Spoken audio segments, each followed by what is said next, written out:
Chapter 1658. How could Li Shimin not hope that Li Qingqian wouldn't go?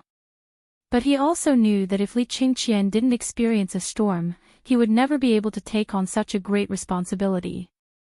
And Qiuzi City was a necessary condition for Li Qingqian's growth. Although the court's attitude toward him had somewhat changed because of Hou Junji's night raid, this was still not enough.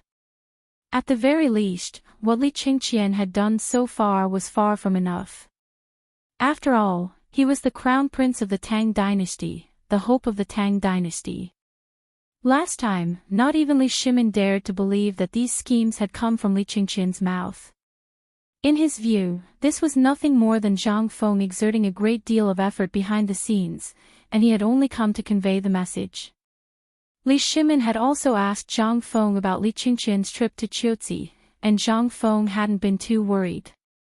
Today, when Li Shimin said that the temperature had plummeted, he hadn't even said that Li Qingqian couldn't go. This meant that Li Qingqian's trip would probably go without any mishaps. After all, Zhang Feng had said that he would bring the best equipment with him. Moreover, he would have Gao Ji and Niu Jinda with him. In this way, there would be no problem with his safety. Li Shimin wanted to see if Li Qingqian could command a campaign without Zhang Feng. Li Shimin was very ambitious for this battle. Not only did he want to wipe away his previous humiliation and strike fear into the Turks, he also wanted to use this battle to slaughter his way into the Turks. This was only one of his goals. The other was to test this batch of military equipment and see when it could be used as a killing machine on the battlefield. Most importantly, intimidate. It had been a very long time since the Tang Dynasty had won a major battle. Countless people were waiting to see how he would deal with this situation in Qiuzi. The slightest mistake would be a fuse. Not only would the Tubo and the other members of the Tang Dynasty have their own ideas, Gao Juli and the Wei clan would also be shaken. Thus, for this battle, Li Shimin was very greedy. Not only did he want to win beautifully, he also wanted to show off the might of the Tang Dynasty. And the Crown Prince's personal expedition was a very good gimmick.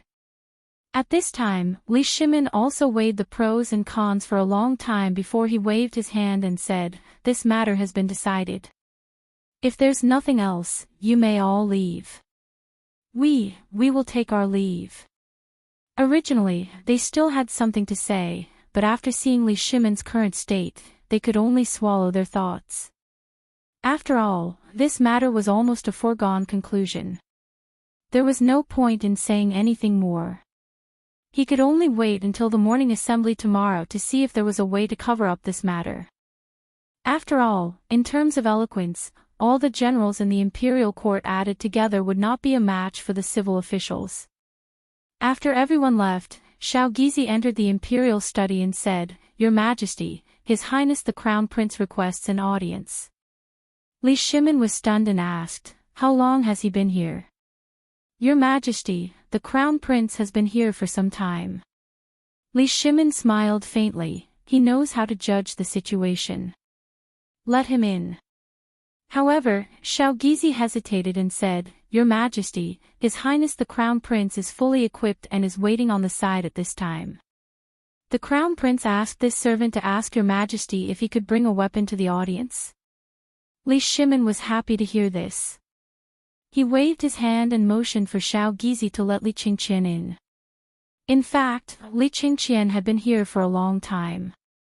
After dealing with the aftermath of today's phosphate fertilizer factory, it was the overwhelming business and other matters.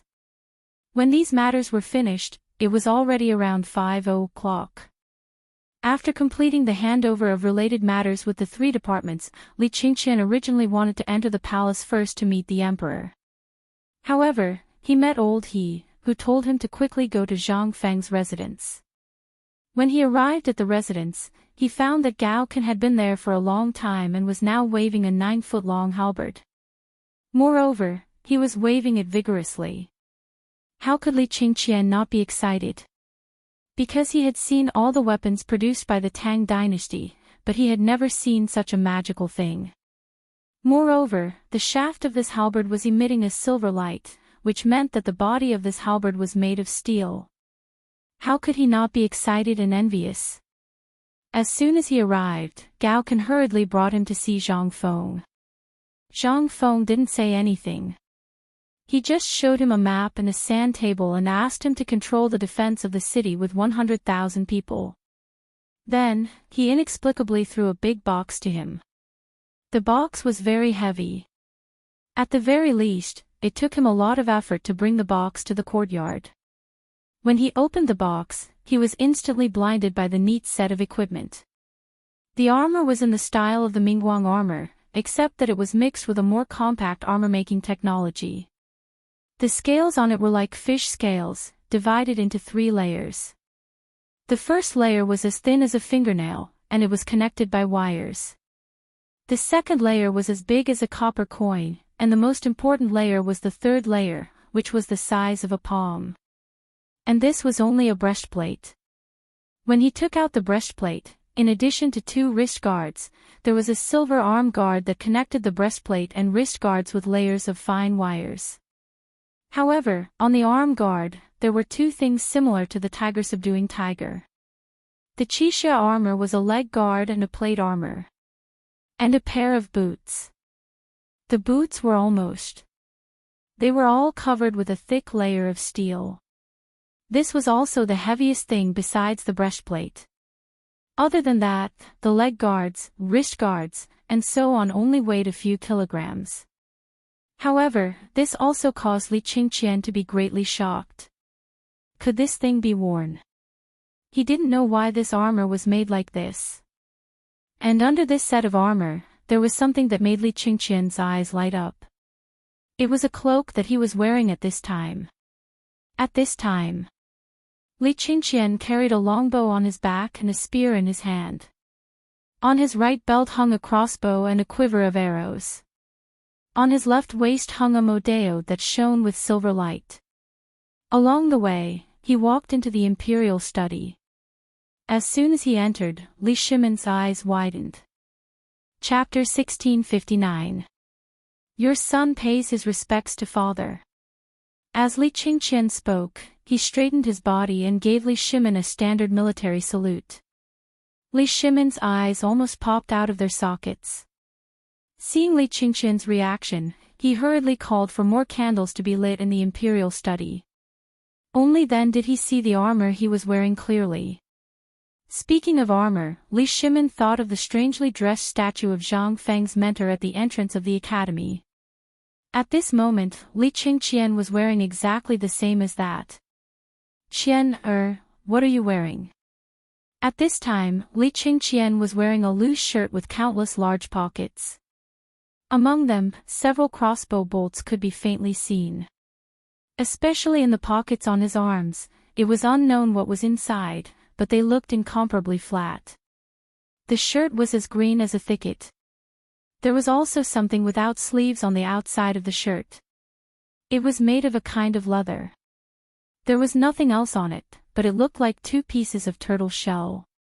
No matter how he looked at it, it felt awkward. Moreover, he didn't see that kid take it out when he was on the mountain last time. Could it be that this thing was the bulletproof vest?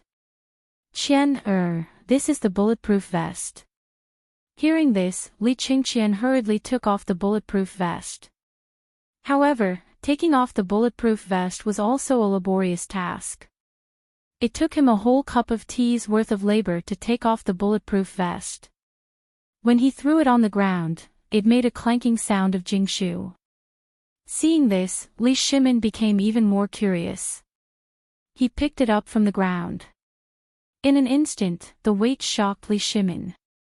This thing already weighed more than 5 kilograms. After touching it carefully, he realized that the things that looked like plate armor were actually pieces of steel. The back of the bulletproof vest was sewn with an inch-thick piece of iron. Before Li Shimin could finish, Li Qingqian said, "Father, this is the bulletproof vest. It's made of 3 steel plates and 5 small steel plates on the side. It's also made of steel wire. It took Feng Zi, Mokido, and the craftsmen on the mountain 3 days to sew it. And so far, only 3 have been made. More than 70 people have been mobilized, and in 3 days and 3 nights. Hearing this, Li Shimin finally understood. However, he was still shocked by Li Qingqian's description. 3 days. And that's what they came up with. Damn it. It was simply insane. 3 pieces of equipment had already mobilized so many people. What would happen if an entire army of 100,000 people was equipped with this thing? How could that be? At this time, Li Shimin was still quite shaken. With Li Qingqian's help, he put on the bulletproof vest. Although it took some effort to put it on, it didn't affect his movements at all. He didn't feel any discomfort even when he swung Li Qingqian's spear. It was as if he wasn't wearing it at all. At this time, looking at the armor on Li Qingqian's body, Li Shimin's eyes burned as if they were on fire. Seeing this, Li Qingqian introduced them to Li Shimin one by one. Father, look. Feng Zi said that this is a combat uniform. There are 20 eyebrows and 2-foot-long Lujiang arrowheads on each arm. When he's not using them, he uses them as arm guards. The one on the wrist is called a special combat glove. It's made of steel wire and leather. The rubber on the back of the hand is actually a steel plate. These bags are filled with steel plates. This is called a combat trouser. The pockets of the trouser have the same effect. The difference is that there are 2 3-pronged military spikes on each of the calves. The boots are the most complicated. According to Feng Zi, the weight of these boots is even heavier than the bulletproof vest. The main reason is the weight. If you wear this, the chassis will be very stable. There's also knowledge on the boots. There's a ejecting dagger that can be controlled by the big toe. More importantly, these boots are a set with the armor I brought. Li Qingqian was wearing a kind of equipment that Zhang Feng created based on the Special Forces equipment in his memory and the current situation. Zhang Feng created this kind of equipment according to the needs of both offense and defense. After all, this was the era of cold weapons. While reducing the number of steel plates, it increased the number of weapons equipped. This was not only suitable for individual combat, but also for group combat. In this battle, Zhang Feng not only wanted to make a name for himself with these pieces of equipment, but he also wanted them to shock everyone in this battle. Therefore, in the future design, this set of equipment was the most eye-catching. However, this was only the beginning. The equipment that Zhang Feng designed could only be used by special forces, special combat personnel, and generals. The equipment used by real soldiers was actually what Li Qingqian was wearing right now. This kind of equipment could block most of the damage even if it was a frontal assault. This was especially true for the vital parts. It could provide the best protection without affecting the battle. The most useless part of this set of equipment was the helmet. In Li Shimin's opinion, this green thing that looked like a pot lid and a turtle shell was really a little. However, when Li Shimin used the spear in his hand to knock on Li Qingqian's helmet, he immediately shut up. The crisp sound of metal colliding made him realize that this thing was definitely not simple. You said there was another set of armor. Where is it? Hurry up and take it out. Let me take a look. Chapter 1660. Father, do you really want to see it? Li Qingqian was a little hesitant. The reason he chose this set of equipment was because it was light and agile. The other reason was because Li Qingqian felt that it was the most eye-catching. The set of equipment in the box was really too heavy. It was so heavy that even a strong man like Gao can despise it, let alone him. However, would Li Shimin allow him to not wear it at this time? He even ran to Lao Tzu to show off. How could he let this brat slip away so easily? Li Qingqian seemed to have noticed that Li Shimin was a little unhappy today. Originally, Zhang Feng had always warned him that he could only wear this thing after leaving the Guanyi Pass and not be seen by others. However, it was late at night, and Li Qingqian was also in the Eastern Palace. He heard that someone from the military wanted to dissuade him from going to Qiuzi. Therefore, after weighing the pros and cons, he put on this thing and came to the Imperial study to give Li Shimin some reassurance. In his opinion, with these layers of protection, there was no need to worry about safety. As for the cold and whatnot, these were indeed problems. However, in his opinion, these problems should not affect this expedition. At the very least, they would not affect his trip to the border. However, he was still worried, so he came to take a look. Fortunately, in the end, his father did not exempt him from going to Chiuzi. At this time, under Little Gizi's instructions, four Imperial guards carried a large wooden box into the Imperial study. After seeing Li Shimin's armor, Little Gizi was shocked. However, he still ordered everyone to leave for fear of harming the innocent. Who was Little Gizi? He was Li Shimin's personal eunuch. How could he not know the preciousness of this thing? After they left, only then did Li Qingqian take out the set of armor and weapons, placing them one by one on the ground. Li Shimin had worn armor before, but when he saw this thing that looked like Mingguang armor, he was a little confused. Wearing armor was very complicated, but this thing seemed a little simple no matter how he looked at it. After seeing the armor, Li Shimin's interest was piqued. He said, "Qian, come, help me put it on." "Imperial father, you can't do that." Li Qingqian turned pale with fright. He knew about this armor. It would take him a lot of effort to wear it, let alone his father. However, Li Shimin had already steeled his heart. He waved his hand and said, "Let's not talk about this anymore. First, help Shen put on some armor." It has been a long time since Shen has worn armor. When Li Qingqian heard this, he wanted to say something, but it was already too late.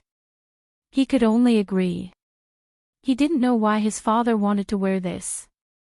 After all, the weight of this armor was not light at all.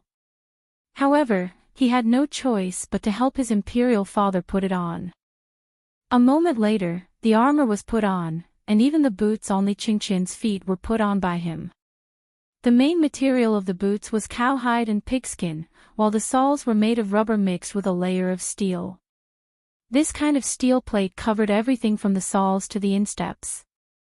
Even the ankles were covered with a thick layer of steel plate. Just this pair of boots alone weighed 3 caddies. A pair of boots that weighed 3 pounds, bang, bang, bang. With Li Shimin's help, he stood up with some difficulty. He even had to support himself with the steel spear. This made Li Shimin sigh with emotion. Looks like Shen is still old. This set of armor that weighs several tens of jin is already weighing me down to the point that I can't breathe. When Li Qingqian heard this, he hurriedly said, "Imperial father, what are you saying?" This set of armor was originally extremely heavy, and it was difficult for Sun to wear it. However, this set of armor doesn't affect my movements in battle at all. Moreover, its defensive ability is incomparable. Although Sun has never tried it, Sun dares to guarantee that ordinary crossbows won't be able to pierce through it at all. Therefore, Sun feels that there is no need to doubt Sun's safety this time. Sun can definitely. Li Shimin waved his hand and interrupted Li Qingqian. Zhen is not worried about safety. These things are all made of that kind of steel. Zhen is assured. However, have you thought of one thing? Fengzi once said that psychology is now part of Longyu Dao. It is already a world of ice and snow. You also know the situation of our Tang Dynasty. We don't have enough military equipment. What Zhen is worried about is the morale of the army. This was what Li Shimin was most worried about. As for safety, he firmly believed that with Niu Jinda personally protecting him, nothing would go wrong. However, once Longyu lost the morale of the army, then how could they win this battle? Even if they had a batch of military equipment now, so what? Oh right, is the cannon on Fengzi's side ready? Li Shimin shook his head and stopped himself from thinking about it. Instead, he asked Li Qingqian. When Li Qingqian heard this, he said excitedly, Imperial Father, Sun actually arrived a long time ago. However, the matter of the cannon is really too big, and it is incomparably cumbersome to carry. Even if there is a metal carriage, it is really too ostentatious. Therefore, Sun only got one and left it with the retired emperor in Taiji Palace. Hope Imperial Father can, however, at this moment. Suddenly, a thunderous sound came from the depths of the palace, instantly causing Li Shimin and Li Qingqian's expressions to change abruptly. Boom! Chapter 1661. There was a loud bang. Inside and outside the palace, and even in Chang and city, people heard it. Zhang Feng, who had finished his work and was about to go to bed, was suddenly awakened. He hurriedly got out of bed and pushed the door open. But he didn't see anything. But the loud bang just now was so real. In the mansion, Zhang Feng thought he was having hysteria. But when he saw all the guards and servants were awakened, he was shocked. Zhang Feng hurriedly asked, "Old Du, what's going on? You heard it too?" Hearing this, Du Ziding hurriedly said, "Master, this is the sound coming from the depths of the palace. It seems that God is angry. At this time, there is such a muffled thunder. Master, you should go back and rest quickly. I'm afraid there will be an accident." They had heard of the thunder of drought. But it was winter now. How could there be such a thing? At this time, almost everyone in Zhang Feng's mansion and Chang and city were awakened. During this time, the imperial city was not peaceful. First, there was such a thing, and then there was such a loud thunder tonight. The key was that it came from the palace. How could it not make people panic? It was already very late at night. At this time, almost all the officers who were patrolling the streets had gone to take a nap. At this time, this sudden occurrence made everyone completely numb. All the officers who were patrolling the streets walked around Chang and city in a daze. It couldn't be helped. Although this matter happened deep in the palace, if they didn't take action, damn it, not only would they lose their rice bowls, they might even lose their livelihood. In the dark, there were more people who were awakened by the explosion in the middle of the night. But at this time, no one dared to go out to see what was going on. After all, the previous incident in Chang and city was still fresh in people's minds. At this moment, Zhang Feng, the instigator of all of this, suddenly came to a realization. Damn it! Isn't it the sound made by the cannon I built? Who is this? How can this thing be in the palace so quickly? And damn it, they were still in Taiji Palace. Mother of Ker, isn't he trying to take my life? Old Du! Old Du! Zhang Fengzai could no longer sit still and hurriedly shouted. Hearing this, Du Ziding hurried over. Master! Go, prepare a palanquin for me immediately. Du Ziding was shocked. She couldn't help but look at the sky that was as dark as the bottom of a pot. She asked, Master, it's so late. Where are you going? Zhang Feng was even more anxious now. Once this matter became serious, no matter who was playing with this thing in the palace, once something happened, it would definitely be a huge matter. At that time, the matter of the cannon would definitely not be able to be hidden. Even if the emperor didn't get involved, what would the civil and military officials of the court, as well as the eccentric retired emperor, do? Just thinking about it made him feel extremely excited. In fact, Zhang Feng was not afraid of Li Shimin. Although he had never seen him, the emperor would definitely know that he had made so many contributions to the Tang Dynasty. Moreover, this thing was made by the emperor at his behest. If something happened at this time, it was obviously the emperor's own fault. Damn it, you could have gone to the palace to take the exam. Why did you have to do it in the palace? Wasn't it obvious that you were looking for excitement? And it was in the middle of the night. Did you want to blow up the palace? Zhang Feng had mixed a lot of iron beads and iron scraps into the gunpowder to increase its damage. The entire cannon was also made of a layer of colored glass and a thin layer of pig iron. The lethality of the cannon was invisibly increased countless times.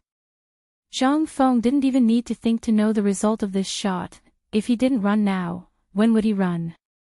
Although Zhang Feng didn't know the Holy Yuan very well, and there weren't many descriptions of him in history, as long as people had brains, they wouldn't think that he was an easy person to get along with, a person who could create the Tang Dynasty. How could he be simple? Although the description of him in history was very simple, it told Zhang Feng that this person must be an extremely terrifying existence.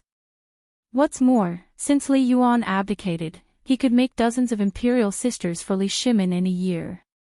How could such an efficient person be a simple person? What's more, the harem was the place where Li Shimin's concubines lived, and it was the territory of the Emperor Zhongsun. Most of the descriptions of the Emperor Zhongsun in history were also praises. Many of Li Shimin's decisions were almost all discussed with the Empress Zhongsun. Such a person encountered such a big thing tonight. If the source was traced, the emperor could spare him, but the retired emperor and the empress could play him to death. How could Zhang Feng dare to act rashly? If he ran up the mountain at this time, it would be safest with the protection of the four great scholars. At that time, he could deny it even if he was beaten to death. Thinking of this, Zhang Feng said eagerly, "Old Du, quickly prepare a sedan chair or a carriage for me. I have something important to do and must return to the academy before dawn." This time, Du Ziding was even more confused. He said with a speechless face, "Master, now it's estimated that you can't go out of the city gate before noon tomorrow." Zhang Feng was dumbfounded. He asked, "Why? Why can't I go out without any reason? The fire of Chang and city last time hasn't been settled, so the higher-ups made the rule. Except for the approval of the imperial court, under normal circumstances, you can only go out before noon but not in." Hearing this, Zhang Feng's eyes went black instantly, and he said sadly, F***CKU. Chapter 1662. Deep inside the palace. Actually, it refers to the harem. The harem is located in the west inner court behind the Yeding Palace. This west inner court is the imperial garden. After that, it is the forbidden garden where the emperor, the empress, and the imperial concubines live. This is the most important place in the imperial palace. It includes the emperor, as well as some top-secret files in the imperial court, as well as the ancestral hall and other places. Generally speaking, the emperor and the empress's palace are in the deepest part of this forbidden garden. However, Li Shimin set up his palace at the intersection of this west inner court and the forbidden garden in order to facilitate the handling of government affairs. And the empress naturally has to move over. The advantage of doing this is that all officials have no excuse to enter the harem, which ensures the safety of the harem. And at this time, in the deepest part of the forbidden garden, which is where Li Shimin's palace used to be. This was the place where Li Yuan currently resided.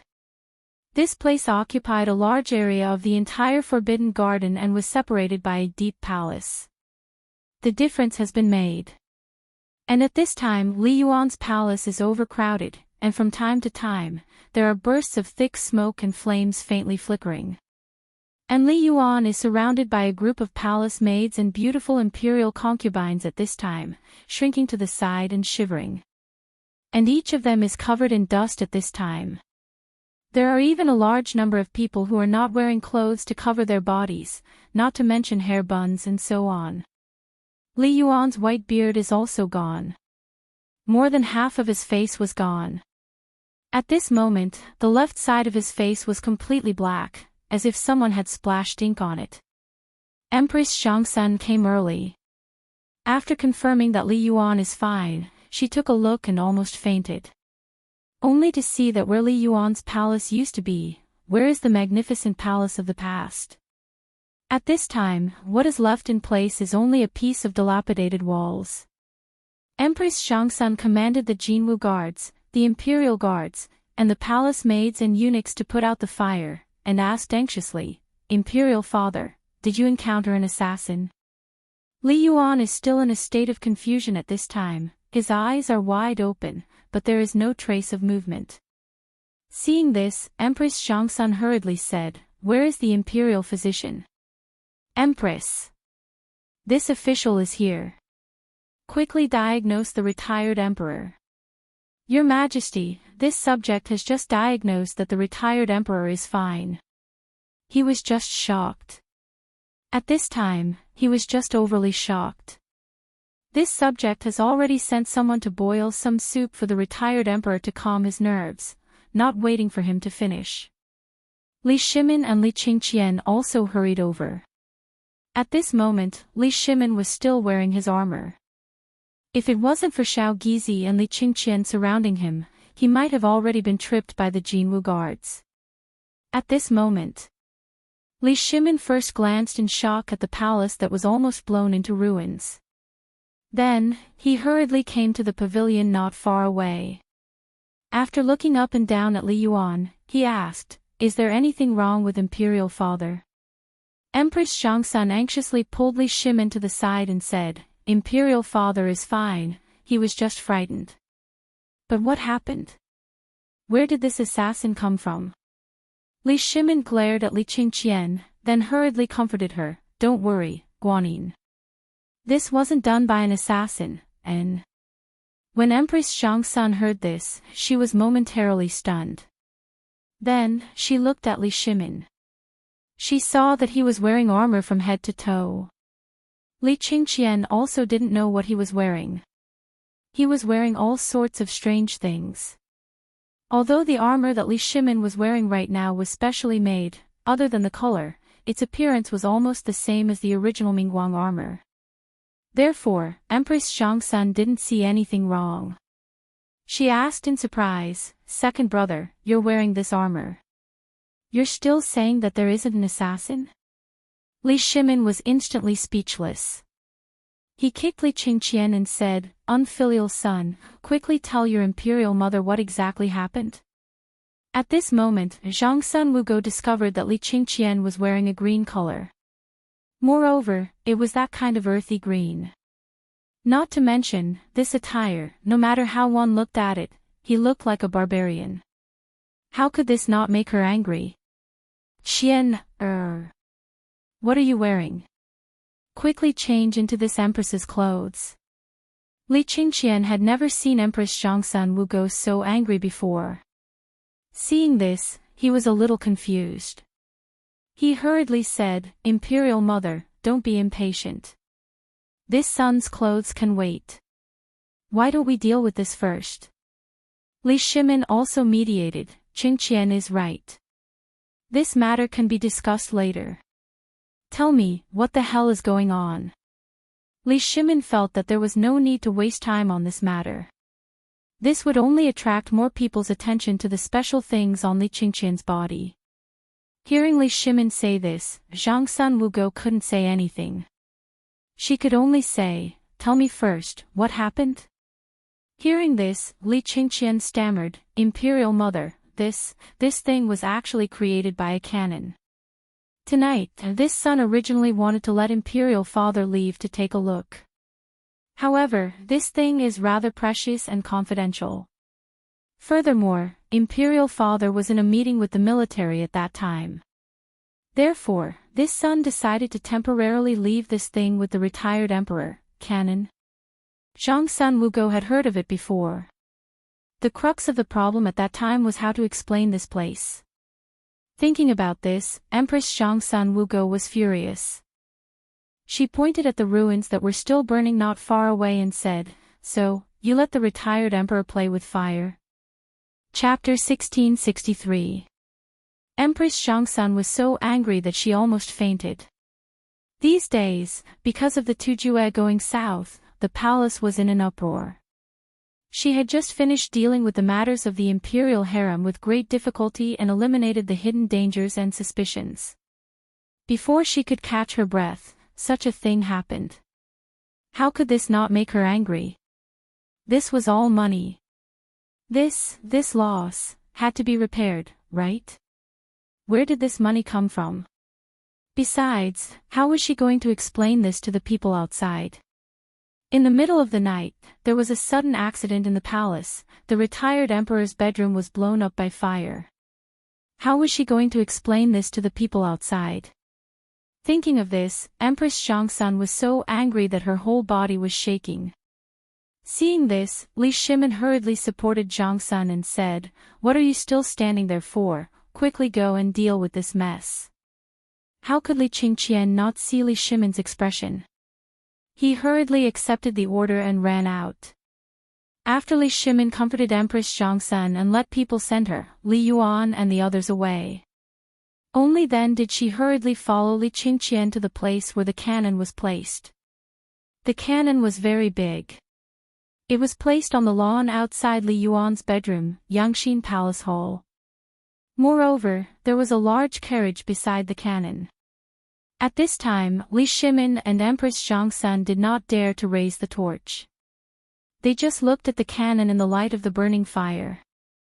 The cannon originally had 2 iron wheels, but at this time, one of the wheels had already sunk deep into the mud, and the other one was also broken. It looked a little strange. The material of the cannon was like a large iron rod. There was not a trace of decoration on it. At this time, the barrel of the cannon still had a trace of residual heat. The muzzle of the cannon still had the smell of gunpowder and wisps of smoke entwined around it. At the back of the cannon barrel, at the position of Li Shimin's armrest, there was a protruding place. There was a cover at this place. It was unknown what it was for, but when the cover was opened, a gust of gunpowder smoke instantly choked Li Shimin and forced him to retreat. Li Shimin covered his mouth and asked in a low voice, "This is that cannon?" "Yes, Imperial Father. This is it." Li Shimin pointed at the lid and asked, "Then, what is this?" "Imperial Father, this is the place to fill the ammunition. You only need to fill the cannonballs. The cannonballs are gunpowder. Look, this is it." As Li Qingqian explained, he took out a cannonball the size of a head from a metal box on the metal car and handed it to Li Shimin. The artillery shell was oval in shape and had a bottleneck on it. Some stripes were engraved on it. It didn't look beautiful at all. Li Shimin waited for a moment and instantly had an evaluation. The entire cannon looked very ordinary. Wasn't it just a large iron pipe with 2 wheels installed on it? However, could this toy really destroy the entire Yangxin Palace Hall? Li Shimin was in disbelief. After all, he and Li Qingqian didn't see the scene of the test at the smelting workshop. At this moment, when he saw the head-sized object and the huge hole in the middle of the Yangxin Palace Hall, which occupied more than 2 mu of land, he couldn't help but feel a chill down his spine. Could such a small thing really cause such great destruction? Li Shimin couldn't help but feel agitated. He couldn't help but ask, "Is this toy really so powerful?" Li Qingqian swallowed his saliva and said, "Imperial Father, why don't we give it a try?" In an instant, the two of them couldn't help but shiver. Li Shimin's expression changed and he asked, "Did you say the same thing when the retired emperor asked you a question just now?" Li Qingqian hurriedly said, No, just now. The retired emperor was just playing around and didn't ask anything." "Oh yes, Imperial Father, it seems that the retired emperor knows more about this than we do." Li Shimin suddenly remembered that this thing was witnessed by the retired emperor. Although it was just a test shot, this toy didn't seem to be difficult. It was nothing more than putting the shell in the cover and that was it. How could the retired emperor not know such a simple thing? Li Shimin was speechless. He was even a little angry. This was not something a human would do. Li Shimin took a deep breath and looked at the shell in his hand. Instantly, his back felt numb. Just one of these things was already so powerful. What would happen if it exploded? Li Shimin hurriedly threw the shell in his hand to Li Qingqian and waved his hand in annoyance. "You have to settle this before dawn. Otherwise, I'll teach you a lesson in the morning court." Li Qingqian felt wronged. But what could he do? One was Lao Tzu and the other was his grandfather. His grandfather was in trouble and he didn't stand up for him. What could he do? Although he felt wronged when he saw the power of this shell, his chances of winning the battle against Chotzi were even greater. Although there were only 10 cannons. At this moment, 1 cannon blew up his grandfather's bedroom. If 10 cannons were fired at the same time, Li Qingqian felt excited just thinking about it. Chapter 1664. Long live the Emperor! The next morning. To be precise, it was 6 hours later. He had just finished dealing with the matters in Yangxin Palace Hall when it was time for the morning court. Li Qingqian hurried back to change into his court attire. As soon as he arrived at the political announcement hall, he heard Xiao Gizi singing. Li Shimin waved his hand tiredly. The morning court had officially begun.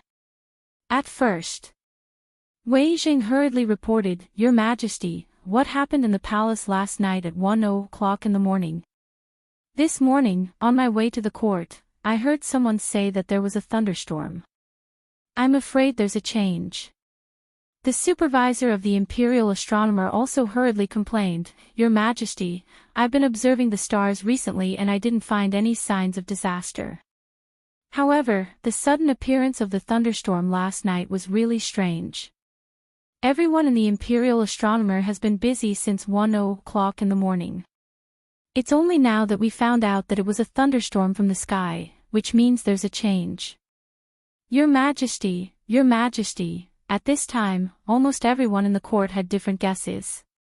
Almost every department seemed to be telling what they were doing after the incident last night, but in fact, they were telling the Emperor. They didn't sleep last night because they had been busy with this matter. However, at this time, only the people in the military department didn't say anything. After all, Yu Qigong, Qin Yaojin, and Qin Qiong from the military department didn't say anything. They were calm and composed. Even if they had something to say, they had to hold it in. This was the rule of the military department.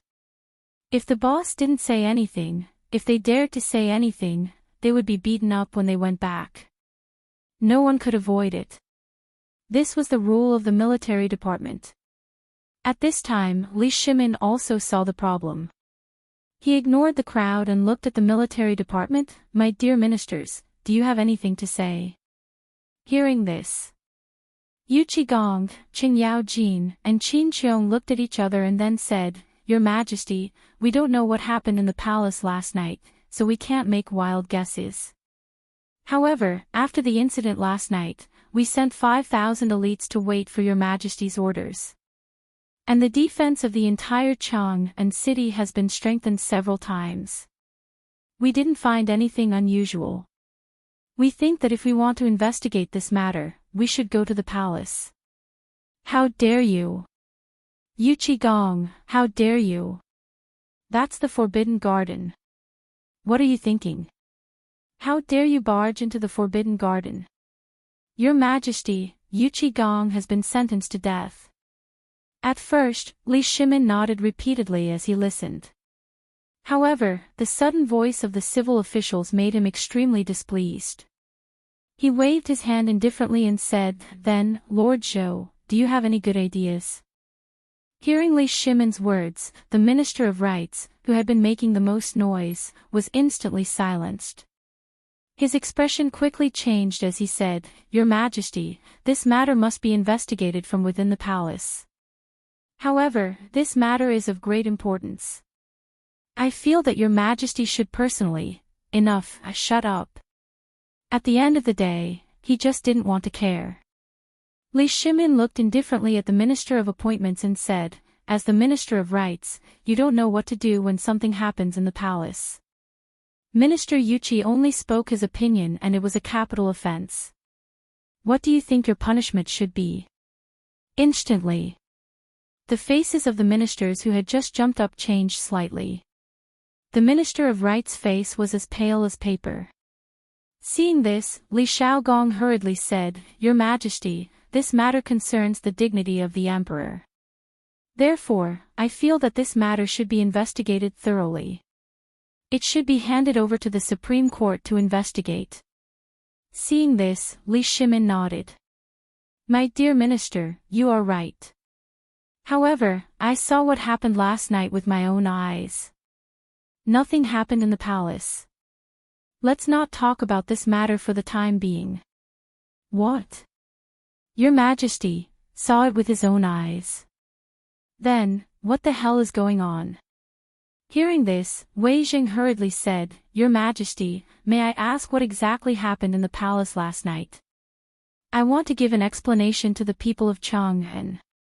Last night, everyone in Chang'an heard that sound. If Your Majesty, Last night, I was doing divination with Minister Yuan Tiangang in the palace. By chance, we talked about repairing the east and west markets. While chatting, my interest was piqued and I made some lime powder, then it caused such a noise. Yuan Tiangang. Lime powder. What did this mean? Everyone was instantly dumbfounded. Only Wei Zhang and a few others remembered what happened on the mountain when they heard the emperor mention lime powder. Zhang Feng used this thing to fry fish. And the noise caused by that, but at this moment, Wei Zhang's expression suddenly became strange. This was definitely not the sound of frying fish with lime powder. That thing was not so loud, unless it was a cannon. Did Feng Ziba make that thing? Apart from Wei Jing, Fang Xianling, Zhangsun Wuji, Yu Qigong, and others all remembered this idea. They couldn't help showing a touch of excitement in their eyes at this time. After all, what they wanted to discuss today was the matter of the crown prince guarding the border. At this time, Li Shimin waved his hand and said, This matter ends here. If you have any questions after the court, you can ask Prime Minister Wei. Prime Minister Wei knows what is going on. The war in Chiaotzi has been going on for some time.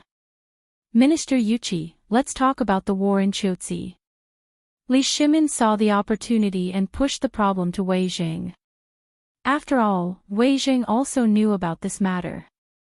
At this time, what they needed to deal with was the crown prince guarding the border. Although he had this cannon and had seen the power of the cannon, Li Shimin was still a little worried. Chapter 1665. In this regard, Li Shimin didn't dare to make any assertions. After all, once something happened, it would be a big deal. The crown prince's matter was of great importance.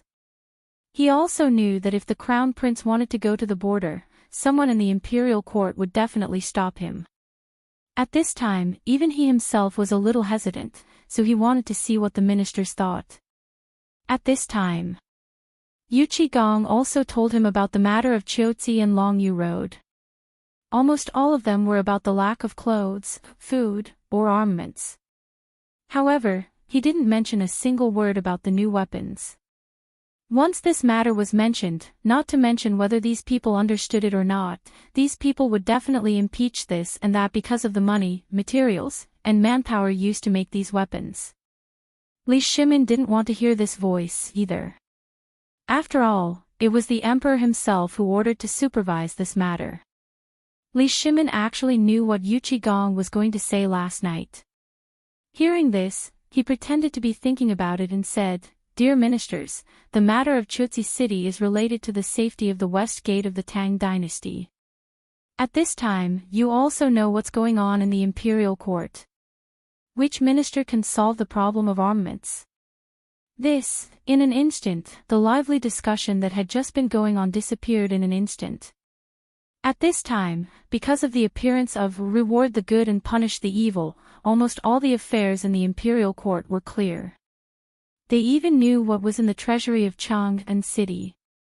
Therefore, at this moment, the emperor's words made this group of people, who only knew how to talk, shut up in an instant.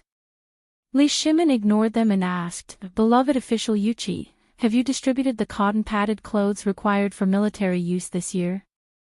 Hearing this, Yu Qigong sighed and said, Your Majesty, I've talked with the two ministers of the Ministry of Works, Du Ji, and got the answer. It will take another month to get 50,000 thick cotton clothes. However, winter has just arrived, so things will be slightly better in Chotsi. However, Liangzhou, Guangzhou, Shazhou, and other places are located at the foot of Mount Qilian. Right now, snow is already swirling in these places, and the temperature is plummeting. If it hasn't been through winter, I'm afraid that unforeseen events will happen. Moreover, these prefectures are located at the rear of Chotsi city.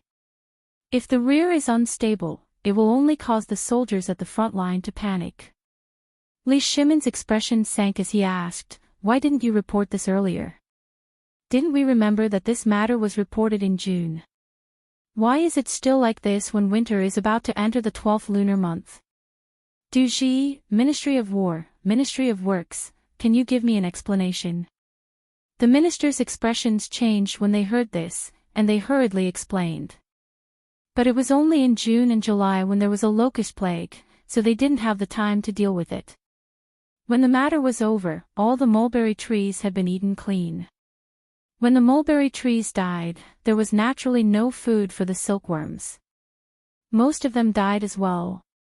No matter how powerful the Ministry of Works was, there was nothing they could do. But the emperor had been busy with other things and didn't have time to deal with this matter, so it was delayed until now. At this time, the more Li Shimon listened, the more he felt that something was wrong. After all, he did receive such a report in the past, but because of other things, he really forgot about it. The more he listened to these people, the angrier Li Shimon became. Enough. We didn't come here to listen to your complaints. Give us a solution in 3 days. We'll leave this matter to Zhang Sun Wuji. Zhang Sun Wuji was a little speechless. But he still obeyed the order. Li Shimon knew that he would naturally have a solution. After this matter was settled, Li Shimon said again, "Today, I want to put the matter of the military supplies aside for the time being. Let's talk about the matter of Chotsi first. Xing Province, Feng Province, and Tuli Khan, you all know about it, right? Then we won't say much. You've all seen this war. Right now, even Longyu Province and Chotsi Province are in dire straits, let alone Feng Province and Xing Province. This is a matter of wealth. Thus, we have decided to send the Crown Prince to Chotsi to guard the border. On the one hand, we will stabilize the morale of the army, and on the other, we will investigate how serious this matter is. What do you all think?" Li Shimon's words immediately caused an uproar among the officials.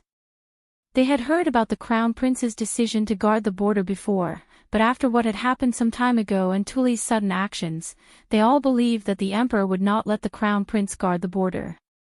After all, although guarding the border at this time would temporarily prevent riots due to the lack of food and supplies for the winter, it would definitely cause a sensation, especially when the Indian and Turkic armies joined forces. At this time, the morale of the army was slack, and the Crown Prince's sudden appearance was bound to make the war at the border extremely difficult to resolve. To go at this time, it simply didn't make sense. Instantly, all of the civil officials once again erupted with cries of protest and opposition. "Your Majesty, you absolutely can't do this, Your Majesty. Your Majesty, although the Crown Prince guarding the border can raise morale, if he goes now, not only will it not raise morale, it will also cause the entire Tang Dynasty to fall into a passive position, Your Majesty. Your Majesty, please reconsider." Chapter 1666. At this moment, along with the voices of opposition and discussion, there were rising voices. Even the military, Yuchi Gong, and the others began to advise against it. After all, the Crown Prince guarding the border was a major matter. Once the Turks received the news, the difficulty of this campaign would increase by several times.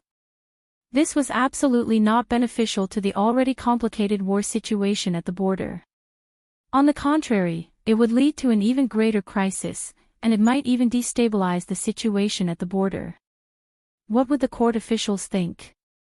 At this moment, Li Shimon was also in a difficult position. He had originally thought that the Crown Prince's decision to guard the border was a little hasty. But after seeing the armor last night, Li Shimin felt that it was feasible. But after seeing the cannon last night, he completely hesitated. Although the cannon was very powerful, was it really suitable for the crown prince? Hearing the opposition of almost all the officials, Li Shimin couldn't help but ask, "Crown Prince, what do you think about this?" Li Qingqian actually had something to say, but he knew that he couldn't say it too early or too late. Hearing Li Shimin's words, he said, "Your Majesty. Sirs, you are right. This matter is indeed lacking in consideration.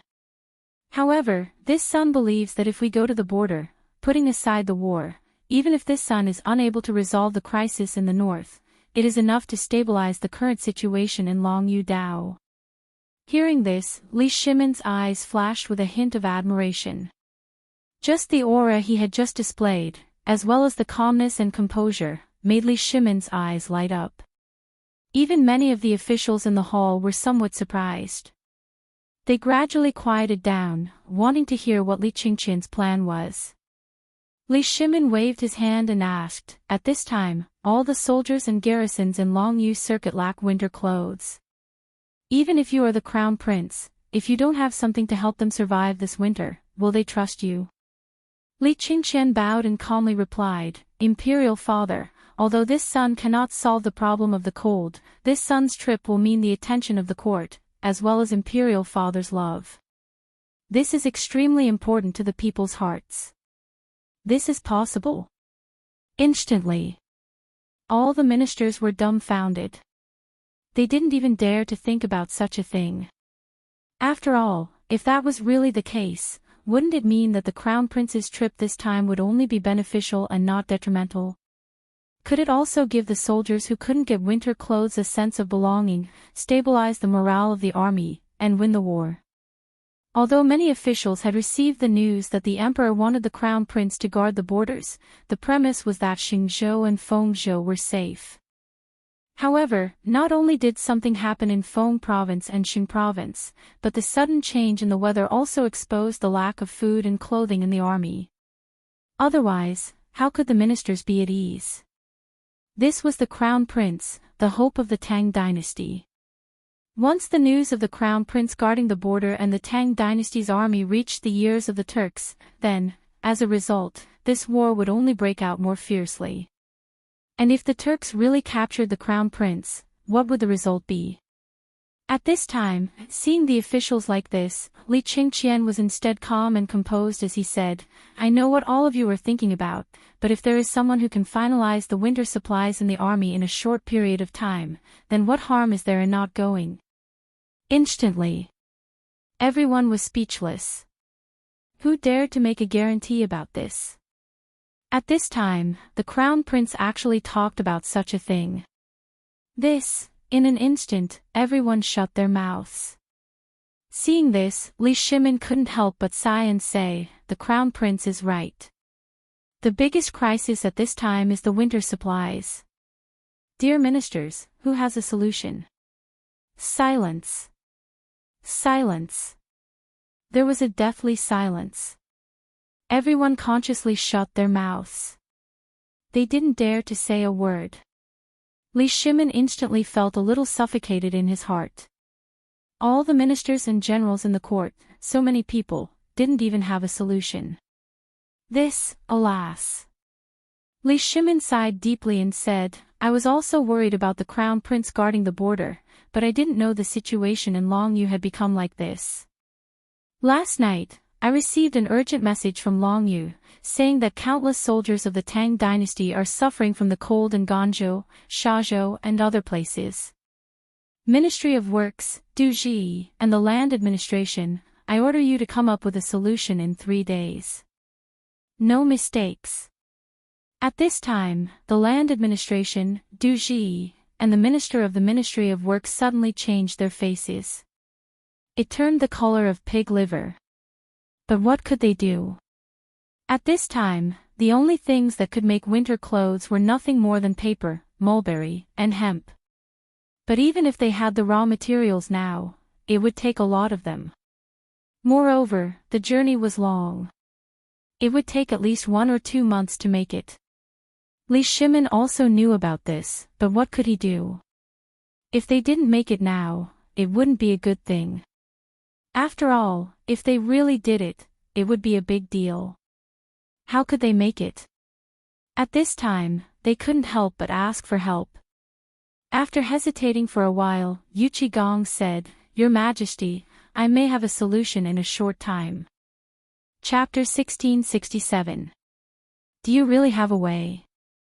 Li Shimin was shocked. He didn't think highly of this matter.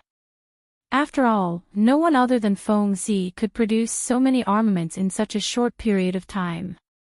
When Yuchi Gong heard Li Shimin's question, he said with certainty, "Your Majesty, have you forgotten that this water wheel has a great use?" With that said, Li Shimin was instantly enlightened. He also remembered that Zhang Feng had said that this water wheel wasn't just used for the phosphate fertilizer factory. More importantly, it had to be used in other areas. For example, it could allow hundreds of weaving machines to work at the same time. This seemed a little ridiculous, but the appearance of the phosphate fertilizer factory gave Li Shimin hope. When the people of the three tribes saw that Yuchi Gong had taken the initiative to take on this huge burden, they couldn't help but be secretly delighted. At this moment, Li Shimin said calmly, "Then, I'll leave this matter to you and the three tribes. You must confirm the armaments of Longyu before the end of the year. Otherwise, I'll punish you severely." "Your Majesty, we obey." Without waiting for Yuchi Gong to agree, the people of the three tribes hurriedly agreed. Now that Yuchi Gong was taking on the burden, they couldn't wait for it to happen. After that, when they discussed the phosphate fertilizer factory again, there was almost nothing to say. No one dared to say that the Crown Prince shouldn't go to the border anymore. It was fine if he didn't go, but he had to offer something, right? At the very least, he had to stabilize the morale of the army. Finalize it, right? But who among these people could handle it? Who had the ability to do so? No one. This was a matter of whether hundreds of thousands of soldiers could survive the winter. Who would be so stupid as to block it? Naturally, everyone agreed with the Crown Prince's decision to go to the border. After all, with Niu Jinda's personal protection and the Crown Prince's performance in Chang'an City, this matter was almost set in stone. In addition, at this time, the phosphate fertilizer plant had officially started operations. This might be related to whether they could make a lot of money in the next year. Moreover, the phosphate fertilizer had been handed over to a few students from White Deer College. The Ministry of Works was in charge of it, but Li Xiaogong was in charge of it. Although they didn't know who came up with this idea, this matter was beneficial to them and had no disadvantages. Today's morning court session lasted for a full 3 hours before it finally ended. The Minister of Agriculture, the Minister of Works, and the Minister of Duji had been waiting outside for a long time as soon as the imperial court ended. As soon as Yuchi Gong came out, the three of them hurried over to greet him. "Lord Yuchi. Lord Yuchi, wait." Originally, Yuchi Gong, Qing Yaojin, Wei Jing, and the others had been a bit puzzled by the muffled thunder in the palace last night and the Emperor's vague attitude today. They had prepared to go to the Emperor's place after morning court ended, but as soon as they left, they ran into these three. Yuchi Gong stopped in his tracks in surprise. A few of them hurriedly came forward and lit a cigarette for each of them. Only then did they say with a smile, "Lord Yuchi, I can't thank you enough for today's matter. Now that this matter is over, how about we invite all of you out for a drink?" Yuchi Gong and the others knew about this matter, but the three of them didn't. They knew the whole story. Yuchi Gong, Wei Jing, and the others smiled and then waved their hands. "Forget about the drink. It won't be too late to talk about it after this matter is over, but, since the three of you are so kind, why don't you go, old man Yuchi?" Qing Yaojin took the opportunity to fan the flames. Although this matter wasn't a big deal to them, for the three of them, it was a matter that could cost them their lives. Moreover, it was a good thing to have the three ministries owe them a favor. At the very least, they would have to trouble them for many things in the future. For example, the Minister of Agriculture. And Du Ji. Yu Qigong also understood Qing Yaojin's words. He smiled and cupped his fists. Everyone, I still have important matters to attend to. This matter is quite complicated. Let's not drink today. I have to quickly investigate this year's mulberry and hemp. When the three of them heard this, they knew the importance of this matter. They hurriedly cupped their fists and said, "Thank you very much, Lord Yuqi. We also have to go back and check the situation of the treasury." After saying that, Yu Qigong and the others hurriedly left. After walking out of the Red Phoenix sect, they turned a corner and entered the East Palace through the Yinshi Gate. However, they didn't expect that the Emperor and the Crown Prince were sitting in the East Palace, waiting. When the three of them entered the East Palace, they invited little Gizi over. As soon as they entered, they saw a huge thing covered with red silk placed in the center of the East Palace's main hall. Li Shimin also went straight to the point. "Dear ministers, I know you all want to know what happened in the palace last night. Today, I will tell you that last night, the retired emperor blew up the Yangxin Palace Hall. In an instant, the few of them were completely stirred up. After all, this was a big matter. And the retired emperor actually blew up the Yangxin Palace Hall. What was going on? And he used the word blow up. Could it be, you guessed right. This thing is the divine weapon that Feng Zi tinkered with, the cannon." Chapter 1668. At this time, when they heard this, they were completely dumbfounded. They knew about the cannon, but now they saw it was real. Didn't that mean, furthermore, the sound of the cannon blast was enough to blow up the entire Yangxin Palace Hall? Although he didn't know what happened, he knew that the entire Yangxin Palace Hall must have been destroyed. Was this really the cannon that Zhang Feng said? They had heard Zhang Feng talk about this thing before, but now, the key was that it seemed a little too incredible. If one cannon was so powerful, did it mean that the 10 cannons Zhang Feng prepared this time were enough to pacify the more than 300,000 allied troops? Therefore, at this time, the few of them were staring at the thing wrapped in red cloth with burning eyes. Li Shimin didn't want to talk in riddles anymore. He waved his hand and personally lifted the red cloth.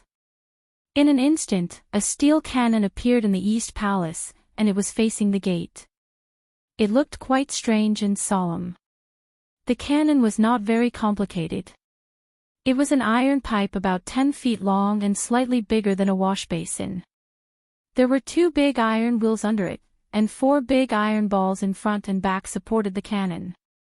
At this time, Li Qingqian introduced the use of each part of the cannon, and then said, "Your Excellency, what do you think of this thing? What do you think? What do you think of this thing?" Was there a need to ask? It was simply beyond their imagination. Wei Jing said with a serious face, "Your Majesty, this thing is good, but when the Crown Prince leaves, won't it be too conspicuous if he takes it with him? And it will definitely attract the covetous eyes of many people. It will do no good to the war in Qiuzi. Your Majesty, Prime Minister Wei is right. I think we should discuss this matter separately. After all, if this thing is leaked out, it will be disadvantageous to the war in the Tang Dynasty. If the 300,000 allied troops attack together, Qiuzi will be in danger instantly. Moreover, the road in Longyu is long and narrow. People from the Turks often come to sell their sheepskin or goods. It's easy to hide spies among them. We can't do this. If something happens, we can't guard against it. Once they send a small group of elites to rob these armaments, the consequences, Your Majesty." Wei Jing bowed and said, "Your Majesty, please reconsider this matter." Li Shimin waved his hand and said, "I've already thought about this. Those armaments are probably about to reach Liangzhou." Liangzhou? What's going on? Li Qingqian said, Your Excellencies, when Fengzi bought the long and narrow road from Lantian County to Shao Mountain, we didn't know what he was thinking at that time. Although there were many good fields on both sides of the only road from Shao Mountain to Lantian County, they were all dry land and useless to buy.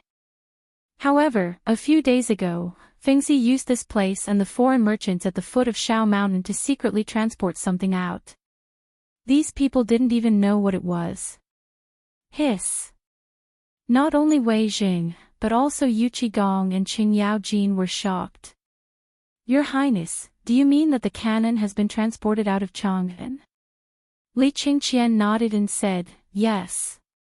Moreover, it was Arkanan who persuaded a few merchants who had been in close contact with Shao Shan and the Chang and tobacco factory to give me these things.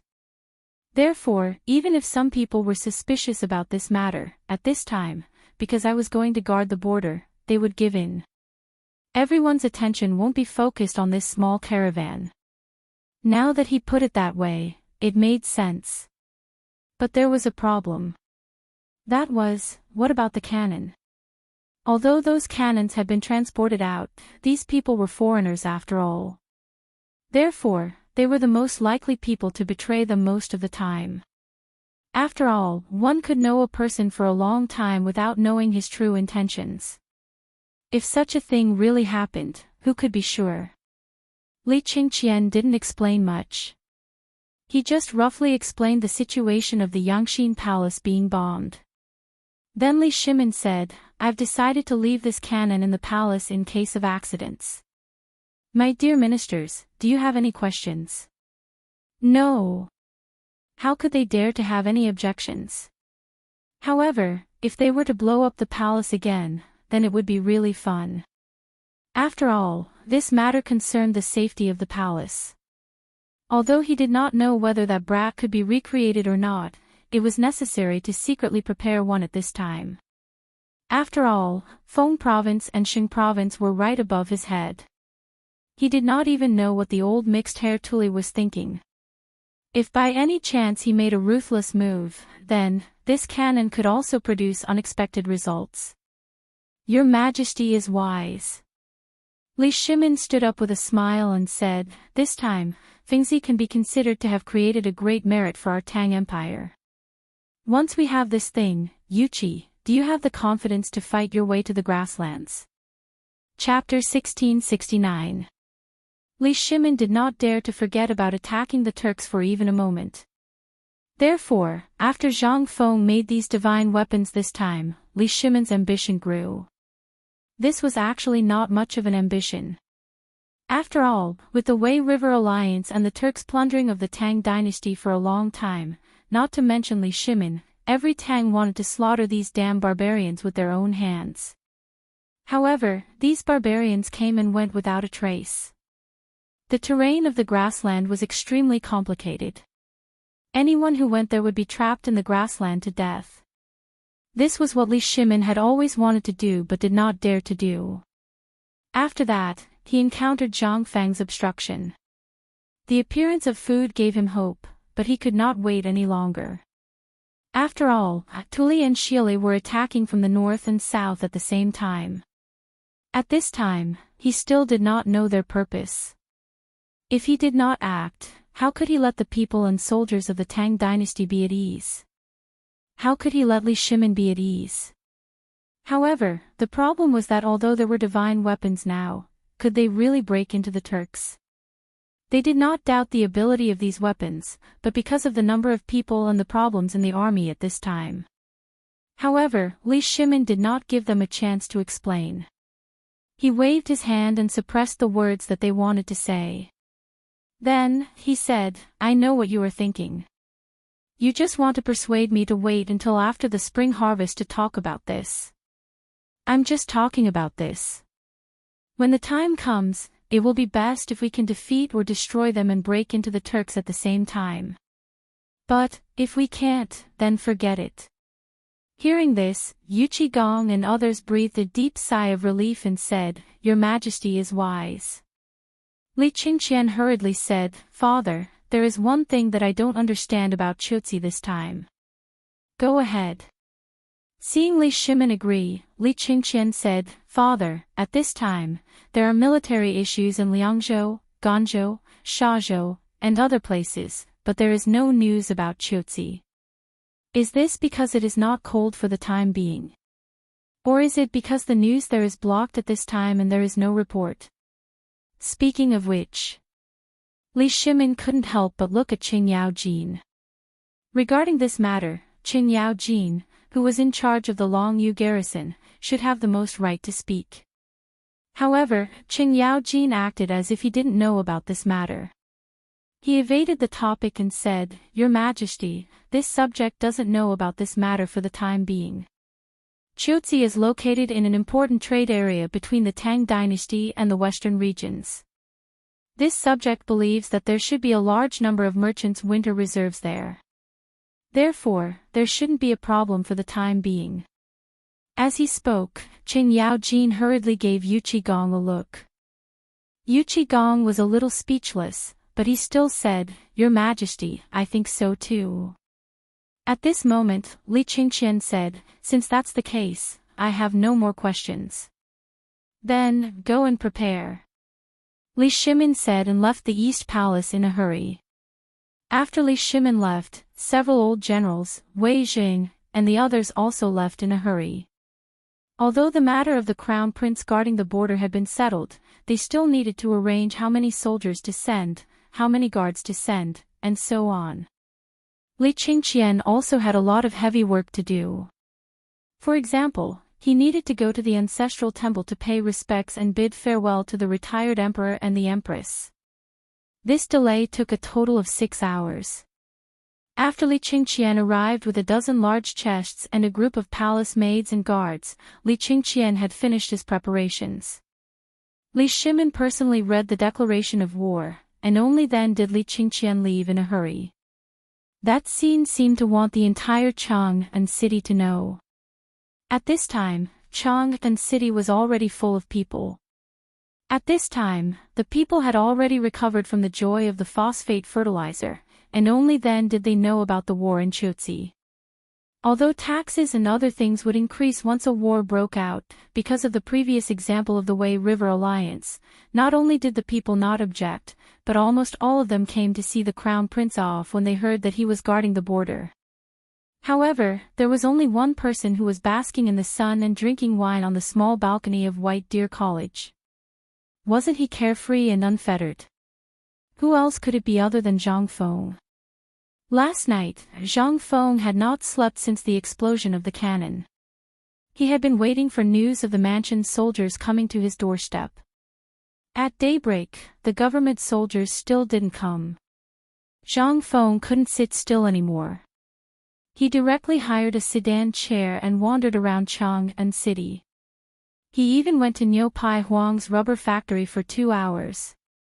Although the rubber factory had moved to the mountains, the rubber workshop in Tonghuifang still existed. Now, not only were they making rugby balls and basketballs, but they were also making compact rubber products, such as rubber pipes, which ranged from the size of chopsticks to the size of a wash basin. To put it bluntly, this was his ancestral skill of making cowhide, and he couldn't bear to pass it on to outsiders. In addition, Zhang Feng had taught him some skills of making rubber, so he didn't dare to easily pass it on to outsiders. Although he was in charge of the rubber factory on the mountain, his disciples and his wife were all competent, so he had more time to come here and study this thing. What was this? This was all money. And most importantly, in Chang'an city, his wife and children were now on the mountain, and even his children had entered the academy because of Zhang Feng. Now that he had money, if he didn't drink, wouldn't he feel sorry for himself?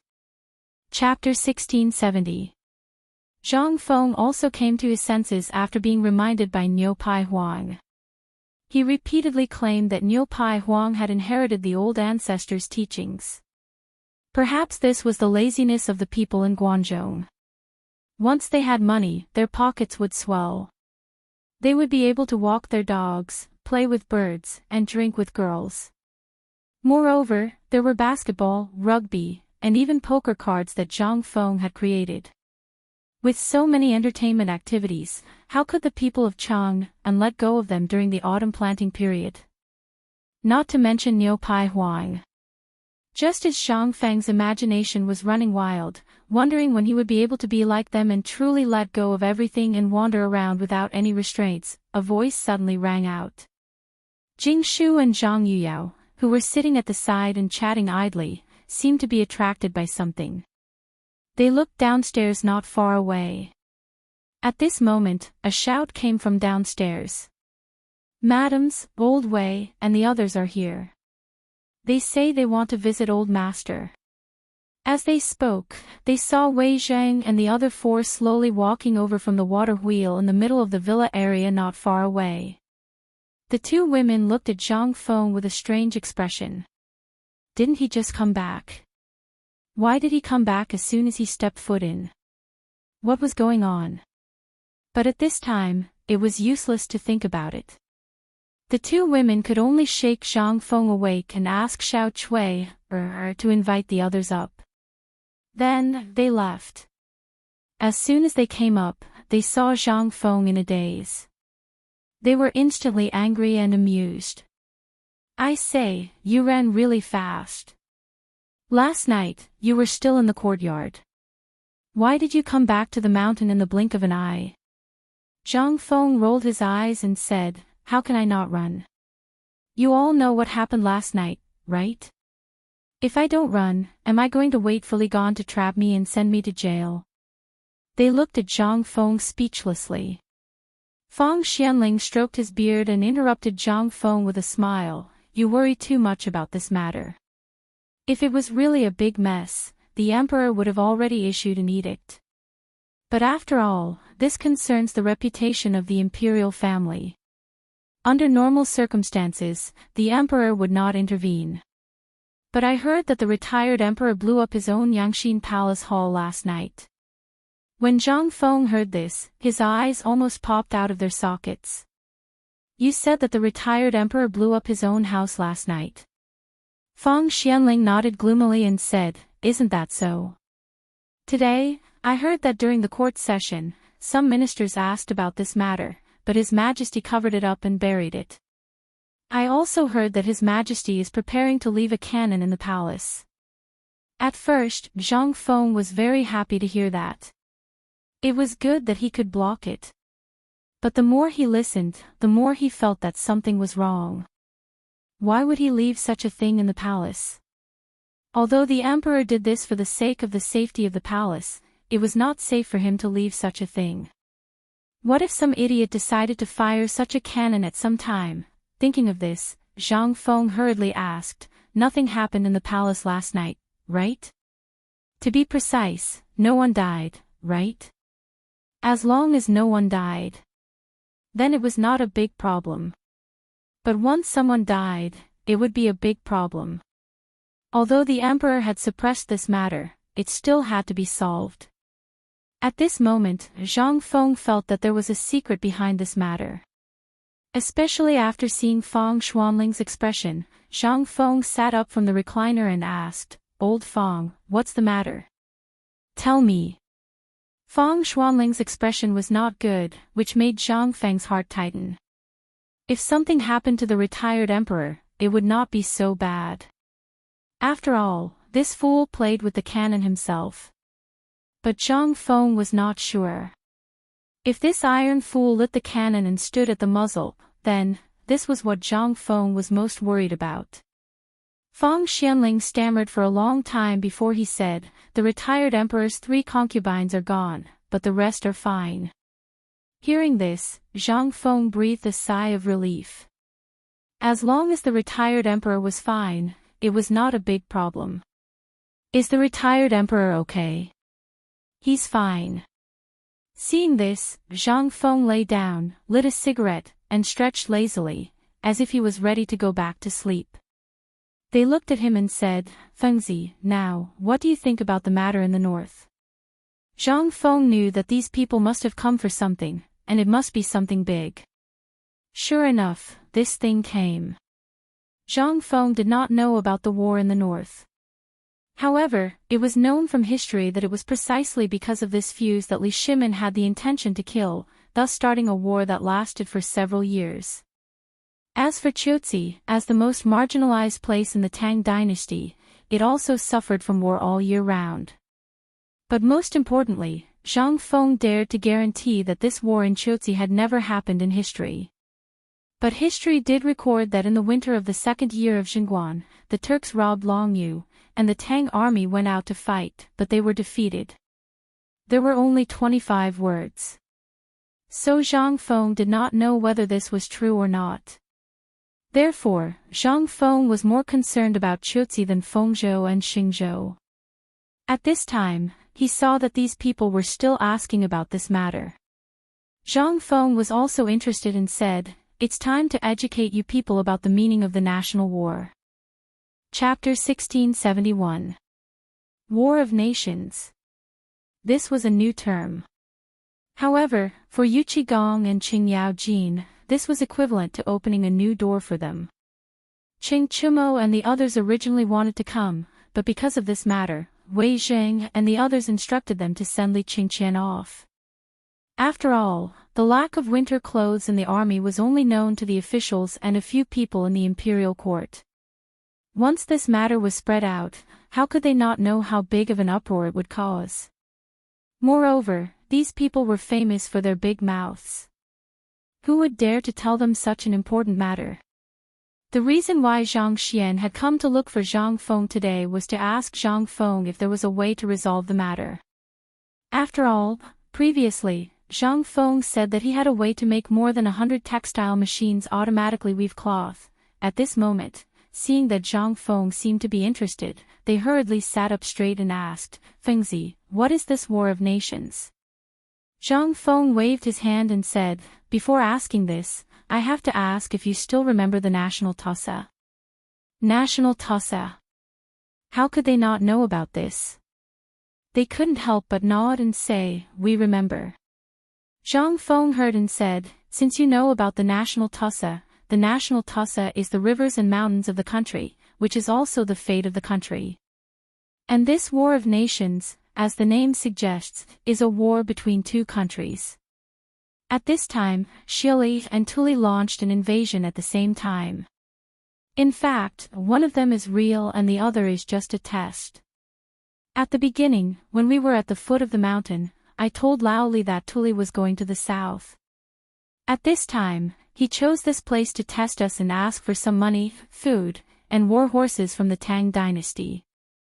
After all, we made him anxious with a knife last time. At this time, the internal war of the Turks broke out.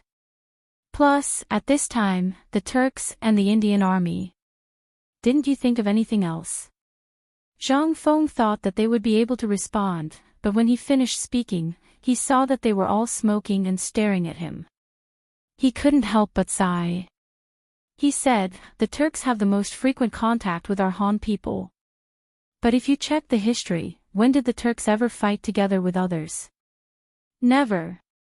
When Zhang Feng said that, Yu Qigong and Qing Yaojin couldn't help but gasp. "Fengzi, it really is as you said. The Turks have never worked with anyone, but that doesn't mean anything." Wei Jing could not help but frown, but he had a different explanation. "Old Yu, old Qin, the two of you should calm down. Fengzi is right. These 2 years, I've been paying more attention to the affairs of the Turks. The Turks are arrogant and eccentric, and they disdain fighting with others. They believe in the heavenly wolf. As for wolves, they are extremely unruly. Have you ever seen a pack of wolves hunting with a tiger?" After asking this question, Yu Qigong and Qing Yaojin were even more confused. "You mean to say that the Turkic Khaganate and Indian alliance at this time means that he has a bigger plan?" But in the next moment, Wei Jing refuted Qing Yaojin and Yu Qigong's words. He said, "I think that they have reached a point where they can't do anything without external help. After all, as Fengzi said last time, we got a lot of cattle, sheep, and horses from the Turks. I even heard that most of the Turks don't have any cattle or sheep. They even exchanged their war horses for food. So, Fengzi is saying that the Turks and the Indians are working together to divert the crisis on their side. Zhang Feng pointed at Wei Jing and praised, look at old Wei. It's good to read a lot. Look at him, he can understand this point easily. Yu Qigong and Qing Yaojin's faces darkened when they heard that. They felt that he was laughing at them for being illiterate. Seeing this, Zhang Feng's eyelids twitched. He hurriedly said, well, what I mean is, the Turks are doing this because they haven't completely solved their food shortage, and they don't have enough warhorses. However, they are jealous of the things that the Tang dynasty has now. Seeing that winter is coming, they have no choice but to start this war. And their purpose this time is not just to plunder. They want to go straight to the root of the problem. That is, their purpose is the vast Tang dynasty. What? In an instant. Everyone was in an uproar. If that's the case, doesn't it mean that Tuli from the north is playing for real this time? At this time, the crown prince was guarding the border. Didn't it mean that the danger would be doubled? At the thought of this, their expressions changed abruptly. Fengzi, is what you said true? Zhang Feng nodded and said, how can it be false? Not only that, but Tufan, Tiu, and Hun Gao will also be implicated because of this matter. Therefore, the current war in the north does not depend on when he will attack, but on when the heavens will allow him to attack. If the heavens are on his side, Tuli in the north will only return empty-handed this time. However, this also depends on the crown prince's situation at the border. Chapter 1672. Look at the situation of the crown prince guarding the border. How could they look at it? At this time, their expressions changed again. Even Wei Jing was ready to go down the mountain immediately to stop the crown prince from guarding the border. Zhang Feng didn't know what was wrong with Wei Jing. He hurriedly said, Old Wei, what are you going to do? I'm going to stop the crown prince from guarding the border. At this time, the crown prince is taking the important military equipment of the Tang dynasty to Qiuzi. If there is an accident on the way, won't there be a big problem? No. Sit down. Don't be impatient. Zhang Feng hurriedly pressed Wei Jing down and said, Old Wei, this is a matter of the imperial court. What are you anxious about? Wei Jing was stunned. Only then did he realize that he was careless. Fang Xianling hurriedly said, well, Old Wei is not worried about that. He is worried about the military equipment and cannons that the crown prince is personally escorting, as well as Lao Li's son. If these cannons fall into the hands of the Turks, then, it will be dangerous. Zhang Feng waved his hand carelessly and said with a smile, do you think I'm stupid? I'll install the whole thing and then send it over. Qing Yaojin couldn't help but pat Zhang Feng on the shoulder. In an instant, Zhang Feng's face suddenly turned pale. In this short moment, the house was almost destroyed. Qing Yaojin was so scared that he hurriedly put Zhang Feng on the rocking chair, patted his chest, and slit his neck. He couldn't wait to give him mouth-to-mouth resuscitation. Wei Jing glared at Qing Yaojin angrily. He was about to go forward and argue with him when Zhang Feng finally calmed down. After a violent cough, many people finally woke up. They asked in confusion, what happened just now? Why do I suddenly feel like the sky is falling? When they heard this, they didn't know what to say. They could only laugh it off and avoid this matter. Then, Qing Yaojin hurriedly asked, Fengzi, at this time, if you don't let me go and save people, you should at least tell me your plan, right? We're old brothers, what's so hard to say? Don't you think you're asking for a beating? Zhang Feng rubbed his aching shoulder. It took him a long time to recover. He stared at Qing Yaojin suspiciously. He seriously suspected that he had been plotted against by this person, but Zhang Feng had no evidence. In addition, Qing Yaojin was thick-skinned. At this moment, his face was not red nor was he panting. Zhang Feng could do nothing about it. He could only say, although those things were given to the merchants of the western regions to transport, I have already secretly placed them in the official salt team. Moreover, I have taken these things apart. Other than Li Gan, no one else knows how to assemble them. Otherwise, why would I let Li Gan go? This time, Li Gan went to Qiuzi for two reasons. On the one hand, he wanted to train.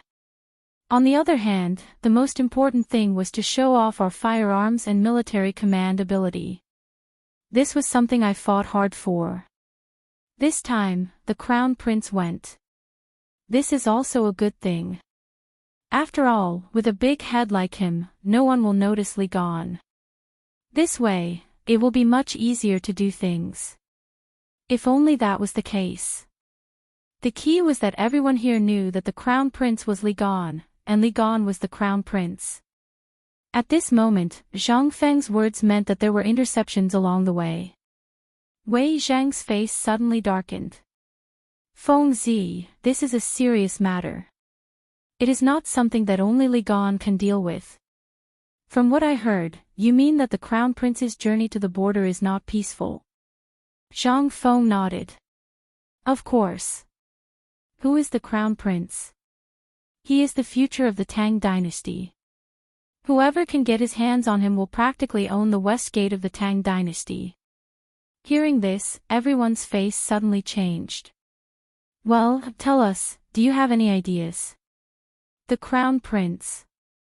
Once he and those cannons fall into the hands of the Turks, then how can the Tang Dynasty be safe? Feng Zi, say something. Stop arguing. Let's see what Feng Zi has to say. Zhang Sun Wuji, who had been silent all this time, suddenly said loudly. After calming everyone down, he said, Feng Zi, this is a serious matter. If you have any plans, why don't you tell us?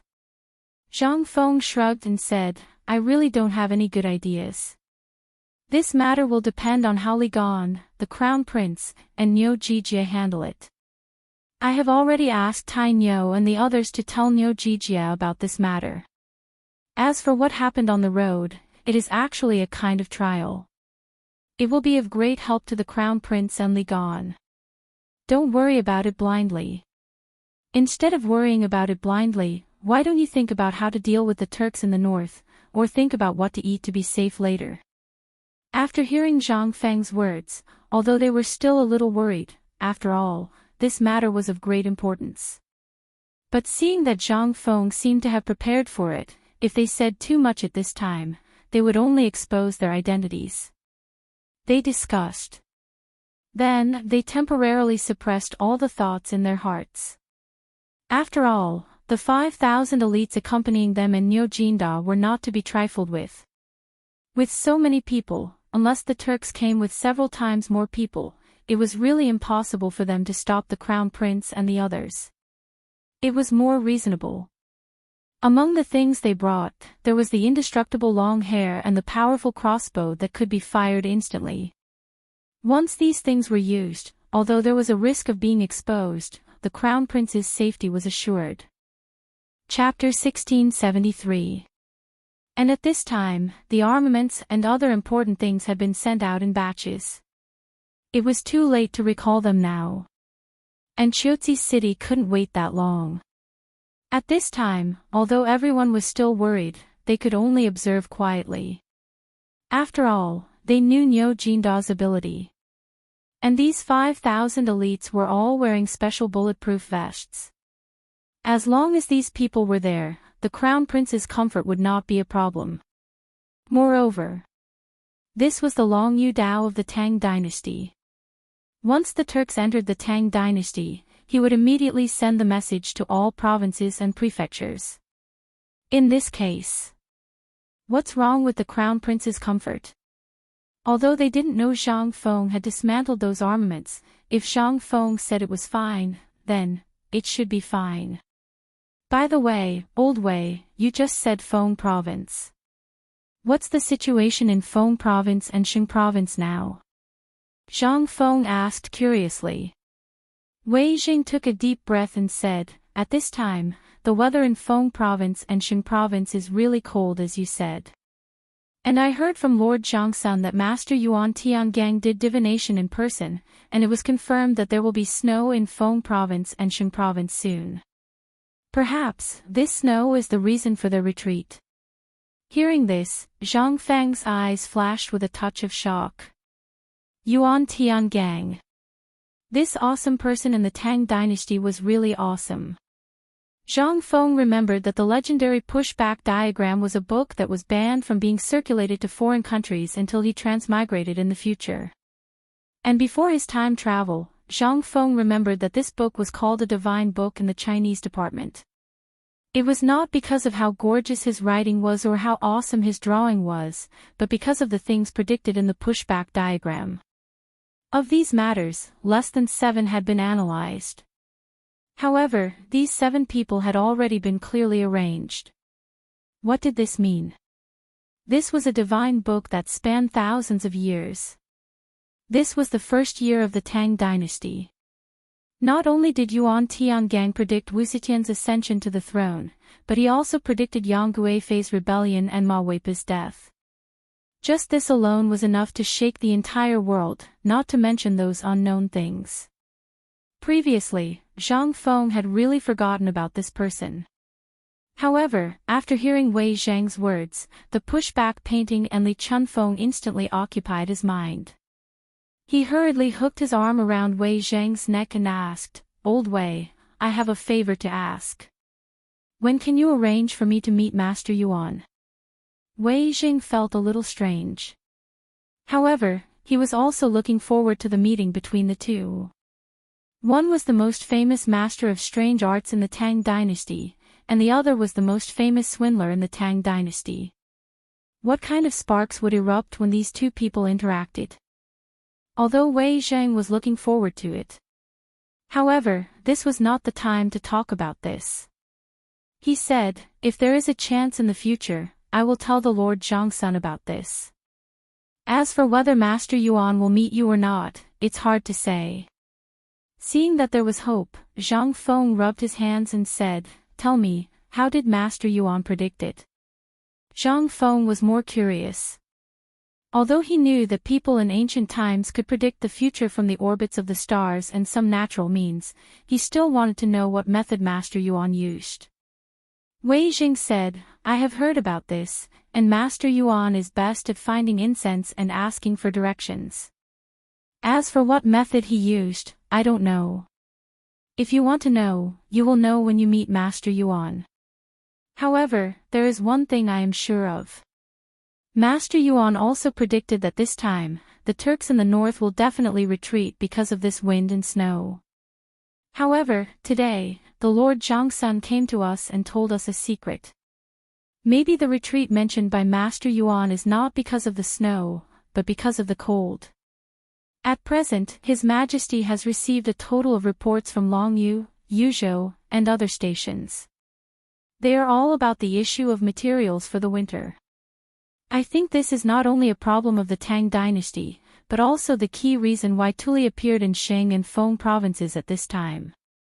This time, the purpose of our visit is to ask you about the war against Chotzi and Tuli in Feng province. Also, the issue of the military equipment. At this time, almost all of Liangzhou, Shazhou, Ganzhou, and other places have started to snow. However, almost all of our military equipment is from last year, as well as the equipment from summer and autumn. What do you think? Zhang Feng could not help but feel a little confused. Isn't this the matter of the Ministry of Works? Didn't they prepare for it? What does this have to do with me? Zhang Feng was instantly alert. It was definitely not a good thing to talk about this at this time. As expected, Wei Jing sighed and said, "Didn't we suffer from the plague of locusts this year? The leaves of the trees were all ruined. With this, all the mulberry trees are gone. Those who raise silkworms and plant hemp have almost no harvest this year.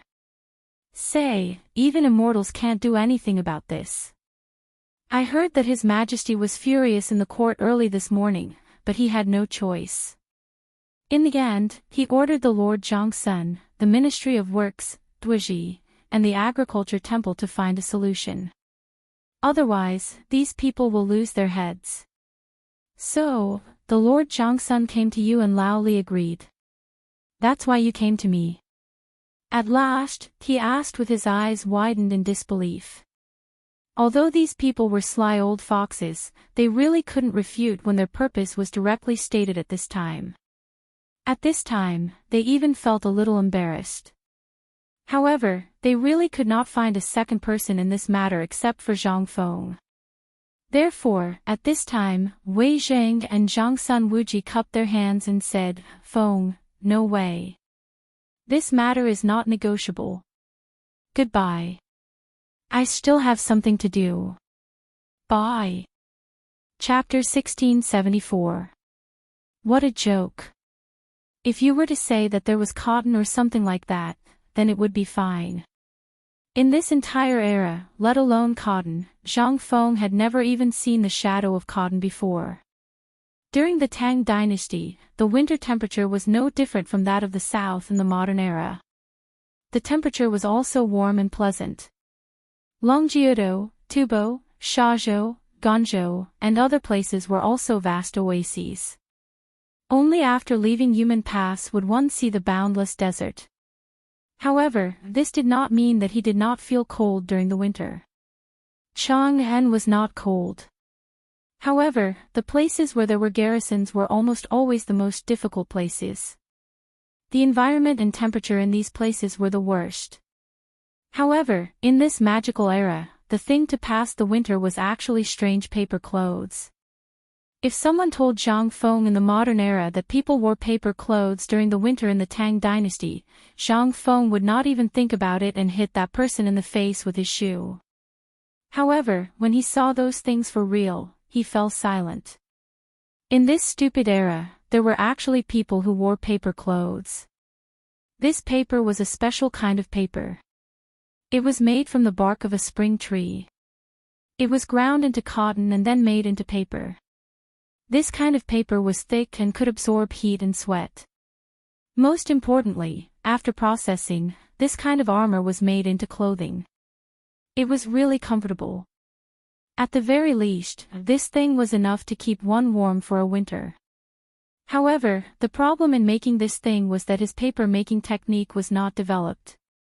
Even if he asked Zhang Feng to make this thing with his paper-making technique, he would not be able to make 100 caddies in a day.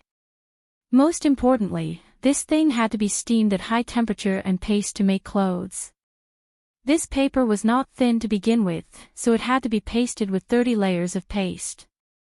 If there were too few layers, it would break after a few times. If there were too many layers, it would be cumbersome.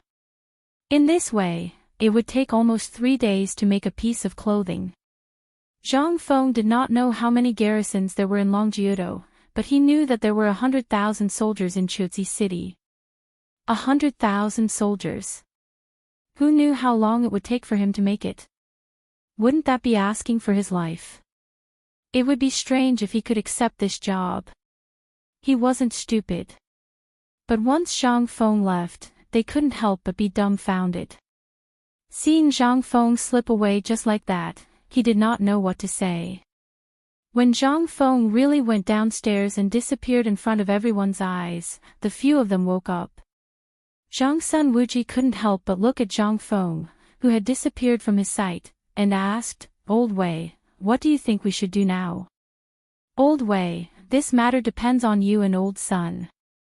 Otherwise, I'm really dead," Yuchi Gong said with a sobbing tone. He really didn't know what to do about this. If she had known earlier, she wouldn't have made a promise in front of the Emperor today.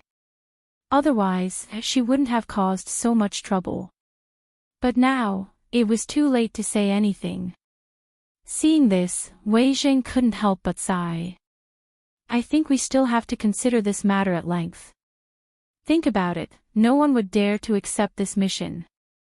At least 100,000 armaments in a month. How is that possible? And you made a promise in front of the Emperor. The Emperor also made a decision in front of everyone. This matter is too hasty. Yu Qigong was about to cry. He hurriedly stopped Wei Jing and said, I know. Don't be sarcastic, okay? Let's talk about this first. What should we do? Don't ask who's to blame now. Hearing this, Du Ruhui narrowed his eyes and said, Why don't we go and ask Mr. Huai for help? Hearing this, everyone's eyes lit up in an instant. Du Ruhui was right. At this time, going to the old scholar might be the right thing to do. As for Yu Shinan and the others, there might not be any hope. After all, Yu Shinan and the others had expressed their stance last time. From now on, Zhang Feng was not allowed to stir up trouble again. He had told them that at this time, if they went to Yu Shinan, wouldn't they be asking for trouble? At the thought of this, how could they sit still? They all went to look for the old scholar.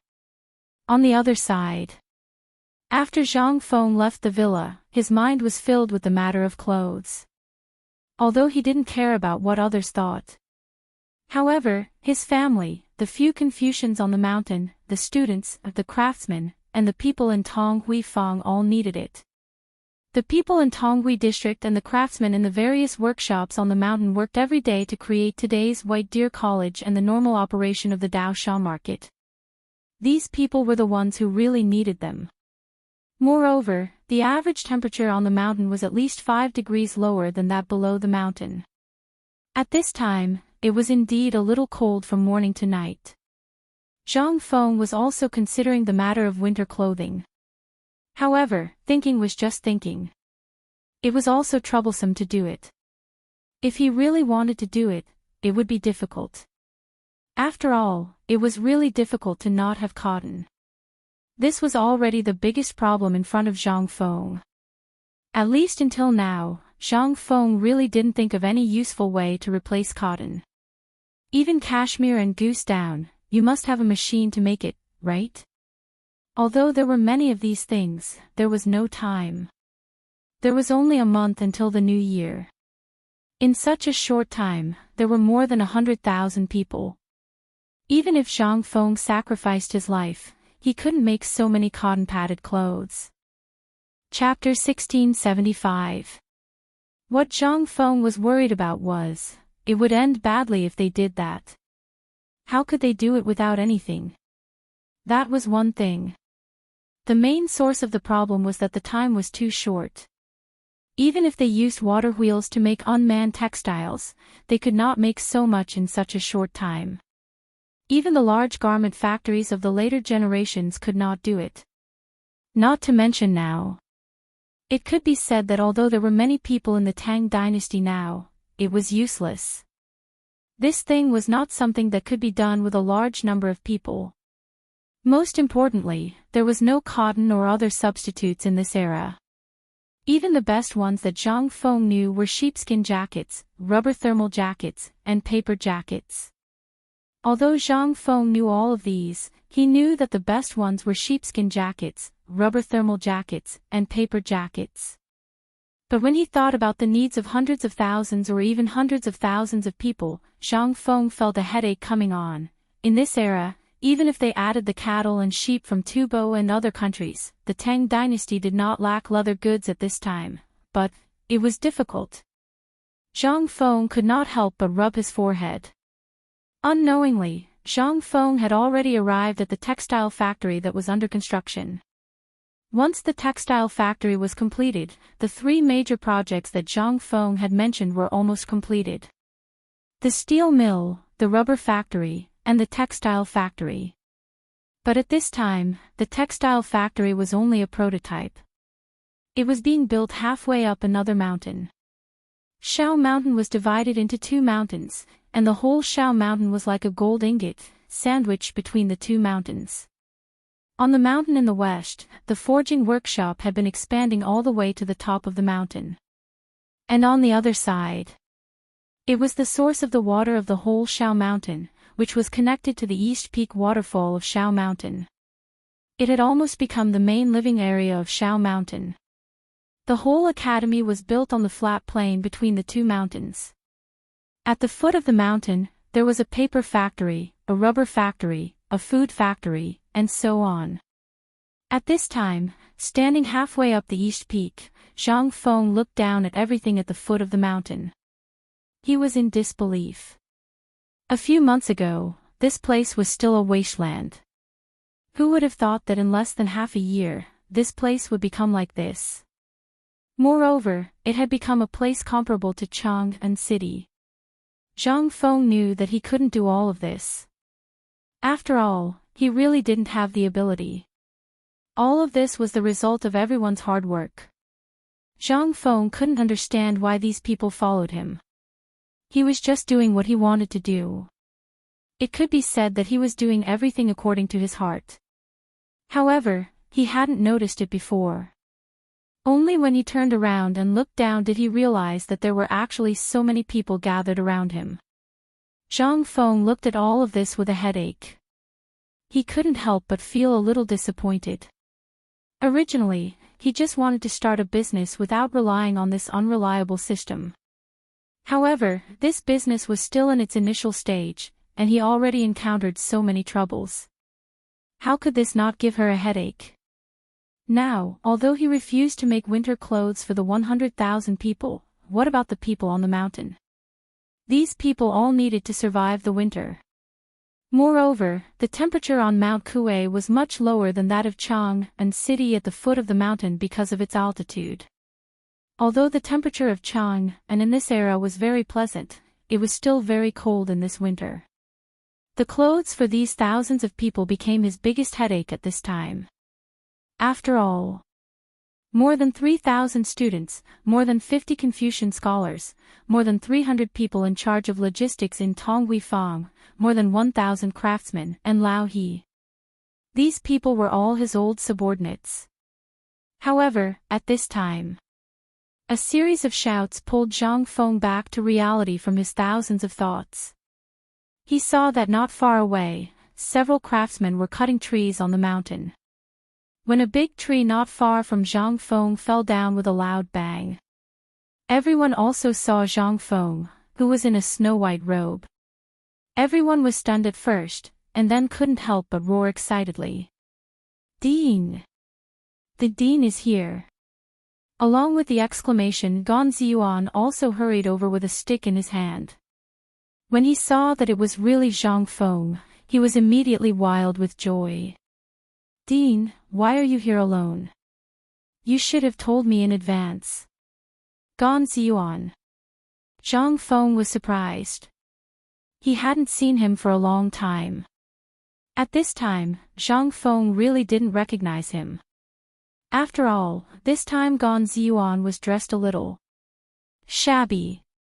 Zhang Feng looked at Gan Ziyuan with some surprise, pointed at the wooden stick in his hand and asked, "Old Gan, you. What's wrong with you?" Gan Ziyuan heard, waved his hand and said with a smile, "Hey, you're talking about this. Isn't this for work? The weather is cold, so I came up the mountain to work and warm up. Let's go, I'll take you to the textile factory." Now the textile factory is amazing. While speaking, Gan Ziyuan pulled Zhang Feng in the direction of the textile factory. After Zhang Feng left, the people who went up the mountain were peeling the bark and arranging the wood. Zhang Feng looked at the red tree deeply, then looked at the thin clothes on Gan Ziyuan's body, and couldn't help but ask, "Old Gan, do the people who go up the mountain now wear such clothes?" Chapter 1676. Clothes again. This was the topic that Zhang Feng heard the most today. At this time, Zhang Feng was silent. Gan Ziyuan seemed to have noticed Zhang Feng's silence at this time and could not help but ask in surprise, "Dean, what's wrong with you?" Zhang Feng did not leave. Looking at the construction site that was bustling with activity not far away, he said, "Old Gan, tell me the truth. Are you all wearing unlined clothes?" Gan Ziyuan was stunned. He said indifferently, "We're the ones who put in the effort, so we can't wear thick clothes. Once we wear them, we won't be able to see anyone in less than 3 days. Then, you were peeling the bark just now to make clothes. Zhang Feng interrupted Gan Ziyuan and said, "Old Gan, what are these people peeling the bark for?" In an instant, Gan Ziyuan was silent. Looking at Zhang Feng's strange expression, he began to falter. "Well, it's going to be Chinese New Year soon, and the construction site needs wood. We're thinking of getting some bark while we're cutting down trees and hiring people to make some clothes. After all, thanks to the dean, we've made a lot of money this year, so, my brothers wanted to buy some new clothes. I was worried, so I followed them. I didn't expect to run into the dean. But we definitely didn't delay the construction. I can guarantee this with my head." Zhang Feng's breathing could not help but become a little rapid. Looking at the craftsmen who were peeling the bark and the craftsmen who were curled up in the corner, Zhang Feng suddenly felt that he seemed to have failed. No wonder the old scholar and Yushernan advised him not to go out again and to stay in the academy and deal with the academy's affairs. Zhang Feng did not understand before. But now, Zhang Feng finally understood. Things outside were a mess, and things at home were still a mess. What was there to do? There was simply no way to do it. Zhang Feng took a deep breath and pointed at the textile factory. "Old Gan, let me ask you. Do you know what this place is used for?" Gan Ziyuan saw Zhang Feng's dignified look and didn't dare to be careless. He hurriedly said, "I don't know, but I heard that it is a textile factory. It should be a weaving workshop. We have no right to ask the dean's decision. We only know how to do what we should do." Over the course of a few months, Zhang Ruochen had been in a daze. Gan Ziyuan could clearly feel the changes on the mountain. Among the people he brought here, as well as the people he called here before, almost every craftsman was paid 10 copper coins a day. No matter where they were, they would receive such a high salary. The most important thing was that every 3 to 5 days, they could go to the cafeteria and have a free meal when the students were teaching. There was plenty of wine and meat. Furthermore, he would pay his salary on time every month, and he would never be late. These were enough for a stone golem to fuse, right? They were the lowest of the low, but in this place, they received the same treatment as the students. Sometimes, the students even had to come here to work, and work together with them. It was just like that. In this world, perhaps only White Deer College was like this. Zhang Feng's heart was slowly changing without him knowing. After a moment of silence, Zhang Feng said, "This is indeed a textile factory.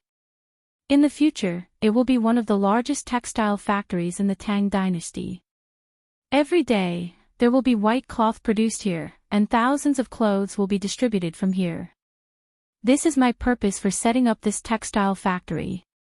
Gan Ziyuan didn't know whether Zhang Feng could do it or not.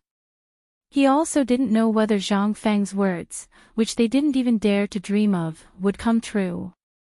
However, they believed in Zhang Feng. They believed that Zhang Feng would definitely do it. However, what was the meaning of Zhang Feng's words? He didn't understand, so he could only nod. Zhang Feng didn't explain anything. He took a deep breath and said, "Old Gan, count the workers here. How many are there? Isn't it just winter clothes? If I can't even do this, my position as the dean will be over. Quickly count the number of people and send them to my courtyard." As he spoke, Zhang Feng left in a hurry. After Zhang Feng left, the craftsmen who had already noticed Zhang Feng quickly surrounded him and asked what the dean was doing here. Gan Ziyuan's mind was only filled with Zhang Feng's words. He took a deep breath and scolded, "What the hell are you all doing here? Can't you see that the dean is unhappy? The dean just told me that he's making clothes for you frozen ghosts. If you don't work hard, don't even think about it." Hearing this, all the craftsmen were in an uproar. "The dean is making winter clothes for us. Is this true? I told you that this is a textile factory. There's a shortage of winter clothes everywhere in the world. But where are we? This is White Deer College. It definitely won't happen here. Amidst the uproar, the craftsmen on the mountain were boiling. Winter clothes, even the cheapest paper clothes, cost 100 copper coins. Even they couldn't bear to buy it, let alone so many people at home. Now, the dean actually said that he was going to give them. What was this? This was truly a joyous occasion. Chapter 1677. Lontian County had been the western gate of Chang, and since ancient times. It was also where the Guanyi Road and Shannon Road intersected. At this moment, a group of youths were waiting in boredom at the foot of an ancient tree that was at least 100 years old. On the side, the horses were leisurely gnawing on the small amount of sheep beard grass on the ground. At this moment, all of a sudden, the horses seemed to be startled. They snorted in a panic, pricked up their ears, and spun around in circles.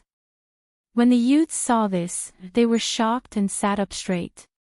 These youths were wearing the uniform of White Deer College. They were Qing Chumo and the others. They had originally wanted to send Li Qingqian off on the way to the college. However, after thinking about it, it was better to come here. After all, there were many eyes in the college. If their identities were exposed, then the losses would outweigh the gains. The only thing they were worried about now was Gao Kan, the iron lump. It all depended on whether Li Qingqian had a way to deal with him. They're here. At this moment, Zhang Sun Chong stood on the branch of a tall tree and looked into the distance as he spoke. Instantly, the youths were energized.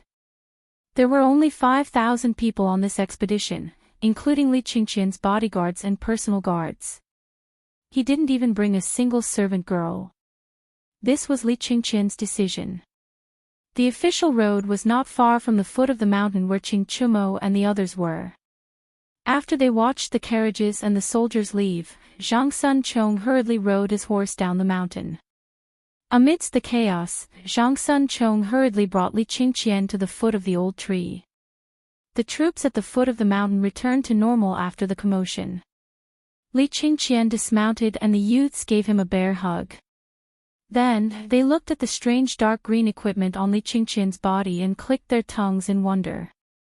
Qingqian, is this the new military uniform that Feng Zi came up with? Li Qingqian showed off a few strokes and said, how is it? The youth's eyes were red with envy. They peeled it off Li Qingqian's body, and each of them put it on. Only then did they reluctantly hand it over to Li Qingqian. At this moment, Dugo asked earnestly, Qingqian, when did Gao Kan find out about your identity? Hearing this, Li Qingqian's expression changed slightly. He nodded and said, Gao Kan is not stupid. In fact, he is smarter than anyone else. When he was in the military camp, he already knew our identities. I only found out today when I was chatting with him. Hearing this, everyone was a little stunned. In their eyes, Gao Kan was undoubtedly a blockhead, but they didn't expect him to be so meticulous. Li Qingqian shook his head and said, I think Fengzi sent him to Qiuzi City with me because he values his meticulous thinking. Do you think any of the people Fengzi accepted are stupid? Now that he said that. Only then did everyone come to a realization. Since he said so, then he must be clear about our relationship with Fengzi, right? Li Qingqian nodded and said, he said today that as long as we don't have any bad intentions towards Fengzi, he will pretend not to know. Moreover, when you guys stole from Fengzi, did you think no one would know? That kid was already watching. At this moment, they couldn't help but look at each other. This guy was an existence that could even beat up the Yuchi brothers.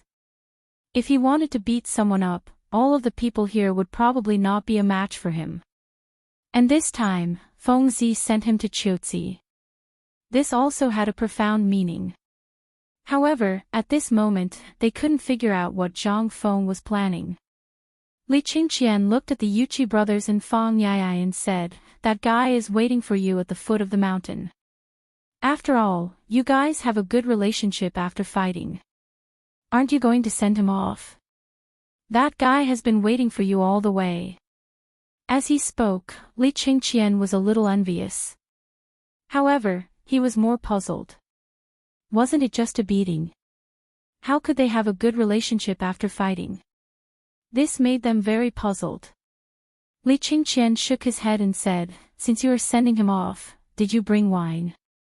"Heh heh, you asked the right person. How can we not have wine?" Cheng Chumo chuckled and took out a few jars of wine from under the tree behind him. However, in his astonishment, Yuchi Baolin hurried over and snatched them away.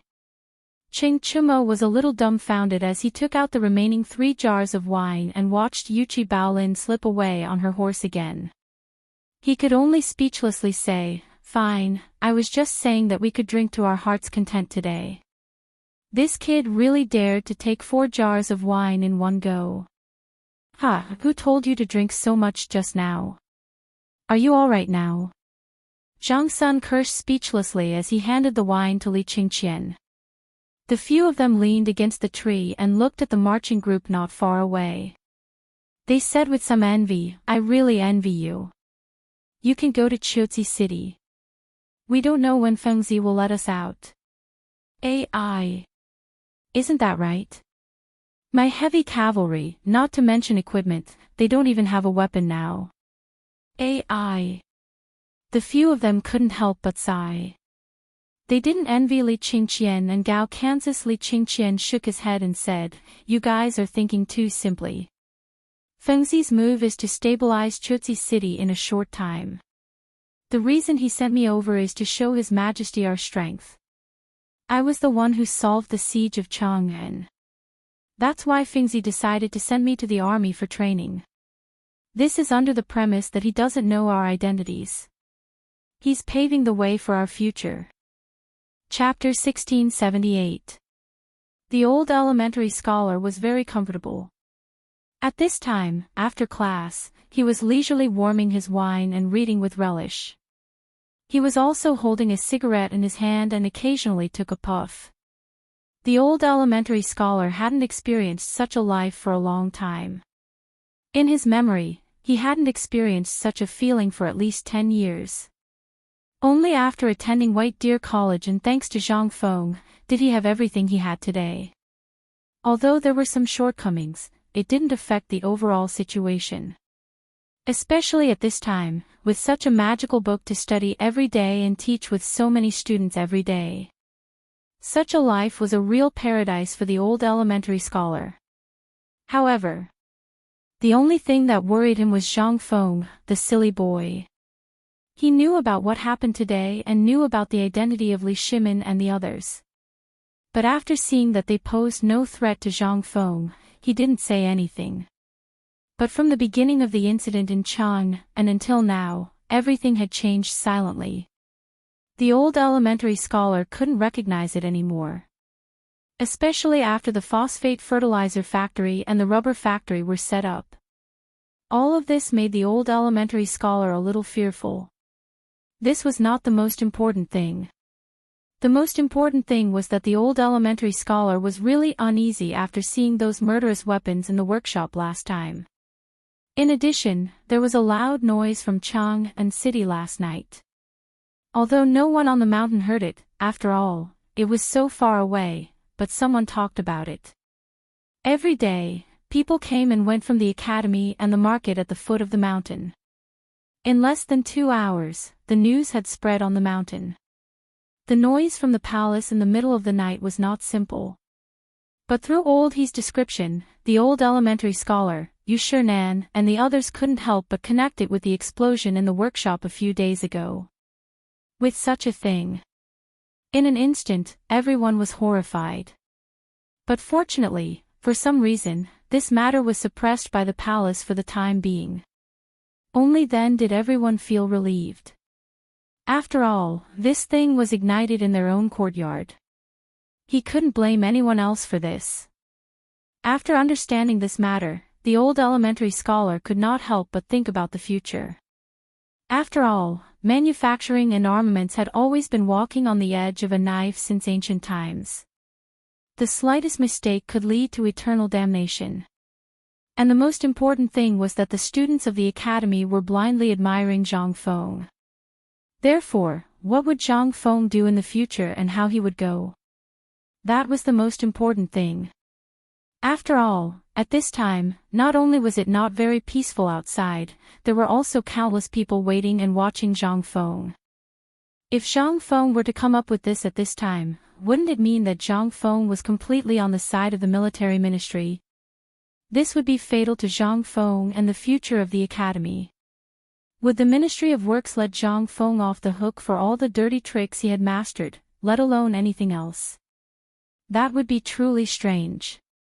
However, at this moment, with a series of knocks on the door, the old elementary scholar came to his senses. He looked and saw that the wine on the small stove in front of him was already boiling. The old elementary scholar hurriedly took down the flagon on the small stove in front of him before slowly opening the door.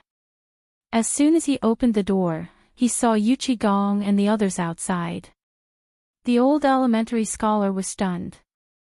However, Wei Jing cupped his fists and said, "Brother Zihuai, I can smell the wine in your room from afar. Can I ask for a cup?" Seeing this, the old elementary scholar hurriedly invited them in and said apologetically, "This is just ordinary wine. I didn't expect you to come to my place. Please come in, quickly come in." As soon as they entered the door, Wei Jing and the others were attracted by the old elementary scholar's flagon of wine. The old elementary scholar poured a cup of wine for each of them and asked, "Today, I wonder what you are here for." "Oh, this is what we are here for. We came here today for no other reason than to be attracted by the smell of your wine and to ask for a cup to warm our bodies." How could the old elementary scholar believe Zhang Sun Wuji's words? After all, these people wanted to drink wine, but he didn't. Besides, this kind of wine was popular now. At least in Chang'an City, almost everyone could drink it. Needless to say, these people were of high status and the wine was brewed by them at this time. How could they be short of wine? At this time, there must be something, and it must be something big. He couldn't help but ask, "Brother Sun, if you have something to say, there is no harm in saying it. We are not outsiders here. But let me say first, if it's about Fingzi, I can't make the decision." His words directly blocked their words. Zhang Sun Wuji and the others couldn't help but be stunned for a moment. Then he said with a smile, "Brother Zihuai, let's sit down and talk." After a few cups of wine for the old elementary scholar, Zhang Sun Wuji and the others complained about their poverty and their miserable situation. Qing Yao Jin even sneezed directly. When everyone felt that it was enough, Zhang Sun Wuji changed the topic and said, "Brother Zihuai, it's going to be cold soon. At this time, we don't know where our clothes are. And the textile factory that Fingzi mentioned last time, we don't know when it will be able to produce it. So, we are worried. Hey, Brother Zihuai, it's still warm here." The old elementary scholar's eyelids couldn't help but twitch when he heard that. He hurriedly said, "Let me say first, I can't help you with this. If you want to drink wine, I have a little here. Drinking wine is easy, but other things are not necessary." Chapter 1679. Seeing the old scholar's simple and straightforward refusal. In an instant, the few of them could not remain calm. At this time, the only person who could change Zhang Feng's mind was the old scholar. Although they had thought of asking the old village chief, after much consideration, they still felt that the old scholar was more reliable.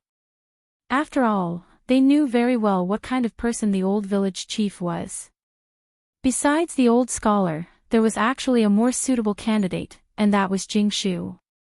But at this time, this kid was hanging out with these two all day long, and there was no chance to say anything even if they wanted to.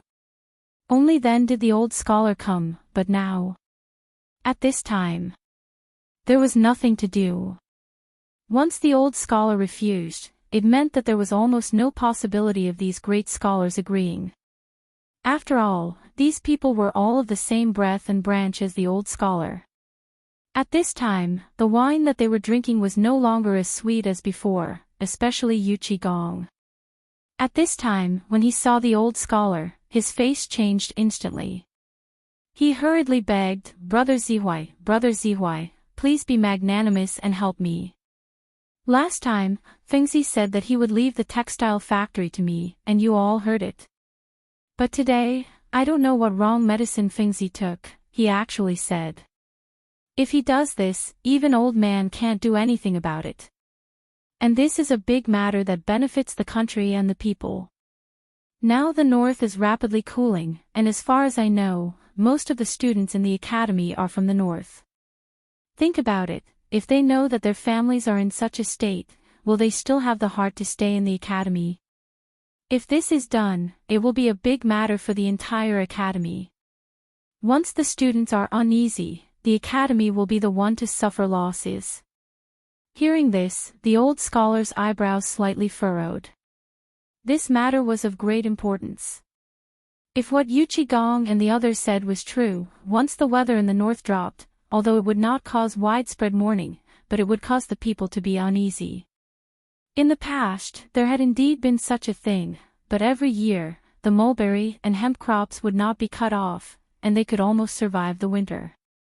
But once something happened in the winter, such as a heavy snowfall, there were bound to be people who froze to death because of it.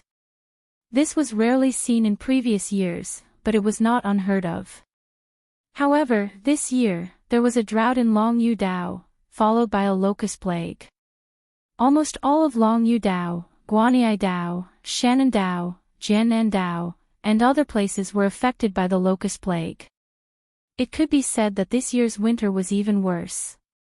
Although the old scholar knew that these people were singing the same tune, he still fell for it. After all, the academy was founded by Zhang Feng. In order to build up the reputation of the academy, Zhang Feng had spent a lot of effort. But now, with the development of phosphate fertilizer and military equipment, the reputation of the academy was increasing day by day. However, if something were to happen at this time, then, it could be said that everything Zhang Feng had done before had gone down the drain. Thinking of this, the old scholar could not help but frown. Is this really the case? Seeing this, Gong exchanged a look with Zhangsun Wuji and hurriedly said, how can this be fake? Fengzi and we are all brothers, and we have even gone through life and death together. How can we harm him? The old scholar rolled his eyes and automatically filtered out Gong's lies. This matter was stirred up by them. If not for them, how could there be such a situation? However, what Gong said was not false. They had no choice in this matter. Now that things had developed to this point, even if they did not want to do it, they had no choice. In short, at this point, there would be many chain reactions. And this was only one of the reasons why the students of the academy were in a state of panic. If this was really the case, everyone in the world would think that what the academy had said before was all empty talk. That would be fatal. Although the old scholar did not know how much Zhang Feng had boasted before, now it seemed that, the old scholar could not help but feel a chill in his heart.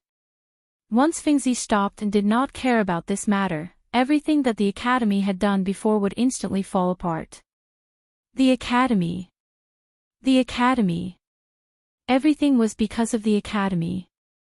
Moreover, these things were all because of these people. If it weren't for their appearance, Zhang Feng would probably still be sloppy all day long. Then, at this time, perhaps he wouldn't be involved in these things that were enough to make people cut into pieces. Thinking of this, the old scholar could not help but say, "Gentlemen, we are all old acquaintances, and there are no outsiders here. Tell me, how serious is this matter this time?" Seeing that the old scholar had finally relented, Gong said, "Well, almost all the memorials in the north are talking about supplies for the winter. And you know this year, because of the plague of locusts, almost all the mulberry, hemp, and textile industries have suffered heavy losses. And the Ministry of Military Affairs and the Ministry of Works, which had been in charge of this matter in the past, are now delaying as much as possible. There is even a temporary shortage of supplies. And you know about the emperor's situation. It wasn't strange for old Xiao to know their identities, so Yu Qigong didn't try to hide it anymore. Instead, he revealed everything about this period of time. Anyway, this was how it was. Old Xiao knew how serious the problem was better than anyone else. Therefore, it wasn't just one person's problem, but everyone's problem. If Qiuzi was selfish, then the entire west gate of the Tang dynasty would be completely surrendered to the Turks. At that time, no one would have a good time. As expected. When the old elementary scholar heard this, his face instantly turned ugly. Stupid. He was completely muddle-headed. How could he forget such an important matter? Was he still the ruler of a country? He was not inferior to the ruler of a fallen country, Yang Guang, was he? That person, is this how he handles things? Everything is thrown to Fengzi. Has he ever thought about Fengzi's future? Have you ever thought about why Fengzi did not agree? This matter, let's not talk about others. Even you, the ruler of a country, can't handle it, and you throw it to Fengzi. Don't tell me this country belongs to him. Or does he have to do these things? Is there no one in the Tang dynasty who can do it? The old scholar said all that he wanted to say in one breath. Everything that Fengzi had done these days was still vivid in his mind. He had always wanted to stop him, but because of some things, they could not get too involved. But this matter, there was only a month before the new year. Who could do anything about the military supplies of hundreds of thousands of people? But Yu Qigong and the others were right about one thing. He understood the principle that if the skin did not exist, the hair would not be attached. That was why the old scholar was so angry at this time.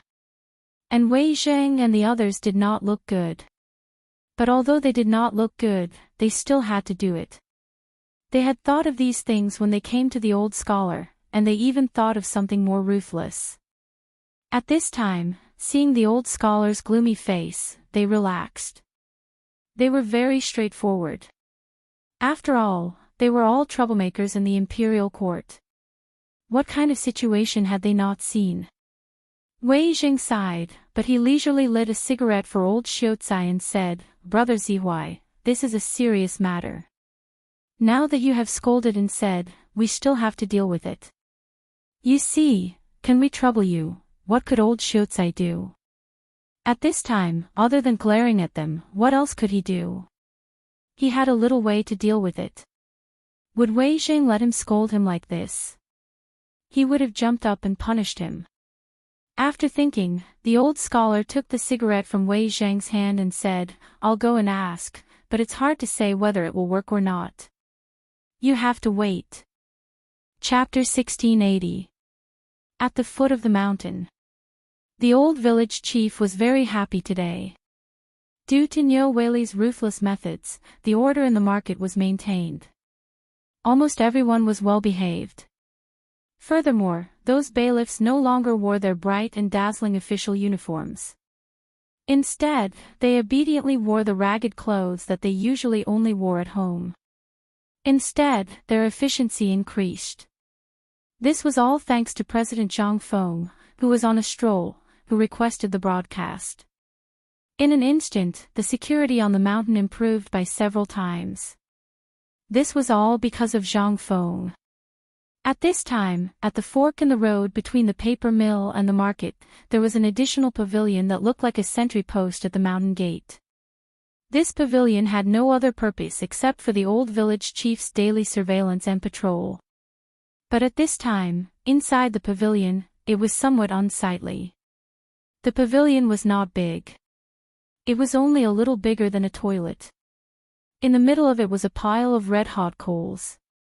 Around it, the old village chief was drinking wine with Qing Chumo and the others. At the same time, he was leaning on a wild rabbit. The old village chief laughed heartily as he talked, almost wanting to become sworn brothers with them. A few jars of wine had already gone down his stomach. The old village chief's face was gradually turning red, and he was even slurring his words. Seeing this, Dugo and the others looked at each other and bumped Ching Chumo. Ching Chumo then pretended to light a cigarette for the old village chief and said in a daze, "Grandpa village chief, you're already so old. How could Fengzi be so cruel to let you come here to suffer the cold and hunger?" The old village chief was dizzy at this time. How could he know what these kids were talking about? But at this time, the old village chief was unhappy when this matter was brought up. "What are you talking about? Fengzi's actions are the smartest of all. You have to know that at this time, all of this is insignificant. After all, old man has been the deacon for decades. Although he is not proficient in other things, he is proficient in judging people's faces in the market. If not for me being busy with the paper mill last time, how could this matter have happened?" Hearing this, Ching Chumo and the others exchanged a smile. Dugo continued to ask, "Old village head, you're talking about level, that's why this Shao Mountain market has reached such a scale under your management. If it weren't for you, how could it become like this? But do you know that ever since the paper mill, the food factory, the phosphate fertilizer factory, the forging workshop, and the rubber factory were established, we suddenly felt that there was nothing to do. Recently, Fengzi has also been mysterious. I don't know what he is doing. Do you know what Fengzi is talking about?" This, the old village chief choked instantly. Ever since the last incident in the market square, although the market square was still in order, it did not restore the glory of the past. The old village chief had been in a state of guilt, so he did not care about anything and just stared at the market square. At this time, seeing the old village chief like this, Dugo toasted him again and asked with a smile, "Grandpa village head, you also know that the impact of the water wheel on the Tang Dynasty is fatal. But we are also young people and also want to do something. At this time, it has been a few days and the weather is gradually getting colder, so, do you know what Fengzi's plan is?" This, ahem. Well, the old village chief was stumped. It was a good thing that young people could think for Fengzi, but at this time, how could he know? Fengzi would not tell him these things. But now that these kids were asking him, how could he say no? He could only vaguely say, "Well, I'm not sure for now, but I can tell you one thing for sure, and that is, I will go up the mountain tomorrow morning. At that time, I can help you buy it and ask. You guys are really too much. If you have any questions, why don't you ask him personally?" Ching Chumo hurriedly said, "Aren't we just thinking of giving Fengzi a surprise? Previously, we heard that Fengzi wanted to build a textile factory, the kind that can produce hundreds of bolts of cloth a day, so we were thinking of asking you to help us ask if you can give it to us." The old village chief was naturally aware of this matter. At this time, when he heard them say this, the old village chief instantly understood. No wonder these brats came to drink with him today. They wanted to attract business. When he thought of the money from the paper mill being divided among them, the old village chief's heart was bleeding. If it were not for Fengzi's desire to be a hands-off shopkeeper and there was really no one on the mountain that he could use, the old village chief would not have tolerated Zhang Feng's squandering.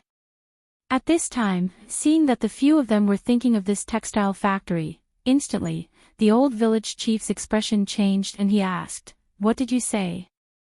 You said that it can spin hundreds of bolts of cloth a day." Seeing this, the few of them nodded. They said, "That's right. Fengzi has said it more than once. So you see." Without waiting for Ching Chumo and the rest to finish, the old village chief hurriedly opened the door. As he walked, he hurriedly muttered, "Wait, I'll go and ask this prodigal. Why didn't he discuss such a big matter with us?" Chapter 1681. At this time, the temperature in Chang'an City was very pleasant. Although it was early winter, there was almost no coldness at this time. Only in the morning and at night could one feel a trace of coldness. The autumn planting had just ended. The popularity of the phosphate fertilizer matter had not dissipated yet. Although the authority of the phosphate fertilizer agent and the manufacturing authority were slowly transferred to the Ministry of Works. However, with so many people and so many demands, the Ministry of Works Agriculture Temple was almost overwhelmed. Therefore, some merchants saw the momentum and plunged into the market. Although there was no written rule that phosphate fertilizer could not be sold privately, at this time, it had just been popularized. The Ministry of Works itself had not figured out all the manpower and procedures. If they figured it out, who would know what twists and turns were involved in this?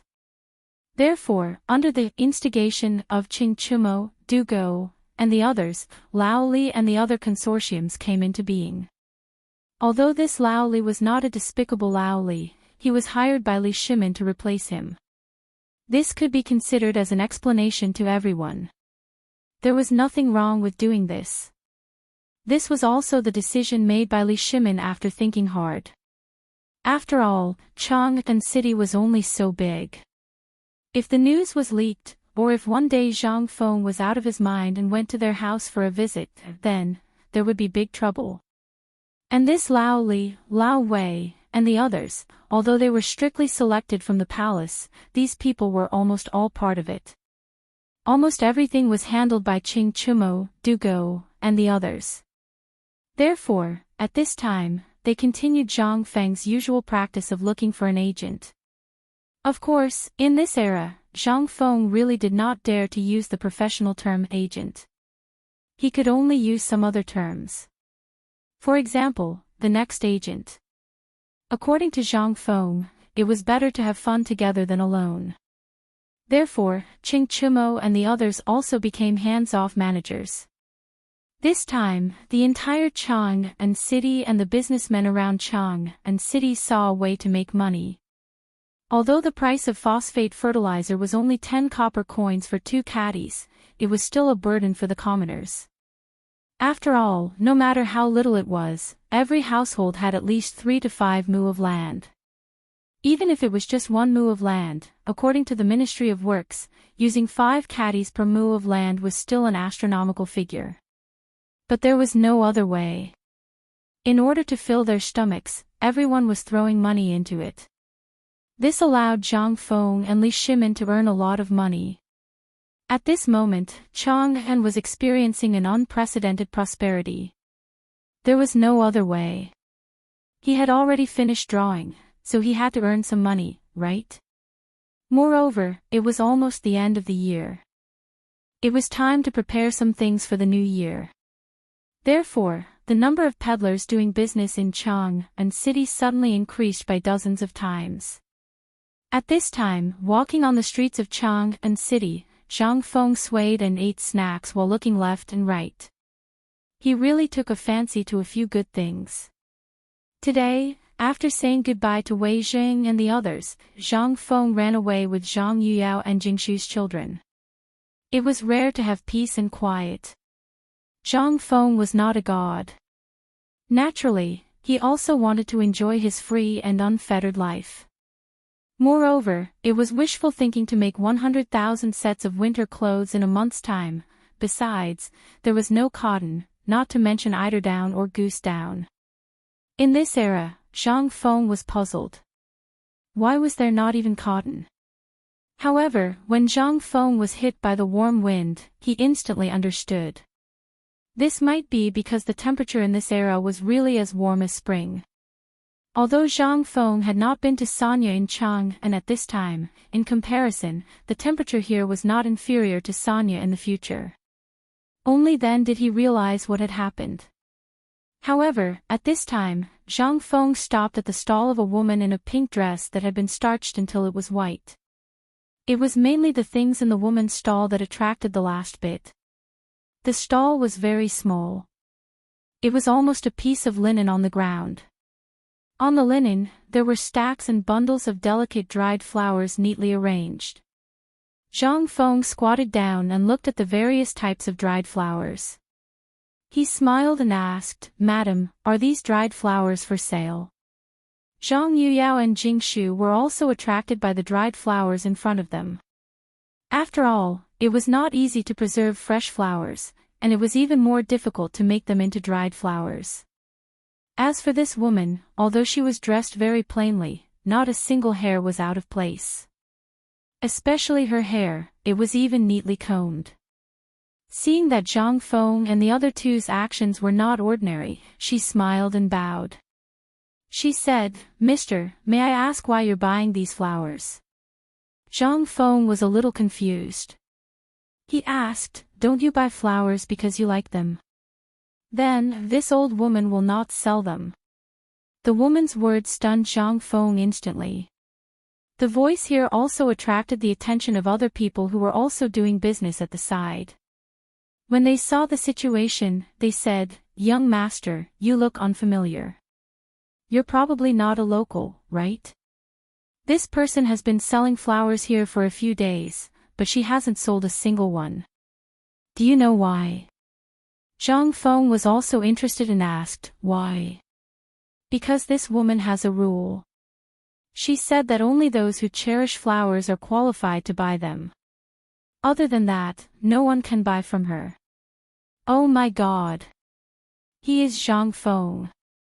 He is President Zhang. In an instant.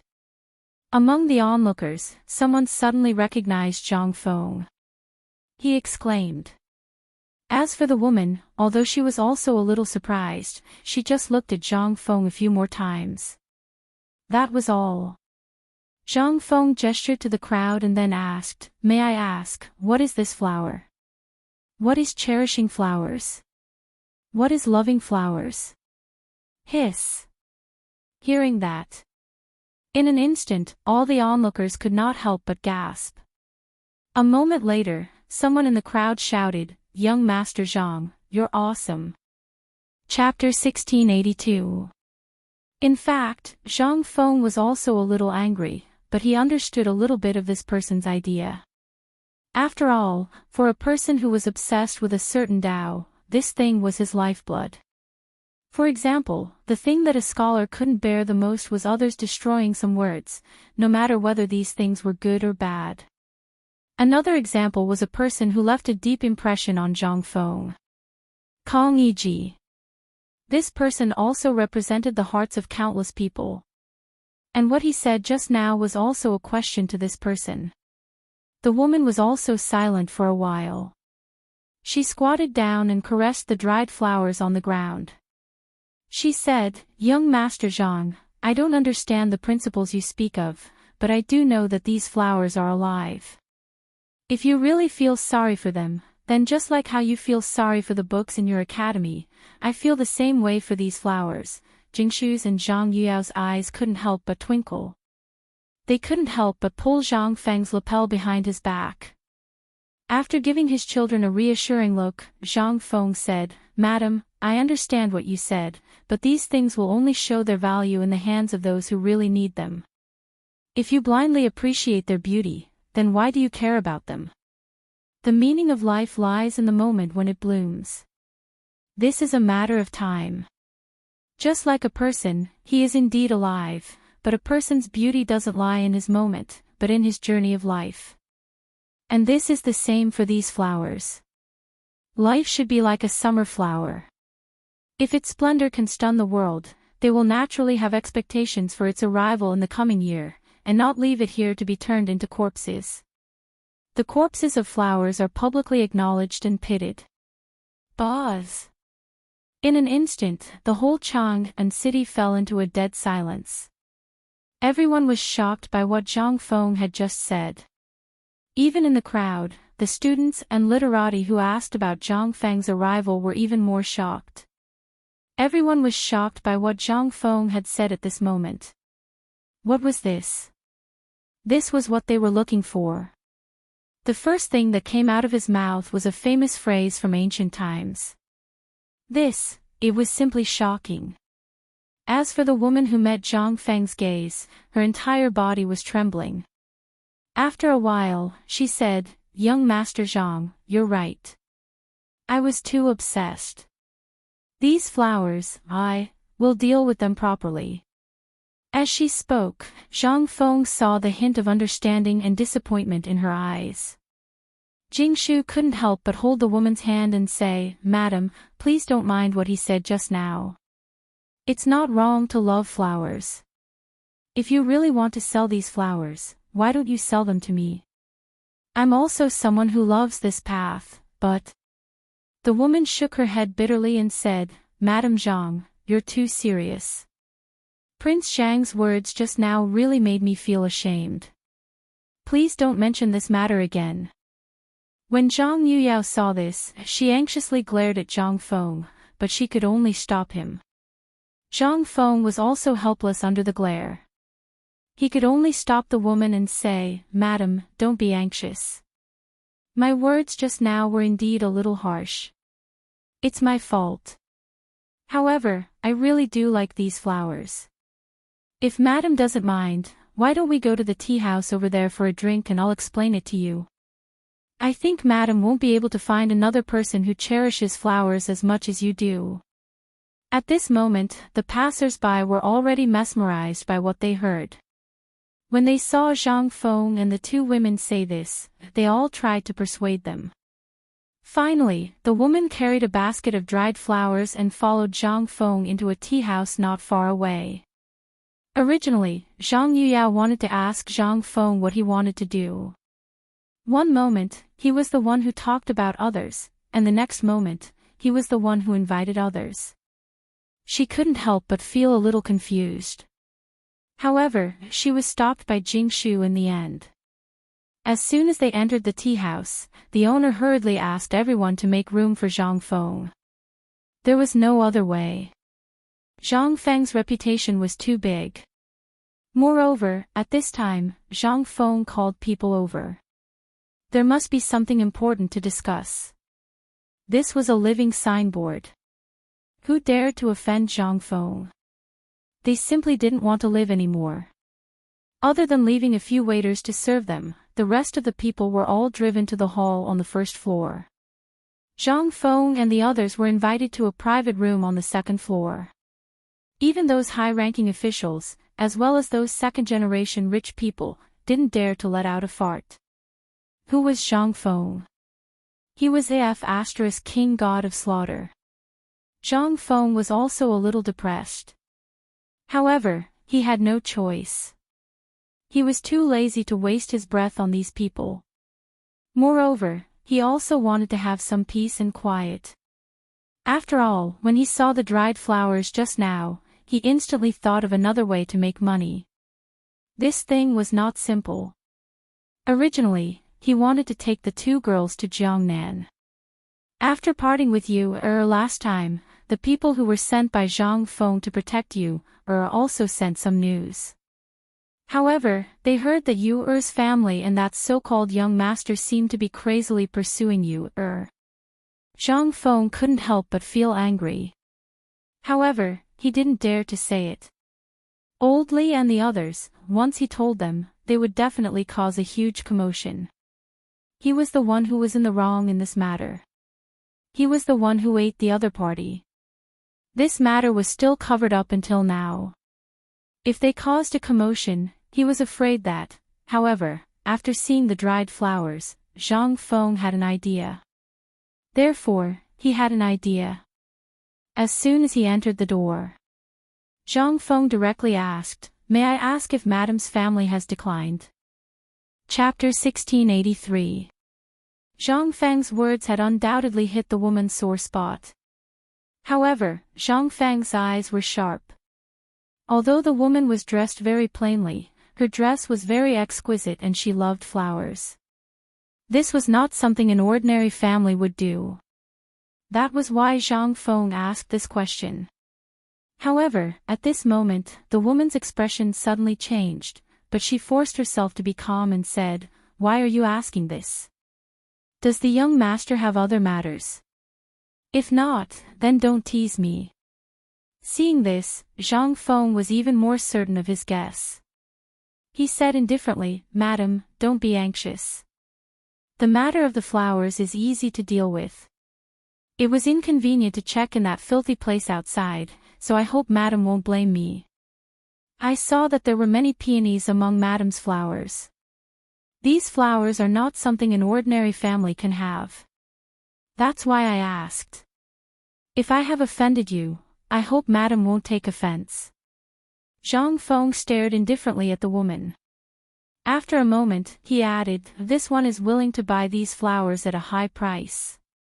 As expected, after Zhang Feng said that he would buy them at a high price, a trace of excitement flashed through the woman's eyes. However, after a moment, it was hidden again. Seeing this, Zhang Feng continued, Madam, this one only has about 1,000 strings of silver notes on me when I left the mountain this time.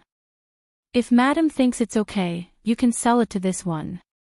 If it's not enough, I'll ask the shopkeeper for a pen and ink and write an IOU. When the time comes, you can use this IOU to go to any branch of White Deer College in Chang and to exchange for the money you need. What kind of person does Prince Zhang think I am? The madam couldn't help but feel a little angry at this moment. In an instant, an aura that only belonged to a superior suddenly bloomed from her body. However, who were Zhang Feng and the others? This moment was enough. Zhang Yuyao widened her eyes and stared curiously at the woman. Even Jingshu couldn't help but look at the woman and secretly size her up. The woman also felt a little regretful, but it was too late for regrets. She could only sigh helplessly and say, Prince Zhang is indeed a genius. I admire your sharp eyes. What you said is correct. My family was once a noble family. However, due to the destruction of the Qin dynasty, we were also affected.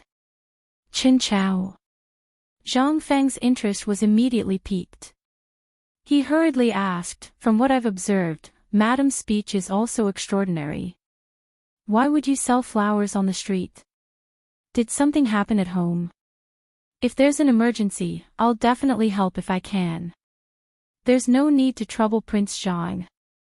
I just want to ask Prince Zhang, is there a person named Xie Zong in your academy? Hearing this, Zhang Feng could not help but be stunned. There were so many people on the mountain, how could he remember them all? She could only ask, I don't know about this for the time being. Madam, why don't you tell me this person's appearance, age, or some other title? I'll send someone up the mountain to look for him. When the woman heard this, she said, he is very proud of himself. Since 10 years ago, pft. 3 sounds of water sprayed out, interrupting the woman's words. Zhang Feng could not help but ask in surprise, Madam, are you saying that Mr. Zihuai is about 70 years old? Hearing this, the woman's eyes changed and she said, yes, he is. I heard about him before, so I moved my family from Jiangnan. However, after coming to Chang'an, I couldn't find him anywhere. So, I just asked by chance. I wonder if Prince Zhang can introduce me to him. At this moment. After that, he began to seriously observe the woman. Especially when compared with the old Shuozai. After all, these two people were too similar. He could not help but ask, may I ask, what is the relationship between Madam and Mr. Zihuai? If you ask Xie Zong in Chang'an, no one will know. However, if you ask the old Shuozai, you'll probably find him long ago. The old Shuozai. The woman frowned slightly. But seeing the meaning in Zhang Feng's words, it seemed that there was news about him. She hurriedly said, he used to be the most talented person in the Xia family of Qin County. After the fall of the Qin dynasty, his talent was recognized by Emperor Wen of Sui and he was appointed as the crown prince's servant. However, because of the fall of the Sui dynasty, he disappeared in order not to bring disaster to the family. However, in the end, our Xia clan was still affected. Even though we were not exterminated, we still fell apart. Xie Zong, the old elementary scholar that you spoke of, was from our bloodline. He is also my uncle. The woman poured out this piece of old history like pouring beans out of beans. Those who listened and those who spoke were incomparably sad. It was as if they were watching a drama of life. When she finished, Zhang Feng was silent. Although he was very curious about the old Shuozai's background, Zhang Feng could not help but feel pity for the old Shuozai when he heard this at this time. This stubborn old man. If Li Yuan and the emperor really wanted to deal with you, do you think you can be safe hiding in Chang'an City? After so many years, it was really, Zhang Feng sighed deeply and said, the old Shuozai is my teacher. Leave it to me. I'll send someone to invite him down the mountain. If he doesn't come, I'll tie him up and bring him here. How about it? Chapter 1684. The Xia family. Although the woman did not say much, Zhang Feng could vaguely guess which family it was. It was the poem mentioned in Lu Yushi's Wui Lane. Flowers bloom by the Vermilion Bird Bridge, the setting sun at the entrance of Wui Lane. In the old days, Wang Xia Tang's swallow flew into the common people's house. Wasn't this a description of them? Who would have thought that Zhang Feng would be able to experience the sacrifice of a dynasty in this era, as well as the process of a clan going from glory to decline? After Zhang Feng sent the waiter to deliver the letter to the old scholar on the mountain, he returned to the private room. As soon as he entered, he asked, I heard you say that the Xia family has been living in Jiangnan for a long time. Why did they suddenly move to Chang'an? But what kind of great change had happened? And they need. After the woman learned about the old scholar's whereabouts and that Zhang Feng was a disciple of the Xia sect, she felt slightly better than before. After all, a person's shadow was like the bark of a tree. Zhang Feng's reputation was well known, so when she heard Zhang Feng's question, the woman said, our success is because of the Xia family, and our failure is also because of the Xia family. When uncle left, the family was robbed by the Sui dynasty soldiers and the local people. 80% of the family property was lost and we could barely get by. But this year, because of the drought and the suppression of several merchants and aristocratic families in Jiangnan, the family was really. Therefore, some time ago, the phosphate fertilizer business caused the entire family to fall apart in an instant. I advocated using all of our family's assets to purchase the Jiangnan phosphate fertilizer, but it was because of this that the patriarch expelled our bloodline from the Xia family. We had no choice but to come and try our luck after learning about Prince Zhang and uncle's names from the students who returned from Chang'an. But our family had just bought a property outside Chang'an City, and we were really short on food. Plus, our son was seriously ill, so we had no choice but to do everything we could to treat him. Seriously ill? Hearing this, Zhang Feng could not help but frown slightly. But before he could say anything, Zhang Yuyao couldn't help but sit beside the woman and say, Madam, you may not know this, but the divine Dr. Sun Simiao, or Mr. Sun, is teaching in the academy right now. And our Prince Zhang is also quite. Cough cough. Zhang Feng coughed and interrupted Zhang Yuyao. He did not dare to let her continue. This little girl was simply too much. Nothing had happened, and he had already said everything.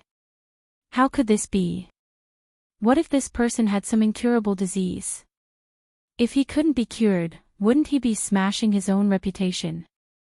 And what kind of miracle doctor was he? It was just a blind cat running into a dead mouse. Last time, if Niu Xiaohu's leg was really broken and split into two halves, he would be helpless. This time, he dared not promise others anything casually. It would really cost him his life. Madam, may I know what illness the young master has? The woman was also frightened by Zhang Yuyao's words. After all, as a former big clan, although they were driven out, they were still a big clan. She must have some information about some things. Naturally, she also knew Zhang Feng's ability. At this time, seeing this, she hurriedly explained the illness. Zhang Feng couldn't help but frown and said, according to the illness you said, it should be lung disease, but has this lung disease been diagnosed before? I found out, but the doctors told my son to avoid meat and fish, and not to be exposed to the wind. However, it has been several years and there hasn't been any improvement. There is only one male in the family, and my son is known in the family as a talent who has the potential to surpass uncle. However, his fate is full of misfortune, and I have no other choice. Moreover, my son's monthly medical expenses are simply astronomical, so the woman said it with tears in her eyes. Jingshu and Zhang Yuyao were also in tears. Seeing this, Zhang Feng felt a headache. K. If Zhang Feng saw that quack doctor, he would definitely cut him into pieces. K. Is there anyone who treats patients like you? K. You can't just care about money and ignore people's lives, right? Lung disease was mainly to clear the lungs and stop coughing. What was needed was fresh air. Moreover, this disease did not have any other requirements regarding diet. As long as one avoided spicy and stimulating food, there was no need to King abstain from eating meat. Wasn't this killing people? Zhang Feng felt a sense of cynicism and sighed, this illness isn't a big problem. I'll get Divine Dr. Sun to take a look at it later. Furthermore, I'll write something for you to change your living environment. Hearing this, the woman said with some doubts, Prince Zhang, what you said is true. Zhang Feng couldn't help but spread out his hands. The woman smiled apologetically, and then hurriedly pushed the dried flowers in her hand to Zhang Feng respectfully and said, to be honest, there are some at home. But as for the consultation fee, I will send the full amount later. Since Prince Zhang likes this flower, I have nothing else.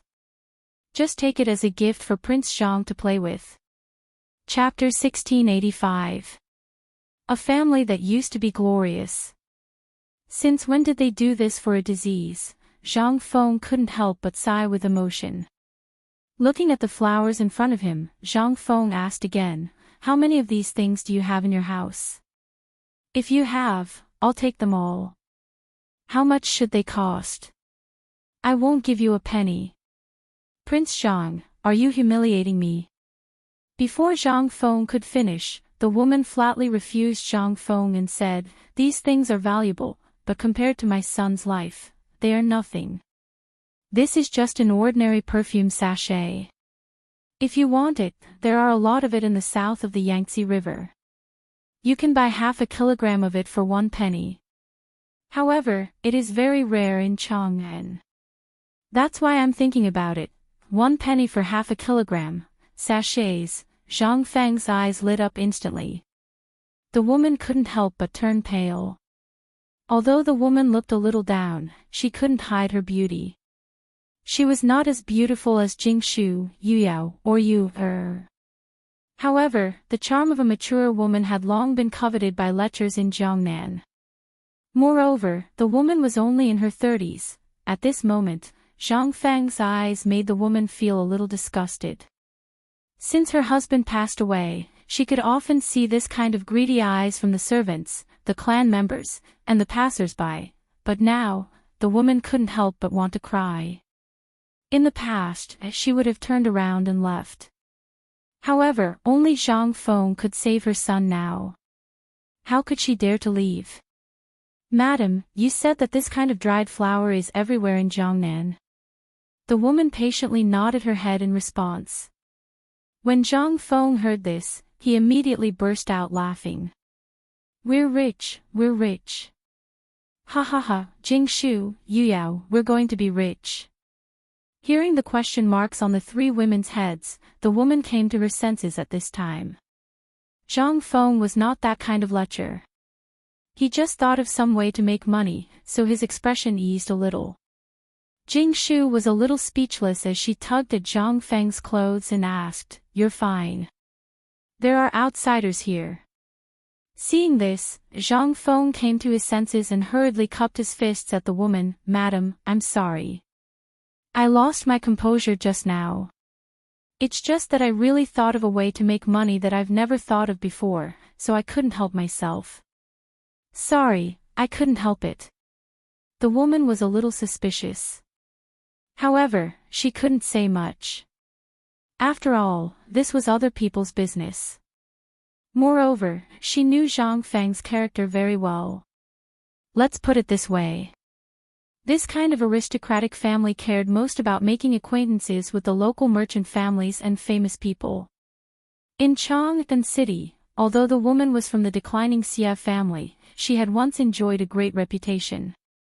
Of course, these things were necessary lessons. It was impossible for them not to inquire about Zhang Feng's reputation in Chang'an City and its surrounding areas. At this time, the atmosphere suddenly became a little strange. Zhang Feng also noticed it. He coughed and said, "Madam, since you're a relative of my teacher, and you must know more about the things in Jiangnan than I do, how about this? I have a business here. Can you see if you can cooperate with me?" Although the woman didn't understand what cooperation meant, she also understood that Zhang Feng did this for Xie Zong's sake. Otherwise, why would he care about a declining aristocrat? However, this was also the woman's expectation. How many years had it been? The Xia family tried everything to climb up the social ladder, but no one dared to provoke the remnants of the previous dynasty. Even if they used up all the remaining financial resources of the family, in the end, because of her husband's mistake, the Xia family suffered a great disaster. At this time, she didn't expect to meet Zhang Feng by chance because of buying flowers. Not only did he solve her son's illness, but he also solved the Xia family's urgent problem. At this time, because the Xia family had moved here, they only had enough money left to plant this autumn after purchasing the land title deed. If they didn't have a chance to survive, they would probably have a difficult new year. At this time, the woman couldn't help but ask, "Prince Zhang, if you have something to say, just say it. Although my family has indeed declined, I still have some connections in Jiangnan. And if Prince Zhang really wants this kind of dried flower, then I can guarantee that I can buy you as many as you want. And the price is the most reasonable and cost-effective. It's just that the road from Jiangnan to Chang'an is a little long." Zhang Feng waved his hand and said, "In that case, thank you very much, madam. I haven't asked for your surname. It's really my fault. May I ask for your surname?" "My surname is Xia, and my name is Chuyan." "So it's Madam Xia. How about this, Madam Xia, according to the price here, I'll charge you 3 copper coins per caddy. You can take the money just now, and if it's not enough, you can get more from the account. This will be the deposit for the first batch of goods. What do you think?" Zhang Feng's wealth made Xia Chuyan's eyelids twitch uncontrollably. But she still couldn't help but ask, "Prince Zhang, to be honest, this thing is really useless. I really don't know what Prince Zhang wants this for. And why waste this money?" Zhang Feng smiled mysteriously, but just as he was about to speak, there was a cough outside the private room. Zhang Feng immediately shut up and pointed to the door. "The person you're looking for is here." Chapter 1686. Xia Chuyan looked at the door in a daze. But before she could say anything, Zhang Feng had already opened the door. When he opened the door, he found that the 2 girls were looking at him strangely. He waved his hand and asked the 2 girls to leave the room quietly. After all, this was other people's family matter. He did not have the hobby of prying into other people's family matters. Once out of the door, Jingshu could not help but look at the dried flowers in the basket and asked, "Young master, you, sure?" Zhang Feng made a shushing gesture and pointed downstairs. Jingshu immediately saw that downstairs was already crowded with people. They were all looking at him eagerly. Seeing him come out, many people were cheering. There were even some young people who were holding up their calligraphy books and shouting. Zhang Feng was too lazy to look at them. Even if he did, he would not understand. He simply pointed to the crowd downstairs and said to the 2 girls, "Do you see this? This is the current me. If I were to be as lonely as her one day, I reckon." Sigh. Zhang Feng sighed. He looked at the commotion downstairs and then looked at the sunlight shining in through the window. He could not help but say, "There are wild flowers by the Vermilion Bird Bridge, and the sun is setting at the entrance of Black Clothes Alley. In the old days, Wang Xiatang's swallow flew into the ordinary people's house. Sad, lamentable. Buzz. In an instant, there was a burst of excited roars downstairs. And in this roar, it was as if someone was crazily writing a brush in ink. There were even people fighting over the brush and ink. Seeing all this, Zhang Feng felt even more upset. Looking at a female servant who was trembling with excitement, Zhang Feng shook his head and said, "Are there any more private rooms?" "Yes, yes, yes."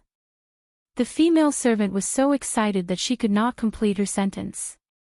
She just nodded her head like a chicken eating rice.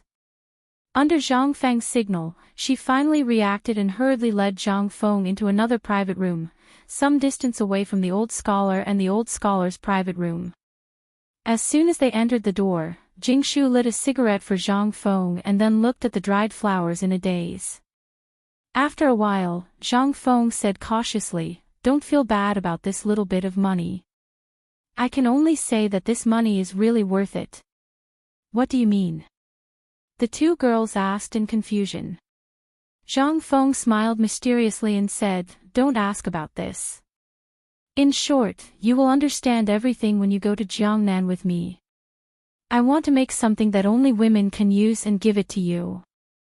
Jingshu couldn't help asking, "What is it?" "Perfume. This thing is good stuff. It extracts the fragrance from the flowers and then smears it on the body. The fragrance will stay on the body for a few hours. So, do you like this thing?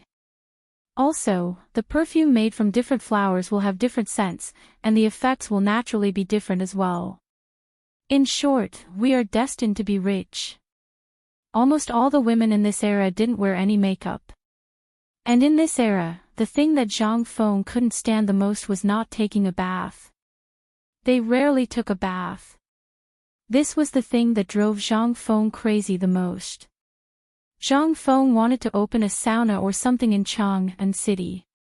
This was simply too much for him, especially every time he sat in the house with Qintinyu and his father. It was simply too much. But this perfume was different.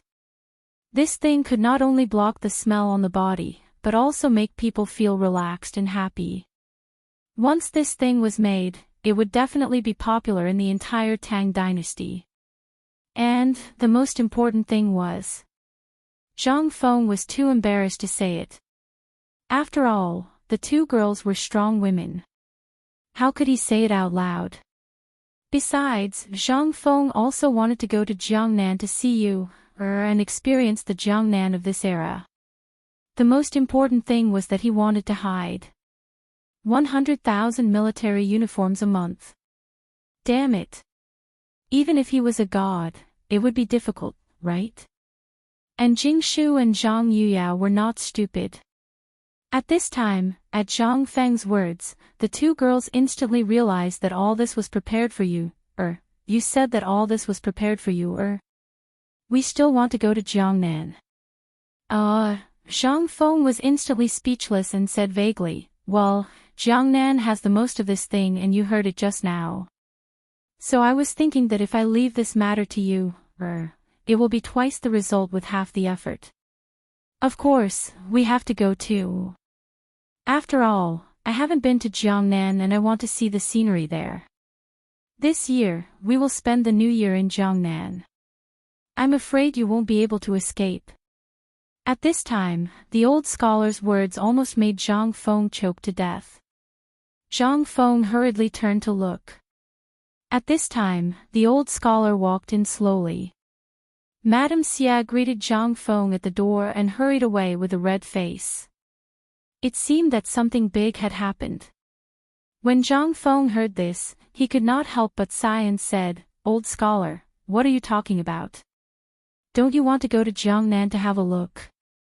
Chapter 1687. The old scholar shook his head and said, "I'm not going. It's a sad place. Going there will only add to the sadness.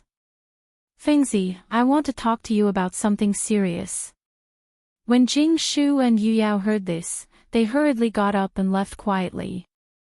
Zhang Feng asked, "You finished talking so quickly?" The old scholar sighed and said, "It's all in the past. What's there to talk about? When I have time, I'll go back and have a look." Seeing that the old scholar didn't want to talk about it, Zhang Feng quickly shut up. After all, this was his family's business. If he didn't want to talk about it, who could do anything about it? "Old scholar, what did you say just now?" "Don't talk about the military equipment. 100,000 pieces a month. Even a god can't do that." The old scholar smiled bitterly and said, "It's true.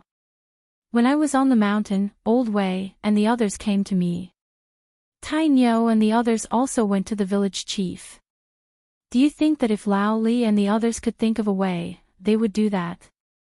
And I'm worried that this is the emperor's idea.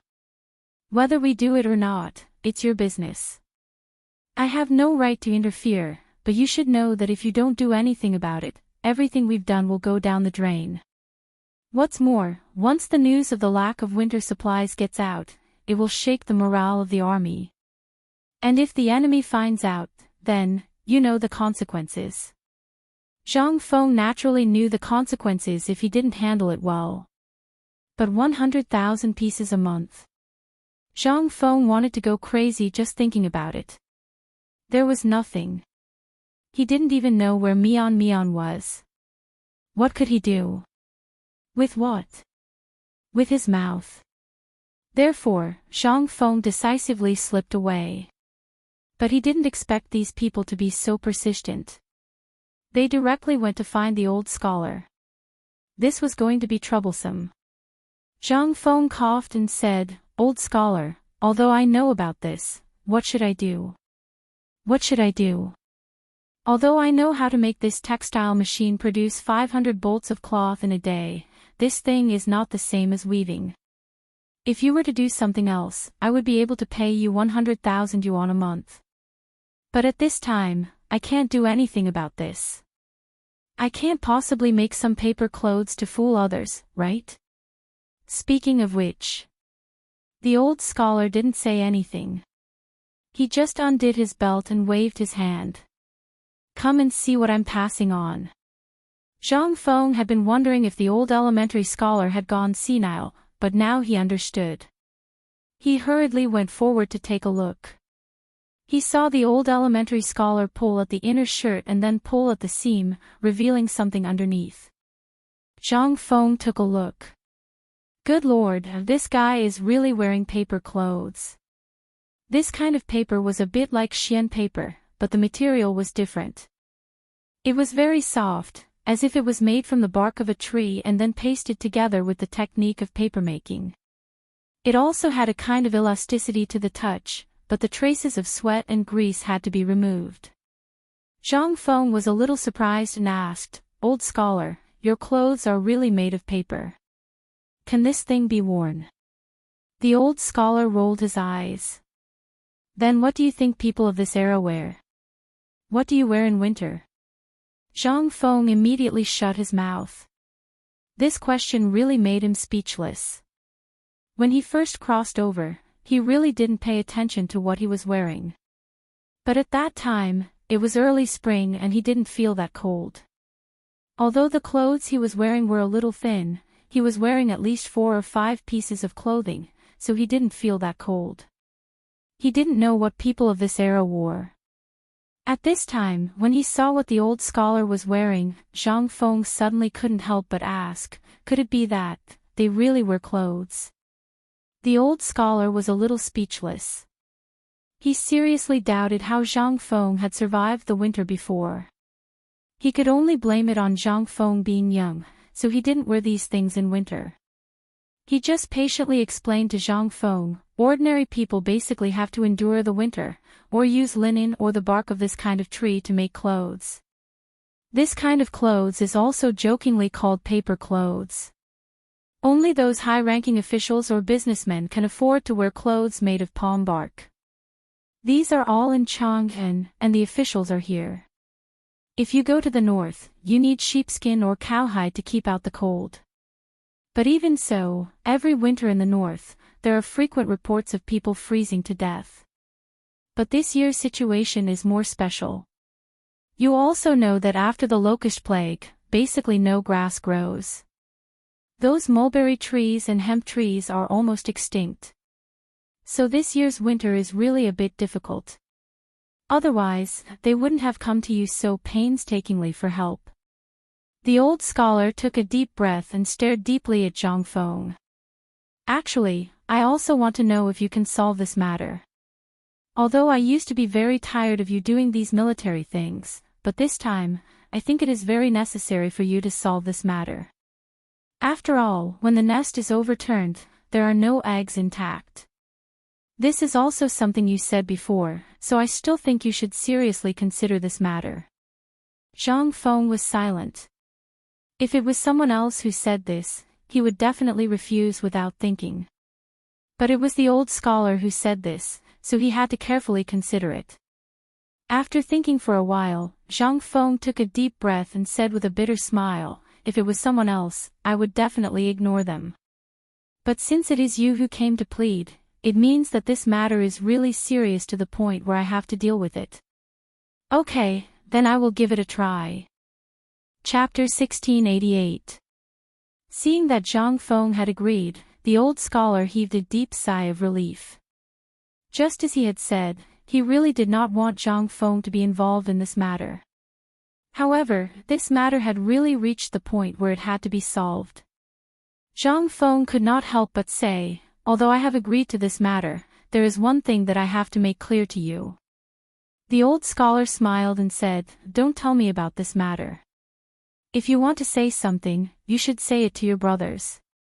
After all, they have also told me that no matter what request you make, as long as it can solve this matter, they will fulfill it. Don't you think that I should confirm it with you first? I still have something to do, so I will leave first.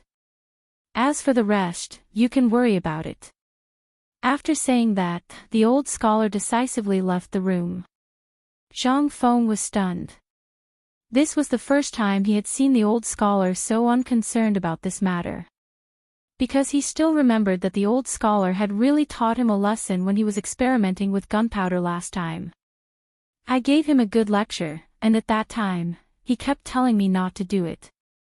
But now..." Previously, the old scholar had told him not to get involved in this matter. But now... However, Zhang Feng could also understand this matter.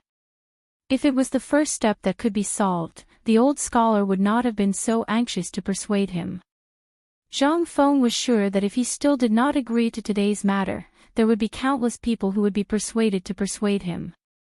Zhang Feng did not dare to try being brainwashed again. Furthermore, it was the horrifying scene of the four great Confucian scholars surrounding and brainwashing him. At this time, Zhang Feng fell into his own thoughts again. These things were for him to do. The first thing that came to Zhang Feng's mind was cotton. As soon as he thought of cotton, Zhang Feng could not sit still. He hurriedly followed the crowd downstairs. Although the downstairs was already blocked, at this time, seeing that Zhang Feng was coming down, no one dared to stop him. They all opened up a path for Zhang Feng to escape from the scene. As soon as he got out of the door, Zhang Feng hurriedly hired a carriage and rushed towards his courtyard. Moments later, Zhang Feng appeared in the mansion. As soon as he entered, he saw Du Ziding and the others strolling around in the courtyard with nothing to do. As soon as they saw Zhang Feng return, everyone was so busy that they rushed to greet Zhang Feng. Seeing this, Zhang Feng had an idea and said, "Old Du, hurry up and gather everyone. I have something to ask everyone." Everyone couldn't help but feel a little confused when they heard this. This was especially so when she saw Zhang Feng rushing back anxiously and gathering everyone as soon as he returned. She thought that something big had happened. Zhang Feng hurriedly asked, "I have something to ask you today. What kind of clothes do you wear during winter?" Everyone was stunned at first. Then, everyone's expression became a little strange. Seeing this, Zhang Feng was speechless. He had to beckon Du Ziding to his side and asked, "Old Du, let me ask you. This is not a joke. Tell me, how do you spend the winter? Du Ziding was completely confused. Master, why do you ask this? But seeing Zhang Feng's serious face, Du Ziding did not dare to be careless. She hurriedly said, in winter, we basically wear paper clothes. Paper clothes again. These were the words he heard the most today. After taking a deep breath, Zhang Feng said, hurry up and get me a piece of paper clothing. Let me take a look. Du Ziding was a little confused.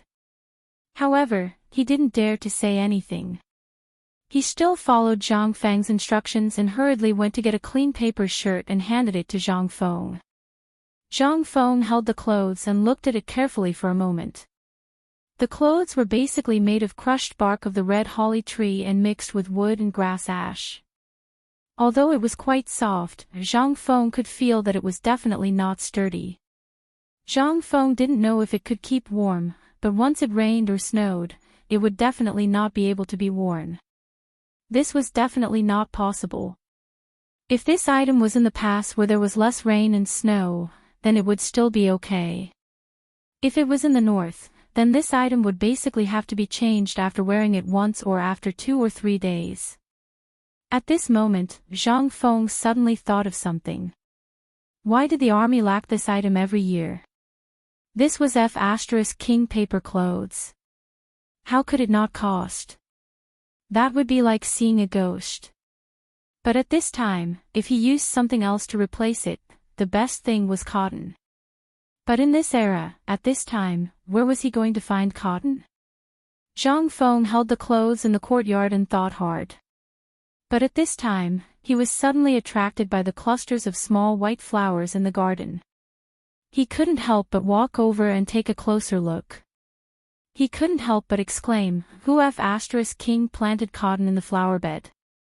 Chapter 1689. Cotton. Everyone was dumbfounded. What was that? Wasn't that white folded cotton? Since when was this thing called cotton? Old master, isn't this a kind of flower unique to Longyu? What's so strange about it? Du Ziding asked, a little confused. At the same time, he wanted to tell Zhang Feng that this thing was really not that useful. It was just a kind of flower that bloomed like snow in winter. Moreover, this kind of flower wasn't beautiful. If it wasn't for the high officials and dignitaries adding some winter flowers to their flower beds, who would use this kind of thing? It was extremely difficult to clean it up. Zhang Feng was also a little confused. Even his heart was bleeding. It was such a good thing. Mother of*Ker, what kind of prodigal was this?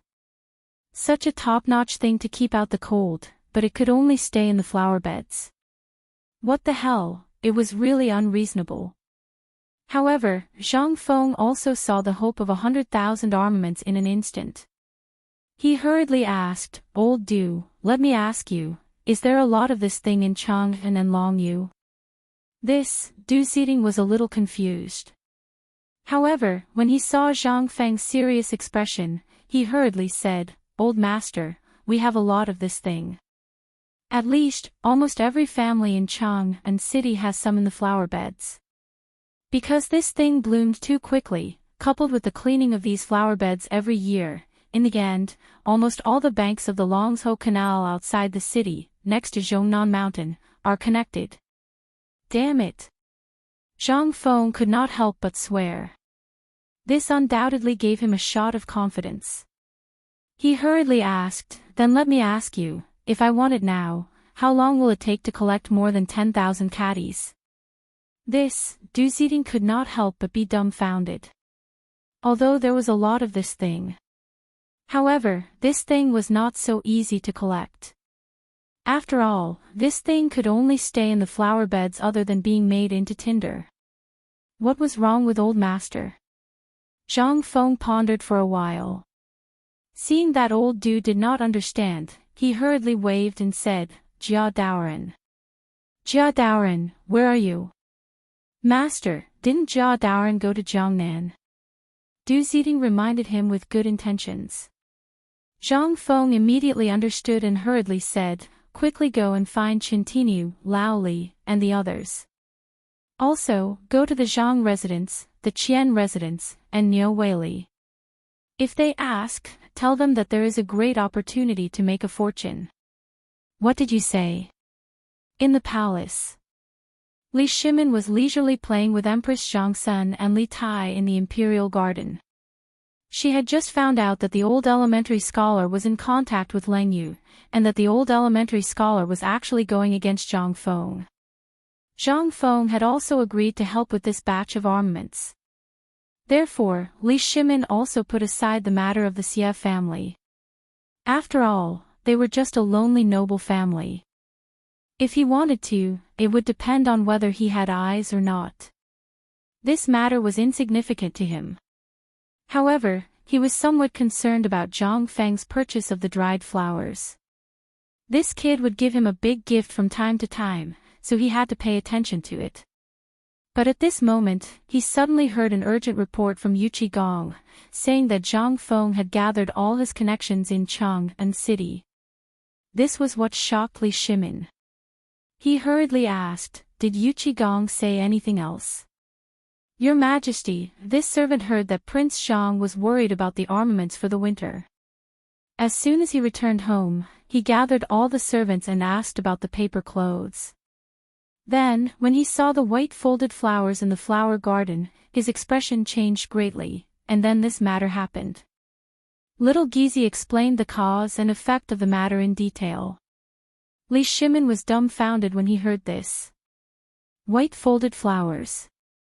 Li Shimin couldn't help but look at the flower garden not far away. Little Gizi hurriedly picked a bouquet and handed it to Li Shimin. This was the first time Li Shimin looked at the flowers seriously. The flowers were not fragrant. There was no smell at all. When he thought about how Zhang Feng had gone to buy the dried flowers in Chang'an City today, and how Zhang Feng had found this flower because of the winter clothes, he couldn't help but think about it. He couldn't figure out what was the connection between this and the flowers. Li Shimin couldn't figure it out, and Empress Zhangsun didn't know what was going on either. On the other hand, Li Tai smiled slyly and said, Father, didn't Brother Fingzi say that he was looking for you? Won't you know if you go there? Coincidentally, I also want to take you there to broaden your horizons. Li Shimin was hesitant. But at this time, when he heard Li Tai say this, he couldn't help but smile. He touched Li Tai's head and said, since Qing Ke wants to go, then I'll go and take a look. Zhang Sun Wugo pursed her lips and smiled. She said, do you want to call father? This morning, when I went to pay my respects, retired emperor kept talking about it. I'll go. Go now. I haven't seen that little bastard for a long time. What good things is he doing now? At this time, Li Yuan's voice sounded urgently not far away. And it was accompanied by a burst of scolding. Obviously, when Li Shimin received the news, Li Yuan also received the news. Chapter 1690. On the other side. Qian Mansion. Although the loss of Qian Wanli had a great impact on Qian Tong, after seeing Qian Xian's terrifying achievements on the mountain and his talent in business arithmetic, Qian Tong was amazed. Qian Tong could only sigh that God was kind to him. And that was not all. Because of Qian Wanli's matter, Zhang Feng's paper mill business was still operating according to the share when Qian Wanli was still there. Now, Qian Tong was earning more. Even now, because of the business connection with White Deer College, the Qian family was almost soaring in the business world. Not to mention in Chang'an City. It could be said that because of Qian Wanli, they even had a connection with Niu Weili. Since ancient times, merchants had been the lowest profession. But once they had a relationship with the government, it was different. This was the so-called collusion between officials and merchants. But this was just a little unpleasant to hear. In this era, all merchants who wanted to do business had the shadow of a merchant behind them.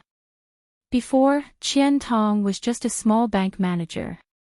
How could he be qualified to come into contact with this? But now, it was different. All of this was because of Zhang Feng. At this time, Qian Tong's business not only included the white paper business, but also the phosphate fertilizer business around Chang'an. He even had a connection with Jing Tufu's farm. At this time, Qian Tong felt that he had lived half his life in vain. In less than a year, he had achieved a terrifying achievement that he didn't even dare to imagine. How could he not be excited? At this time, in the Qiantong private bank, Qian Tong was checking the daily accounts when he was suddenly alarmed by a voice. On the orders of the patriarch, I invite Master Qian to the Zhang Mansion for a chat. Zhang Mansion. Qian Tong hurriedly stopped writing and looked out of the window. He saw a servant coming, but the word on the servant's clothes made Qian Tong hurriedly come out to greet him. That symbol was Zhang. That word. To be precise, in the entire Tang Dynasty, who else but Zhang Feng could make his servants wear the same uniform? The servants in Zhang Feng's residence wore almost the same clothes. Almost all the men wore satin, but the color of their clothes was uniformly white. It was a world of difference from the brown clothes worn by other servants. Moreover, there was another special point about Zhang Feng's servants, that was, their clothes and trousers were almost separated. It was not like a long gown, but it was also not like a short gown. In short, the clothes of the servants in Zhang Feng's mansion were a beautiful scenery in the entire Chang'an. Once they saw the person in the robe, they would be shocked. They all knew one thing. Zhang Feng's men were here. Moreover, because of Wanli, Zhang Feng had killed people in Chang'an. At this time, when the servants of the Zhang mansion went out, almost everyone had to take a detour. They did not dare to offend him. However, Zhang Feng's servants were all very humble and did not give off the feeling of arrogance. There was even a rumor that if a servant in Zhang Feng's mansion dared to put on airs, as long as Du Ziding and steward Du heard it, they would pack up and leave immediately without Zhang Feng's order. That was the rule. The most beautiful servants in the Zhang mansion were the maids. Each of them was wearing a skirt and a pair of light blue trousers, and a slanted opening with a row of buttons on the upper part of the clothes. Her clothes accentuated her figure vividly. Every time these maids went out, a large group of men would follow behind them. There would even be fights. There were even people from the Chang and local government waiting in Zhang Feng's mansion. Once a maid of Zhang Feng's mansion went out, they would definitely warn all the men in advance. Especially the men who had improper thoughts. Zhang Feng's mansion became the cradle of the dreams of the entire Chang and city and the slaves of the right age in the surrounding areas. More importantly, it was. In the entire mansion, there was almost no other family in the entire Chang and city. It could be said that they ate better than the young ladies of the rich families. Qian Tong thought about it in his mind and instantly cupped his hands and said, "Little brother, you said that Prince Zhang invited me." The servant also nodded humbly before bowing to Qian Tong and saying, "Master Qian, my master has an urgent matter to attend to and I must inform Senior Niu, so I won't speak any more. I hope Master Qian can return to the house as soon as possible." How dare Qian Tong act rashly? He hurriedly cupped his hands and hurried to Zhang Feng's mansion. And at this moment, in Zhang Shan's mansion, he had also received the same news. After learning about the situation, Zhang Shan hurriedly flipped the sign of the dessert shop and closed the shop. Those who were waiting to buy desserts, as well as the little beggars who were waiting for Zhang Shan's desserts every day, were instantly in an uproar. This was the first time in more than 10 years that Isin dessert shop closed in such a hurry. Everyone looked at the man in white servant clothes and thought about what he had just said. They instantly understood what was going on with Zhang Feng. It was Zhang Feng. And from the meaning of his words, it seemed that something big had happened. Everyone's face couldn't help but change suddenly. Something big was going to happen. Chapter 1691. As people who knew Zhang Feng received the invitation one by one, they were all shocked. Then everyone rushed to Zhang Feng's mansion, although they didn't know what Zhang Feng wanted to do. But the matter of Zhang Feng meeting the people of the Xia family in the tea house was known by everyone. They even knew the true identity of the old scholar. However, this was no longer important. What was important was what Zhang Feng wanted to do. This was the key point. After a little inquiry, everyone understood that Zhang Feng agreed to the 100,000 sets of military equipment in the army. This was the key point. In less than 2 hours, everyone hurried to Zhang Feng's mansion. But at this time, everyone looked at Zhang Feng, who was sitting in the flower garden with his butt sticking out. They were a little confused. Even Li Shimin couldn't help but want to ask, but he closed his mouth several times. "Grandpa, what is Uncle Zhang doing? Why don't he use the servants but do it himself?" Hearing this, everyone couldn't help but twitch the corners of their mouths. The person who spoke was Li Tai. This man was amazing. Not only was he deeply liked by the emperor and empress, but he was also deeply liked by the retired emperor. So, only he dared to say so at this time. Wei Zheng and others had already arrived. But, with the retired emperor and empress here, they didn't dare to say anything. They could only keep their heads down and stare at Zhang Feng. "Grandson, you have to watch carefully. This kid is a crafty person. Anything he can get must be a treasure. Just wait and see. Today will definitely be fun again." Li Yuan smiled and hugged Li Tai. He wanted to carry him up, but after a few hugs, he didn't lift him up. He was so tired that he was panting. Seeing this, Li Tai rolled his eyes and said, "Grandpa, you said it would be fun. But this uncle, why does he look like the flower thief that the maids in the house said?" Puff! Hearing this, there were already people who couldn't hold themselves back anymore. Zhang Feng also staggered. He stared at Li Tai and said, "Little guy, who taught you this?" Tai, don't talk nonsense." Zhang Sanwugo's expression also changed slightly as he scolded. Li Shimin and the others didn't care. Instead, they looked at Zhang Feng with a smile. This brat had called them over. Now, they had been here for almost half an hour, and this brat was actually playing with flowers in the flower bed. No matter who it was, they would not be able to stand it. Furthermore, this prodigal was stepping on precious flowers and plants. Moreover, this was originally a gift from Li Shimin to Li Yuan. How could anything planted in this flower bed be ordinary? However, to Zhang Feng, they were like weeds. At this time, Li Shimin and the others felt that Zhang Feng was not stepping on his own things, but on their faces. It hurts. His heart ached. This prodigal, even Zhang Shan and Qian Tong couldn't help but have a toothache when they saw the flowers and plants under Zhang Feng's feet. Seeing Zhang Feng leave the flower bed, everyone breathed a sigh of relief.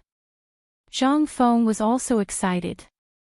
Seeing that Li Tai seemed to be declaring his sovereignty, Zhang Feng glared at him and said, "Little brat, you don't learn good things. If this was my academy, do you believe that I wouldn't let Tai Niu and the others beat you? They wouldn't dare." Li Tai also pouted and put his hands on his hips. "Enough, you're already so old, why are you acting like a child?" Li Shimin felt a headache coming on and hurriedly covered Li Tai's mouth, pointing to the pile of white stacks behind Zhang Feng. "If you want white stacks, I'll find someone to get them for you. In less than an hour, your courtyard will be filled to the brim. More importantly, what are you doing with these things? Also, brat, you should know that any of these flowers under your feet can be bought for at least 1,000 stacks of white stacks. You really are a prodigal son." Zhang Feng was stunned. He couldn't help but turn around to look at the flower bed he had ruined, then at the pained expressions on everyone's faces. Speechless, he asked, "What you said is true?" Li Shimin shrugged and said, "Of course, this is not worth mentioning to you. Brat, your money can be said to be the richest outside of the imperial treasury." Zhang Feng did not refute, washing his hands and sitting next to Li Shimin, looking at the mountain of white stacks in front of him and said, "Today, I invited everyone here for this." "We know." Li Shimin coughed and said, "Today, did you go to see the people of the Xie family? And you even wrote a poem on the street and bought dried flowers." Zhang Feng was a little surprised. Zhang Sun Wugo said with a smile, "Second brother is right. Almost the whole of Chang'an knows about this. They said that for the two madams, you were generous and bought dried flowers. We didn't believe it before, but now." Zhang Sun Wugo smiled and did not say anything. How could Zhang Feng not know what she wanted to say? Zhang Feng also pretended not to hear, coughed and said, "These flowers are important to solve the problem of 100,000 sets of winter clothes." N. Chapter 1692. In an instant. Everyone's face couldn't help but change. Although they all knew that Zhang Feng was fiddling with this thing at this time should be related to this matter, they really couldn't figure out how this thing was directly related to the 100,000 winter clothes. More importantly, at this time, it seemed that they had no other way. Li Shimin slowly put away the smile on his face and said seriously, "Fengzi, this matter is of great importance. Lord Zhangsun may have passed on what you promised to His Majesty at this time. At this time, it's a done deal." You don't believe me." Zhang Feng narrowed his eyes and looked at Li Shimin. He patted him on the shoulder and said, "Lao Li, you still can't do it." In an instant, Wei Zheng and Empress Zhangxuan's faces suddenly changed. Daring to say that His Majesty couldn't do it, and in front of His Majesty, really, only Zhang Feng alone. Who dared to say this? Ahem. Ahem. Little Gizi and Du Ziding stood aside and coughed anxiously. Wei Jing also hurriedly winked at Zhang Feng. Seeing this, Zhang Feng was stunned. Looking at everyone's face one by one, Zhang Feng asked, "Lao Li, okay, boy, let's not talk about this first. Tell me, how are you going to play? Or, how are you going to turn these flowers into clothes?" As far as Old Man knows, the Crown Prince is guarding the border at this time. If this causes unrest at the border because of this, do you know what kind of crime you will bear? Li Yuan was no longer in the mood to play. After all, he also knew that this matter was of great importance, and he had to face it seriously. Moreover, this matter is of great importance. Once the temperature in the north plummets, Tuli Khan will go south, and this matter will be serious. Moreover, it's only a day's journey from Feng Province to Chang'an, so, don't joke about this. That's right, Fengzi. Because of this, your brother Li can't sleep at night. He's worried about this. You see, now that Qian has gone to Qiuzi, what if something happens? Madam, don't worry. I didn't say there was no way. Zhang Feng was also anxious. Seeing Zhang Sun Wugo's distressed appearance, he couldn't help but feel numb. Zhang Sun Wugo's appearance was already peerless, and now that she was crying, Zhang Feng couldn't bear it anymore. Madam Li, sister-in-law, don't worry, I have my ways." How was Zhang Sun Wugo crying? It was just a method. She knew that this kid was amenable to coaxing but not coercion. But at this time, when he called her sister-in-law, she couldn't help but look at Zhang Feng with some interest. "You called me sister-in-law?" Ah. Zhang Feng was a little confused, but he still said, "Well, let's talk about serious matters. This thing is actually called cotton. I didn't know about it before, but I saw this thing in a book called Record of the World by my respected teacher. It said that this thing is unique to the Longyu Dao. But now, the Western Turks also have it, but that's not the main point. The main point is that this thing, after some simple processing, can be made into clothes. No matter how cold the winter weather is, it can make people feel as warm as spring. Moreover, you can see that this thing is very soft and elastic, Zhang Feng fiercely boasted about the cotton. For a moment, everyone was a little confused. However, what Zhang Feng said was true. This white cotton, which Zhang Feng called cotton, was really very soft. It was even softer than the ferret's fur. Coupled with the fact that Zhang Feng was excitedly introducing this thing, everyone subconsciously became excited as well. Fengzi, this thing is so miraculous, and it can be made into a mess.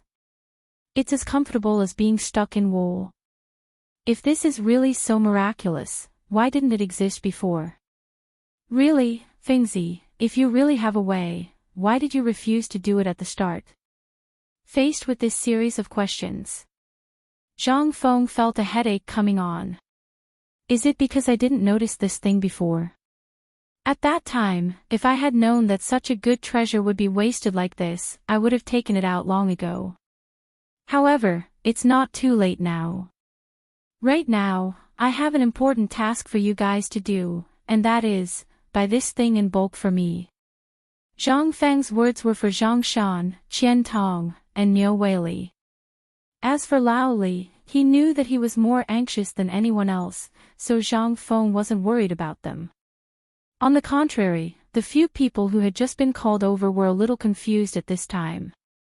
And after hearing so many big things in the military that they had never heard of, their jaws had already dropped to the ground. At this time, when they heard Zhang Feng say this, they were a little confused. Especially Niu Weili, he had a good eye, especially because of his identity. Before, he had some doubts about the identity of Wei Jing and the others.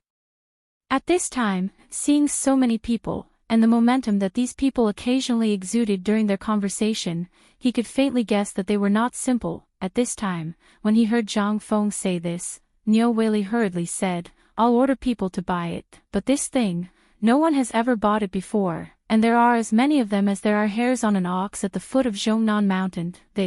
When Zhang Feng heard this, he raised a finger and said, I'll buy it for 5 copper coins per caddy. As for how much you want to buy it, that's your business, I'll only pay 5 copper coins. Chapter 1693. After seeing them off. At this time, only Zhang Feng, Li Shimin, and a few others were left in the courtyard. Wei Zhang's courage gradually grew. Just as he was about to speak, he heard Li Yuan slowly say, Boy, this thing can obviously be sold at a lower price. Why did you ask for such a high price from the beginning? Zhang Feng smiled faintly. Looking at the warm sunset that was about to set, they followed Zhang Feng into the room. Zhang Feng then said, This is why I called them here. Businessmen, if there are no benefits, why would they help you? Besides, this Niu Weili is the county magistrate of Chang'an. Although he has an official Weibo, he is the local snake of Chang'an. If he participates, many things will be very easy to handle. Besides, this Qian Tong has been cooperating with us for a long time, and he can run a bank in Chang'an for so long. Naturally, he has his reasons. Most importantly, he is in this business. If I don't look for him, who will I look for? If I look for you, you just wave your hand and the whole world will know. In less than 10 days, this thing will be known by the whole world. Besides, Zhang Shan, although he is a peddler, the people he contacts are the same as Qian Tong, the people at the bottom. Although we have to do this business, we also need to take things from the people and use them for the people. Moreover, the whole cotton and cotton clothes will be a trend in the future. That's why I called the 3 of them here. Hearing this, Li Shimin and the others suddenly understood. At this time, Li Tai interrupted, Boy, you say this white dye is really so good? Can anyone wear it in the future? Zhang Feng's face instantly pulled a long face. Li Shimin glared at Li Tai, and Li Tai looked innocently at Li Yuan behind him. Li Shimin instantly had no way out. Li Yuan hurriedly smoothed things over and said, a child's words carry no harm, a child's words carry no harm. Boy, why don't you say, could it be that this thing is even better than that fur? Zhang Feng thought about it and didn't know what to say. He had no choice but to turn around and call for Du Zidong and the others to come up. He took out some cotton and some silk and cotton cloth from his house and started to flick the cotton on the spot according to Zhang Feng's instructions. This cotton ball made Zhang Feng stumped. After all, he didn't know how to do this. He had only seen it once in a classic anti-Japanese war drama, so he copied it and asked the servants to tidy up the living room. With this, the eyeballs of Li Yuan and the rest all popped out. He couldn't figure out what Zhang Feng was doing. However, the fluttering cotton soon turned everyone's heads white. In the end, they couldn't take it anymore and moved to Zhang Feng's study to admire his collection of calligraphy. After a full 2 hours, Zhang Feng reimbursed Jingshu for 3 sets of gauze curtains, and only then did he manage to make a piece of cotton the size of a bed. It was soft and elastic. Although it wasn't as good as ideal, Zhang Feng felt it was almost there. He hurriedly called the maids in the mansion and hurriedly sewed it according to Zhang Feng's request. Just when everyone's stomachs were rumbling with hunger, Zhang Feng walked into the study with a roughly made cotton-padded shirt and trousers. As soon as he entered the door, it instantly attracted everyone's attention. Zhang Feng's cotton-padded jacket was almost made according to the style of cotton-padded jacket and trousers of later generations. Therefore, the style was indeed a bit unimaginable for everyone at this time, but they didn't care. After all, this thing was nothing to Zhang Feng, but for everyone, it was simply a miracle. It wasn't excessive at all. Just now, everyone was still looking at a pile of cotton, but in just more than 2 hours, it became clothes. How could it not be shocking? Li Shimin solemnly took the cotton-padded jacket from Zhang Feng and held it in his hand to examine it carefully. The cotton-padded jacket looked very thick, at least 2 inches thick, but it was less than an inch at the stitches. It was soft to the touch, softer than wool and mink fur. It wasn't heavy in his hand. It was as light as a feather. Li Shimin was a little shocked. But he still put it on without batting an eyelid. In an instant, that soft and warm feeling filled his whole body. At this time, Li Shimin couldn't help but ask, "Fengzi, how did you do it?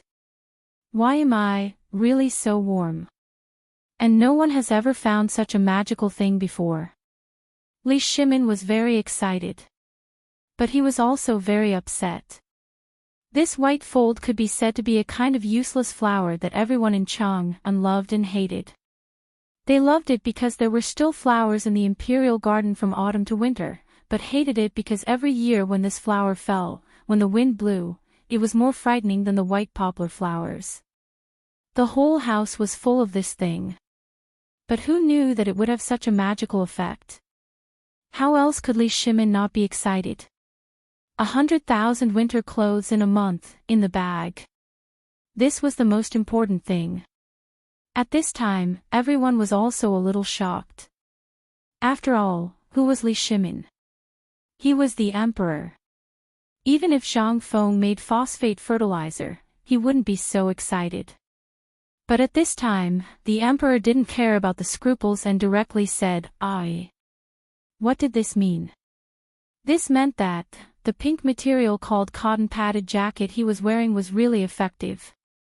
Chapter 1694. At this moment, everyone was staring at Li Shimin with their eyes wide open. To be precise, they were looking at the red cotton-padded jacket and trousers he was wearing. This was simply a little unimaginable. It could even be said that it was a little ridiculous. However, at this moment, no one could laugh, and no one dared to laugh. After all, the clothes Li Shimin was wearing at this moment could be said to be a unique existence in the world. Although everyone wanted to try on the clothes and see how magical it was, but, at this moment, looking at the expression on the emperor's face, everyone almost understood half of it. This thing should not be a big problem.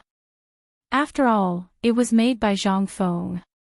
Could Zhang Feng's products be bad? No. Fengzi, do you think this thing is really so magical? What was it? It felt as light as a cloak that was draped over his shoulders. It's just that the trousers look a little awkward. Li Shimin looked at Zhang Feng speechlessly. Just now, almost everyone was wearing a robe at this time, only wearing a pair of trousers inside. However, at this time, Li Shimin was in a hurry to put it on. After putting it on, he realized that the robe could be said to be tied to his body. It was incomparably awkward and strange. It was fine if Li Shimin did not say it. Once he said it, everyone's expression could not help but become strange. Zhang Feng shrugged and said, "This thing is actually designed for the military. The main purpose of this thing is to keep people warm. If it's not to keep people warm, why would I make it? I dare to bet that with such a jacket, even in the bitter cold of the North Desert, in the snowstorm, there is almost no problem. Most importantly, after wearing this thing, not only does it prevent cold and warm up, but it also does not affect movement at all. Don't you realize that this thing is as good as not wearing it? And most importantly, this thing, if you wear it with a little care, there is almost no problem wearing it for 2 to 3 years." Yu Qigong and Qing Yaojin's faces lit up at his words. This kid was really thinking for them. Didn't this thing come out for them? If this was placed in the military, 3 years, how much money would they save in 3 years? Putting everything else aside, if what Zhang Feng said was true, then no one in the army would ever die from the cold. Thinking of this, Yu Qigong hurriedly said, "Feng Zi, is what you said true or false? If it's true, then. Seeing this, Li Shimin hurriedly interrupted Yu Qigong and said, "I have my own decision on this matter, and this matter must be reported immediately. Old Yu, quickly report this matter to the Lord Zhangsun. As for the following matters, I will discuss it with Feng Zi." As he spoke, Li Shimin turned to look at Zhangsun Wugo and said, "Why don't you take Tai, and Lord Father for a walk in the courtyard?" How could Zhangsun Wugo not know that Li Shimin had something important to discuss with Zhang Feng? He quietly left with Li Tai. This kid had been impatient for a long time. Now that he could finally go out to play, he was extremely excited. Li Yuan naturally knew the importance of this matter and did not say anything. With his hands behind his back, he called out to Li Tai and walked outside.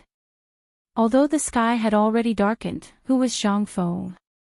At this time, the entire residence was hung with lanterns. Even the trees were full of lanterns, and the entire courtyard was as bright as day. Even Li Shimin could not bear to be so ostentatious. At this time, after everyone had left, Li Shimin reluctantly took off the cotton-padded clothes on his body. He smacked his lips and asked, "Feng Zi, do you have any other use for this thing? Or rather, what other purpose do you have for creating this thing? I don't believe that you created this thing just for the army." As he spoke, Li Shimin's eyes stared straight into Zhang Feng's eyes, wanting to see everything about Zhang Feng. Zhang Feng did not decline and shrugged, saying, "That's right, this thing is a good thing. If it is only used for the army, then it is indeed a bit of a waste. As a merchant, Lao Li, could it be that you have not thought of other ways? For example, like fine salt or other Eastern things, to sell to the common people?" Li Shimin was shocked. He quickly calculated in his mind and said, "You brat, could it be that you want to use these things?" Zhang Feng smiled mysteriously and patted Li Shimin's shoulder. "Brother, let me tell you this. You have seen this thing. Although I am only giving them a profit of 5 copper coins, you have to know that once my next step is to build the textile factory, it will be mass-produced. At that time, if I put these two together, Lao Li, think about it, this will be a considerable income." Li Shimin actually knew about the textile factory, but at this time, when it came from Zhang Feng's mouth, Li Shimin still felt a little shocked. After all, a textile factory that could produce a few hundred bolts of cloth a day without many people was an existence that had never been heard of before. At this time, if this thing was put together and produced together, then Li Shimin suddenly felt that it was really possible to solve the military supplies problem in a month's time. Moreover, what Zhang Feng said was not unreasonable. In this way, not only would the problem of the common people be solved, those great scholars and the pedantic officials in the court would also have mysterious things to say. But at this time, Zhang Feng said again, in fact, this business is nothing more than production around people. Eating, drinking, defecating, and sleeping is a necessity for people. Now, we have solved the problem of clothing and eating and drinking, but now there is only one gap, Lao Li. When Li Shimin heard this, he could not help but mutter, "Don't tell me you want to open a brothel." Zhang Feng's expression froze. He hurriedly said, "No, no, no, what are you thinking all day long? What I mean is, these cotton-padded clothes and trousers are one thing. The real use of the cotton is to make quilts, cotton-padded clothes, cotton-padded trousers, and quilts. This is the next big thing I want to do. Once this thing is completed, it will be difficult for us not to become rich. Cotton-padded clothes, trousers, and quilts are the three most important things in life." Chapter 1695. Li Shimin didn't know what the three major items were. He didn't know anything else either. There was only one thing in his mind at this moment, and that was the quilt that Zhang Feng mentioned. He had never heard of this thing before. It was used for sleeping. Now, the only thing he could think of was the bedding on the bed. At this moment, when he thought of what Zhang Feng said, he instantly understood Zhang Feng's intention. The reason why the bedding was called a bedding was because this thing was almost made of mulberry hemp and animal fur. Although it was soft, after a long time, it would become furry. Before this, he didn't feel much, but now, after feeling the softness in his hand and the low price, Li Shimin was tempted. It would be a lie if he didn't feel tempted. This thing. If Zhang Feng really made it, then, Fengzi, is what you said true? Li Shimin was a little uncertain at this moment. He asked cautiously. Zhang Feng rolled his eyes. "Do you think I'm a liar?" "No, no, no. I just find it a little unbelievable. Think about it, this thing can not only be made into a quilt, but it can also be made into a 4-piece bed set with our textile factory in the future. Then, it can be made into a sleeping bag for travelers, that is, sleeping bags for people who go out often. Lao Li, we're going to be rich. And I can guarantee that when this thing makes money, it can make money from fine salt and forging factories." "Wait." Li Shimin quickly stopped Zhang Feng, who was about to blindly talk, and asked, "What is the sleeping bag you mentioned?" When Zhang Feng heard this, he immediately reacted. He thought for a moment and said, "Lao Li, aren't we now raising military equipment for the army? Let me ask you, if we can produce a thing that can make soldiers sleep directly in the snow, how much do you think we can make? How much can Lord Zhangsun give us?" Seeing that Li Shimin was about to ask again, Zhang Feng hurriedly stopped Li Shimin and said, "This sleeping bag is made from a quilt made into something like a gunny sack. A thin layer of rubber is applied on the inner and outer lining of this gunny sack to create a waterproof layer and an insulating layer. This way, when you sleep, you only need to crawl into the bag. No matter how heavy the rain and snow outside, it will still be as warm as spring.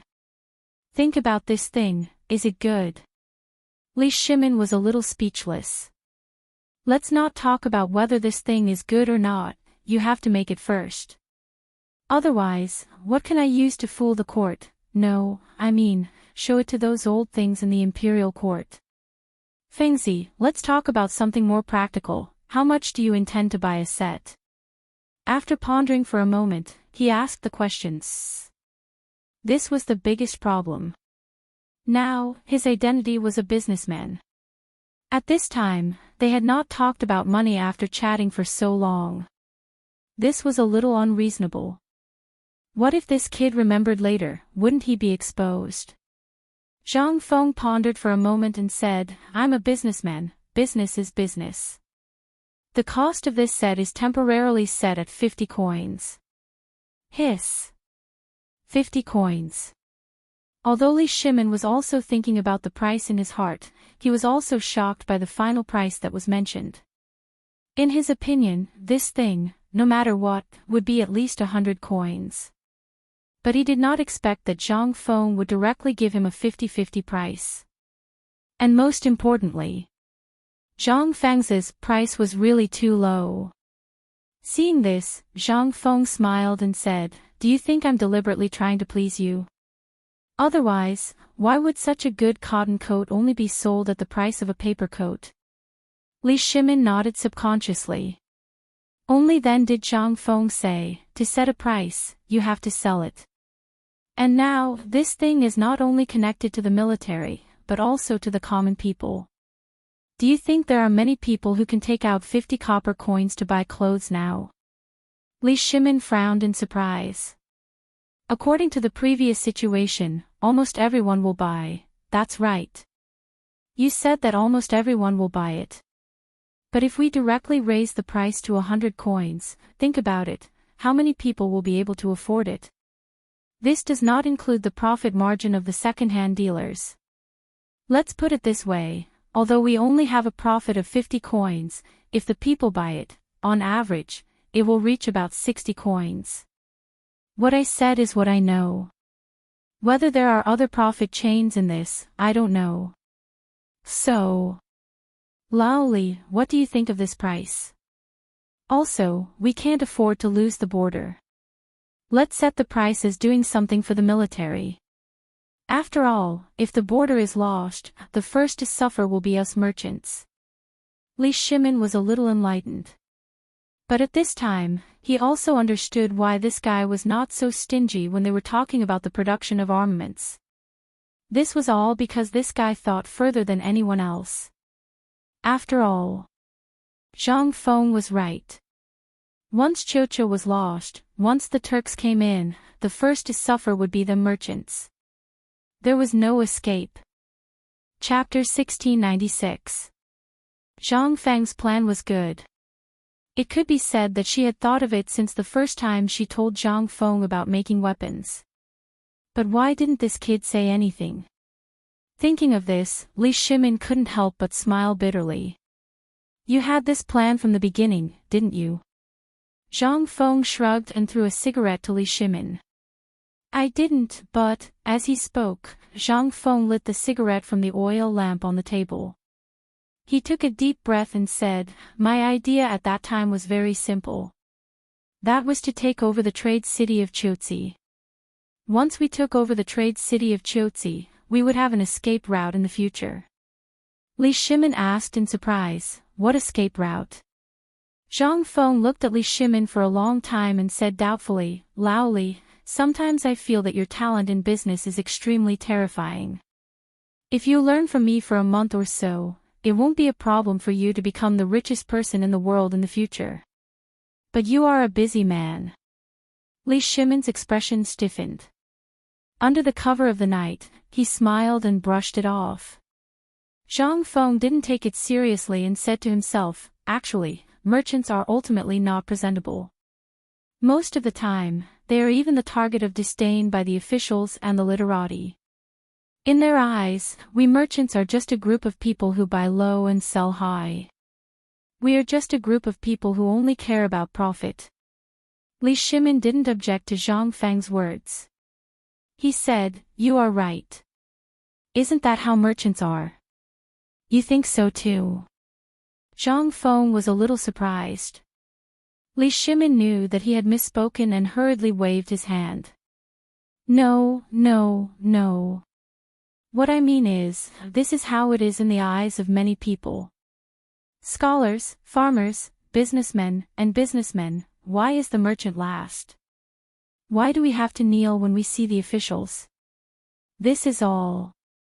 Zhang Feng was a little unhappy. To be honest, Zhang Feng was also a merchant at this time. He was just carrying the name of the academy on his back.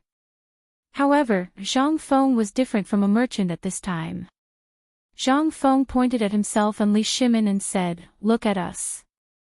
The kind you're talking about is just the kind of people who set up stalls on the street.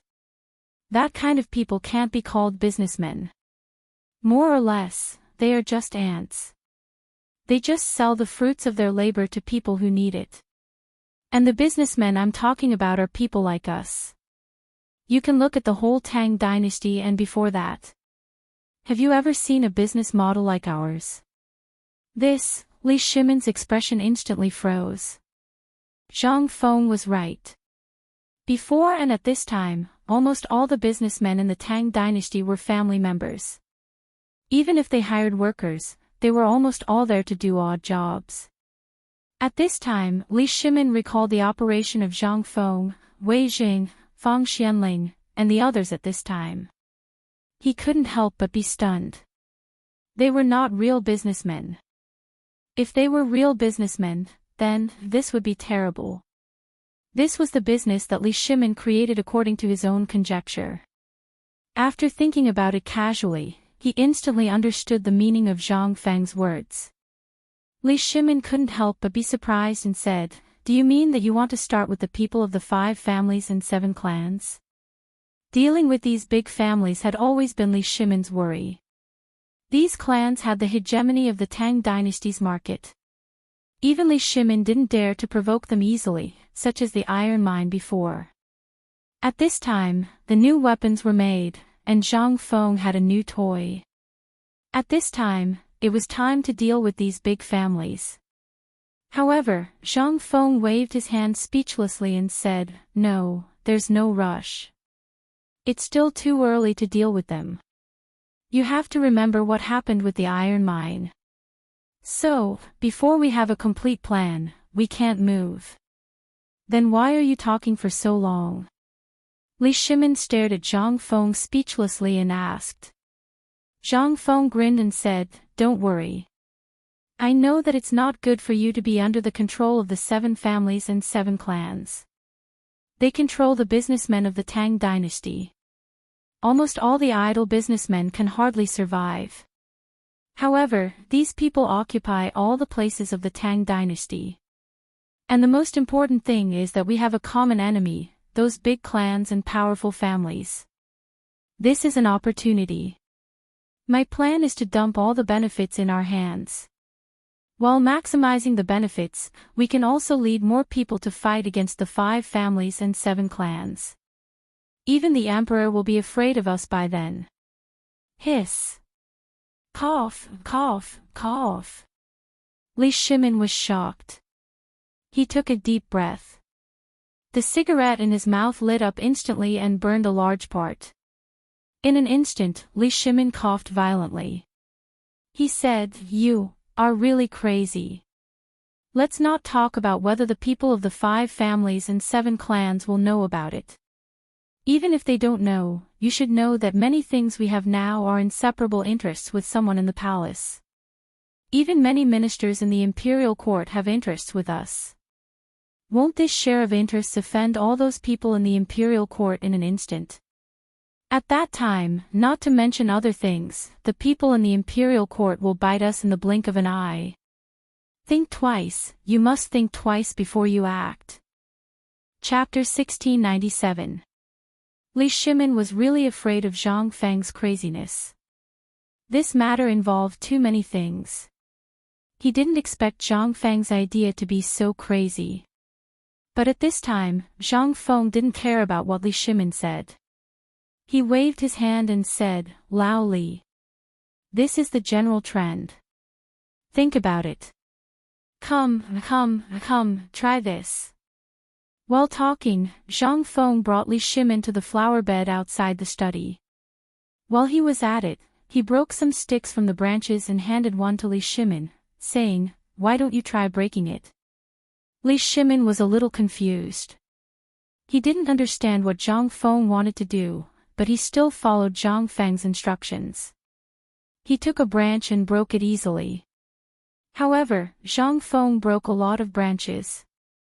In total, there were about a dozen branches. He handed them to Li Shimin. Lao Li, try and see if you can break it. Li Shimin looked at Zhang Feng. Seeing that he didn't mean to joke, he took the branch. This time, Li Shimin couldn't break it no matter what. This time, Li Shimin was even more confused. This is, Zhang Feng smiled but didn't say anything. He signaled Li Shimin to return to the study again. Then he said, Lao Li, the stick from before was us, or it could be said that it was our group. But we are facing the 5 surnames and 7 clans, as well as the Guanlong group. Do you think we can break them? But, don't we have a new weapon? Li Shimin said somewhat unconvinced. After all, he was very clear about the terror of the 5 surnames and 7 clans, as well as the Guanlong group. They were able to establish the Tang Dynasty and destroy the Sui Dynasty. It was inseparable from the Guanlong group.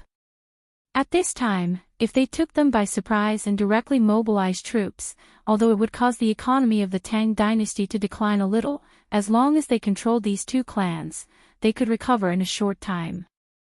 Most importantly, he was the emperor. If he couldn't control everything in the world, then, what was the use? Zhang Feng also saw Li Shimin's anxiety. He couldn't help but feel that Li Shimin was able to develop his industry in the gap between the Guanlong group and the 5 surnames and 7 clans. At this time, it was not surprising that he had such an ugly expression and strong killing intent. Seeing Li Shimin's gloomy face, Zhang Feng patted Li Shimin's shoulder and said, Lao Li, don't worry. You want to hear me out. It's not that we don't want to deal with the 5 surnames and 7 clans and the Guanlong group, but it's not the right time yet. You saw that wooden stick too. That thing is equivalent to what I said just now. Joining forces with those weak families and merchants, it seems that our profits have shrunk, but do you know what we can do with just the few of us? You should know that there are still countless businessmen under our control who can still find profitable business, such as second-hand dealers. Then we should just open our arms. Although it seems that we are earning less now, think about it. The streets of Chang and city are full of businessmen. These people, if they all buy goods from us and then pull them to other places, such as other villages and towns, then, you should know that this is the maximization of profits. At that time, no matter what those people in the court do, they will make more than twice as much as they do now in less than a month.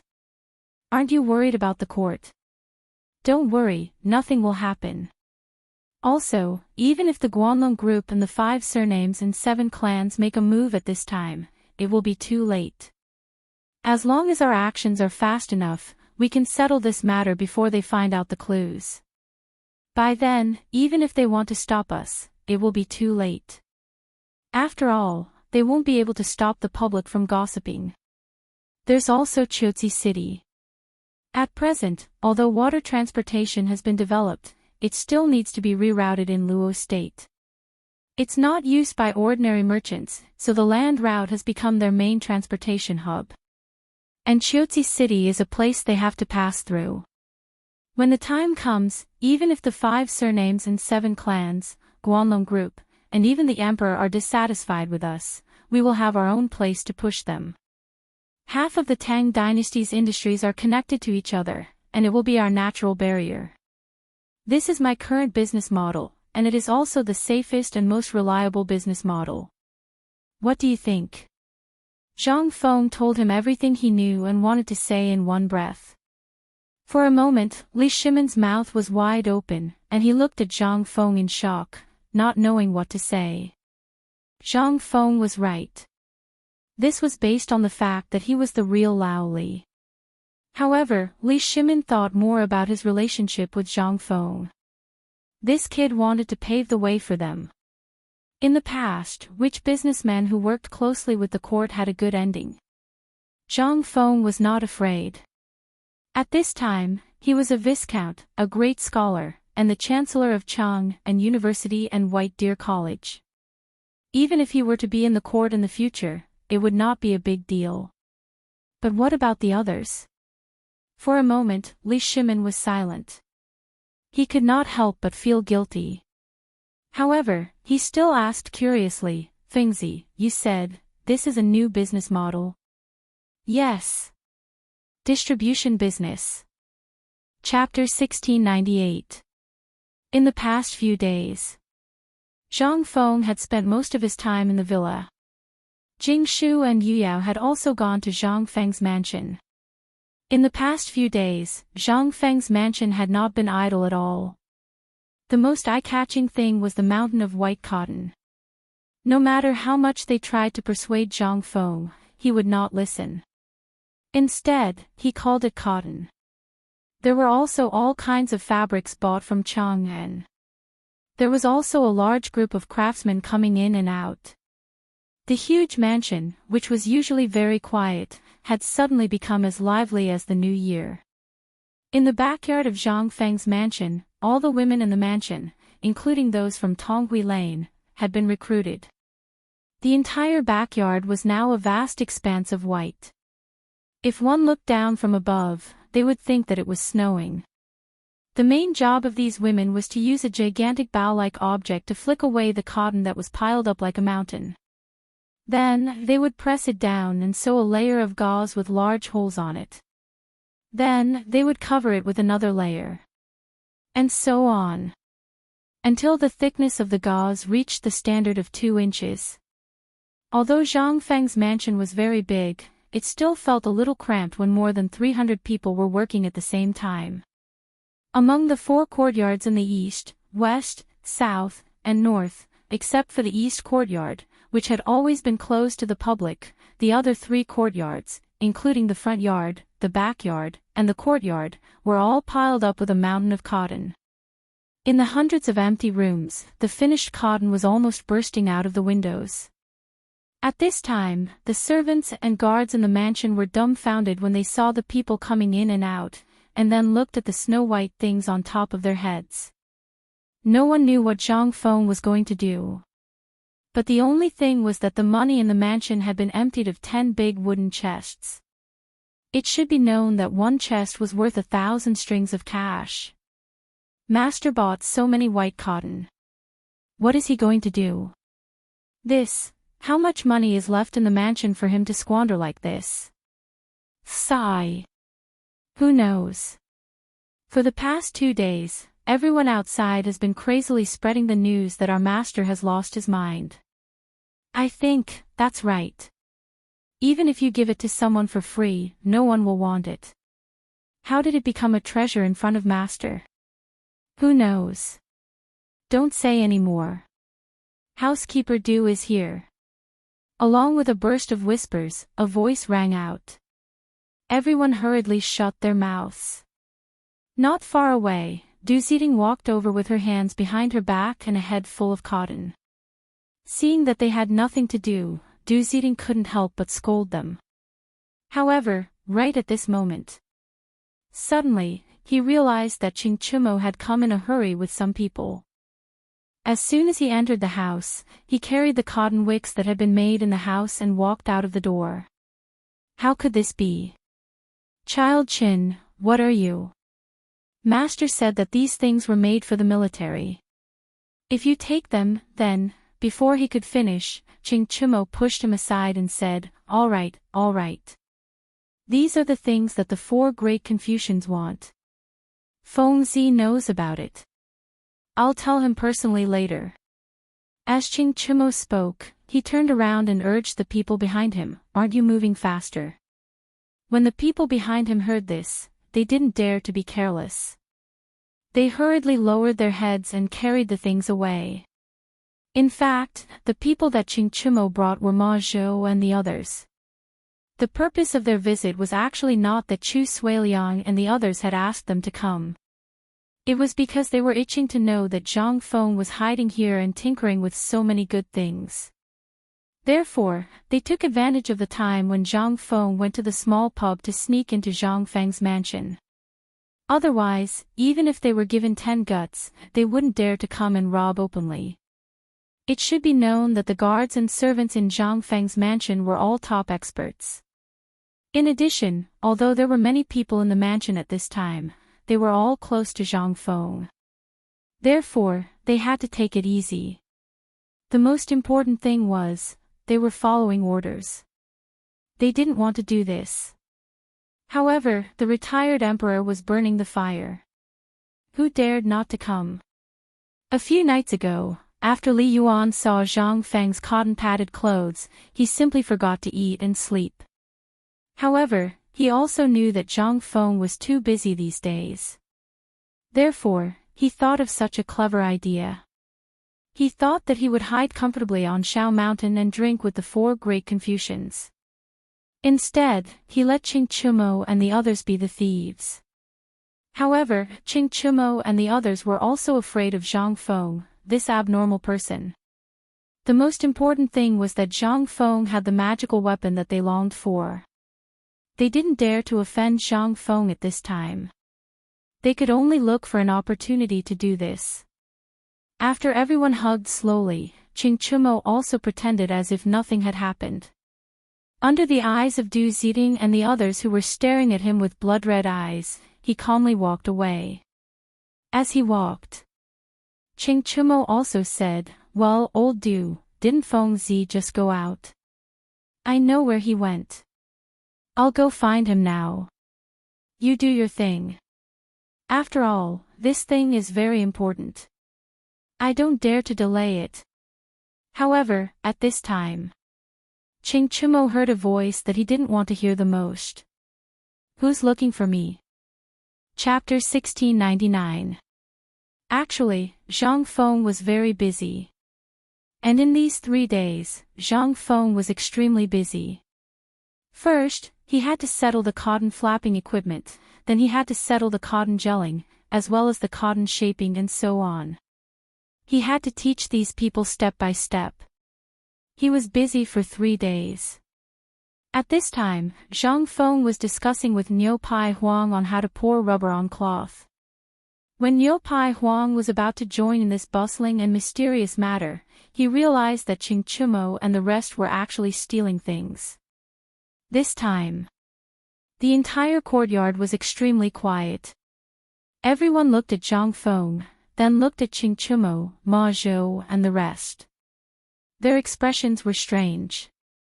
At this time, Qing Chumo also slowly realized that everyone was strange, as well as Zhang Feng's malicious expression. His expression couldn't help but change. What a coincidence, Fengzi. Zhang Feng also didn't expect that Qin Tiniu and the rest would steal into his house. But the moment he saw him, Zhang Feng understood many things. The first thing he thought of was the old master, as well as the few people who were present that night. If not for these few masters, how would he, Du Dabing, dare to let Qing Tiniu be so crazy? What's more, he even dragged Ma Zhou and the rest along. This was simply comparable to a rebellion. I say, do you have to go to this extent? Zhang Feng was a little speechless. He wanted to beat them up, but he couldn't. If he didn't beat them up, if they all learned like this, what would happen in the future? Thus, Zhang Feng couldn't be bothered to beat them up. He waved his hand and said, "The few of you, that's enough. Just now, the old master told me. Otherwise, the guards in the courtyard would have already broken your legs. Let's go, Tiniu, the few of you enter the house. Ma Zhou, after getting the things away, the few of you quickly come back. I have something important for you to do." Qing Chumo, Du Shu, and Zhang Sun Chong looked at each other in confusion. They really didn't expect Zhang Feng to cover for them, but this also meant that Zhang Feng and the others had something big to announce. After all, this was the first time Niu Pai Huang had come to the mansion with Zhang Feng. Without saying a word, they followed Zhang Feng into the study. As soon as they entered the room, Zhang Feng asked them to quiet down. Only Niu Pai Huang was in the middle of the study, fiddling with a big iron pot. Inside the pot was a pot of rubber that had already solidified. Everyone was dumbfounded. He didn't know why Zhang Feng let Niu Pai Huang boil rubber here, but how could it be an ordinary thing if Zhang Feng valued it so much? Zhang Feng patted Qing Chumo's shoulder and said, "Tiniu, it was the old master who asked you to come, right?" Hearing that, Qing Chumo shrunk his neck and said, how did you know? If I didn't even know this, I wouldn't be called Zhang Feng. Zhang Feng was a little speechless and spread his hands.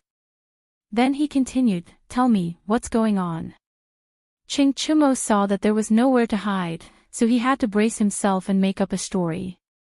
He forcibly turned Li Yuan's curiosity into the people of the Tang Dynasty and so on. Of course, Du Go, Zhang Sun, and the others couldn't be left out of this. In the continuous smooth lies of these people, Zhang Feng was fooled into a daze. However, he didn't have a trace of doubt. Instead, he was a little excited and reached out his hand and said, since the old master said it so arrogantly, then according to his character, he must have prepared the money for me, right? Come, quickly take it out. I'm also worried about where to get the money now. This time, it was Qing Chumo and the others turned to be dumbfounded. Qing Chumo glanced at them and saw that they were very confused.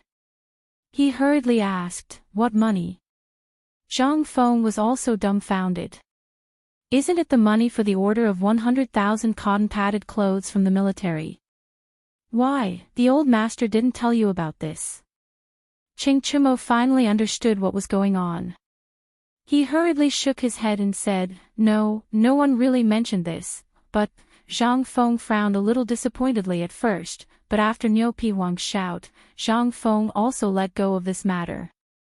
He grabbed Qing Chumo's hand and pointed at Niu Pihuang, saying, Tai Niu, now I have a difficult task for you. As for other things, you can put it aside first. It's here. It's really here.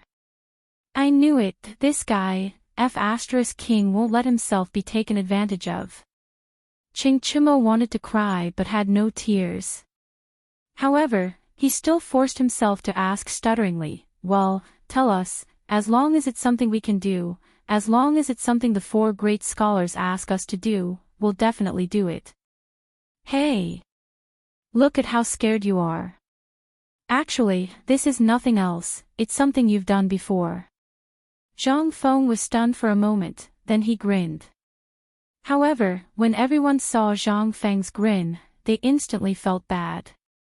Zhang Feng didn't care about this and said, I don't mean anything else. You've seen it too, since this phosphate fertilizer factory was built, it seems like you've been idle. Next, I want you to work with Niu Pihuang, in half a month, wait. Zhang Sun rushed over and looked at Niu Pihuang who was boiling rubber with horror, saying, Feng, you want us to boil rubber? Chapter 1700. Making rubber. This looked like a place on the mountain. It was even more horrible than squatting in the reflection room after making a mistake. The reflection room. As the name implied, it was used to reflect on one's mistakes. However, calling this house a house was a waste of talent. The entire house could only accommodate a small bed that was half the size of a door and a night fragrance bucket. It was only 4 feet high. Just think about it, how terrifying would it be for a person to squat in a dark room that was only 4 feet high? However, even so, everyone on the mountain thought that it was a blessing. The rubber factory on the mountain was built in the most remote part of the mountain. Usually, very few people would go there. However, most of the students were 17 or 18 years old. They liked to explore these things. However, everyone who had been to the rubber factory was forced to step back by the pungent smell of rubber and the pitch-black, stinky gutters that stretched for over a mile. The most important thing was, even the birds in the sky didn't dare to provoke the poison of this thing. The fish in the water had long died, not to mention the ones in the sky and the ones in the ground. They had all run away and died. Who would dare to go to such a terrifying place? However, at this time, Zhang Feng wanted them to go. What was this? This was a reward. They knew that Zhang Feng wouldn't let them go so easily. It turned out that this was the trap. Qing Chumo's face was like a pig's liver. He hurriedly said, Fengzi, this matter was instigated by the old man. You know that we are the younger generation. We have to listen to whatever the old man says. We know that stealing is wrong, but you don't have to trick your brothers like this, right? What are you talking about? Zhang Feng was a little confused. However, looking at the expressions on their faces, he suddenly understood.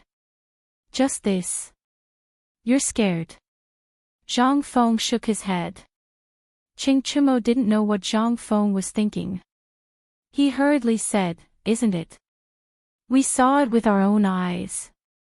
The place where the rubber factory was located was pitch black all day long. Even the fish in the canal were all dead. The water was pitch black. There were no birds in the sky, and no wild animals in the ground. We all heard that it was the poison of the rubber that had blocked the canal. Poison. Wasn't it caused by air and water pollution? How did it become like this? Zhang Feng was anxious at the current level of everyone's intelligence and understanding of these things. He waved his hand and said, "It's not about this. I mean, the textile factory should start. At present, we have enough cotton in Guanyi, Shannon, and Longyu Road. However, the fabric is not enough. If we want to make 100,000 cotton-padded clothes in a month's time, we have to think of a new way. If we start the textile factory, we can. You're talking about this. That's not a problem. You should have said it earlier. See, we're scared." Before Zhang Feng finished speaking, Qing Chimo and the others came to their senses and then returned to their usual sloppy appearance. They sat in Zhang Feng's study in a disorderly manner. It seemed that Feng Zi would not allow them to do that horrible black smelly thing. That would be great. If they didn't go to that place, they would be safe. Zhang Feng didn't know what to do with this move of the few of them. After being stunned for a moment, he came to his senses. It seemed that they were afraid that he would punish them to go to the black kiln. After thinking all this, Zhang Feng suddenly had an impulse to curse. Can you think of something else in your heads? Is there anyone who shows off like you? Qing Chimo crossed his legs, wiped the sunglasses in his hand, and asked, "What is showing off?" Zhang Feng hurriedly surrendered. "Now is not the time to talk about this. You're thinking too much. Although I've stopped today's matter for you, if you don't want me to pursue it, you have to do as I say. Now, Lao Li has personally built a textile factory outside the city. I'm going to look for you when I come back. I've discussed with Lao Li. We only need 30 water wheels as the linkage drive, and our textile factory can run, so it's the water wheels." Qing Chimo thought it was a big deal. But at this time, after hearing that Zhang Feng had discussed with Li Shimin, and the most important thing was that the emperor should still be outside the city at this time, it was a big deal. The emperor was personally presiding over the overall situation and handling the textile factory. At this time, if something went wrong, then, Feng Zi, isn't it just water wheels? You should have said it earlier. I don't want to scold you, Feng Zi. Why didn't you say it earlier? Say it earlier. Zhang Feng felt that he was going to vomit blood and die. Looking at the change in attitude of the few people, he pointed to the door, took a deep breath and said, "Get out. If you can't make 30 water wheels in 10 days, you'll F*King stay in the rubber factory for a month." F*CK. Qing Chimo and the others couldn't help but wail. Then, they rushed out of Zhang Feng's house, howling like wolves and ghosts. Zhang Feng looked at the few people who came and went in a hurry. He was speechless and raised his beautiful middle finger. Xiao.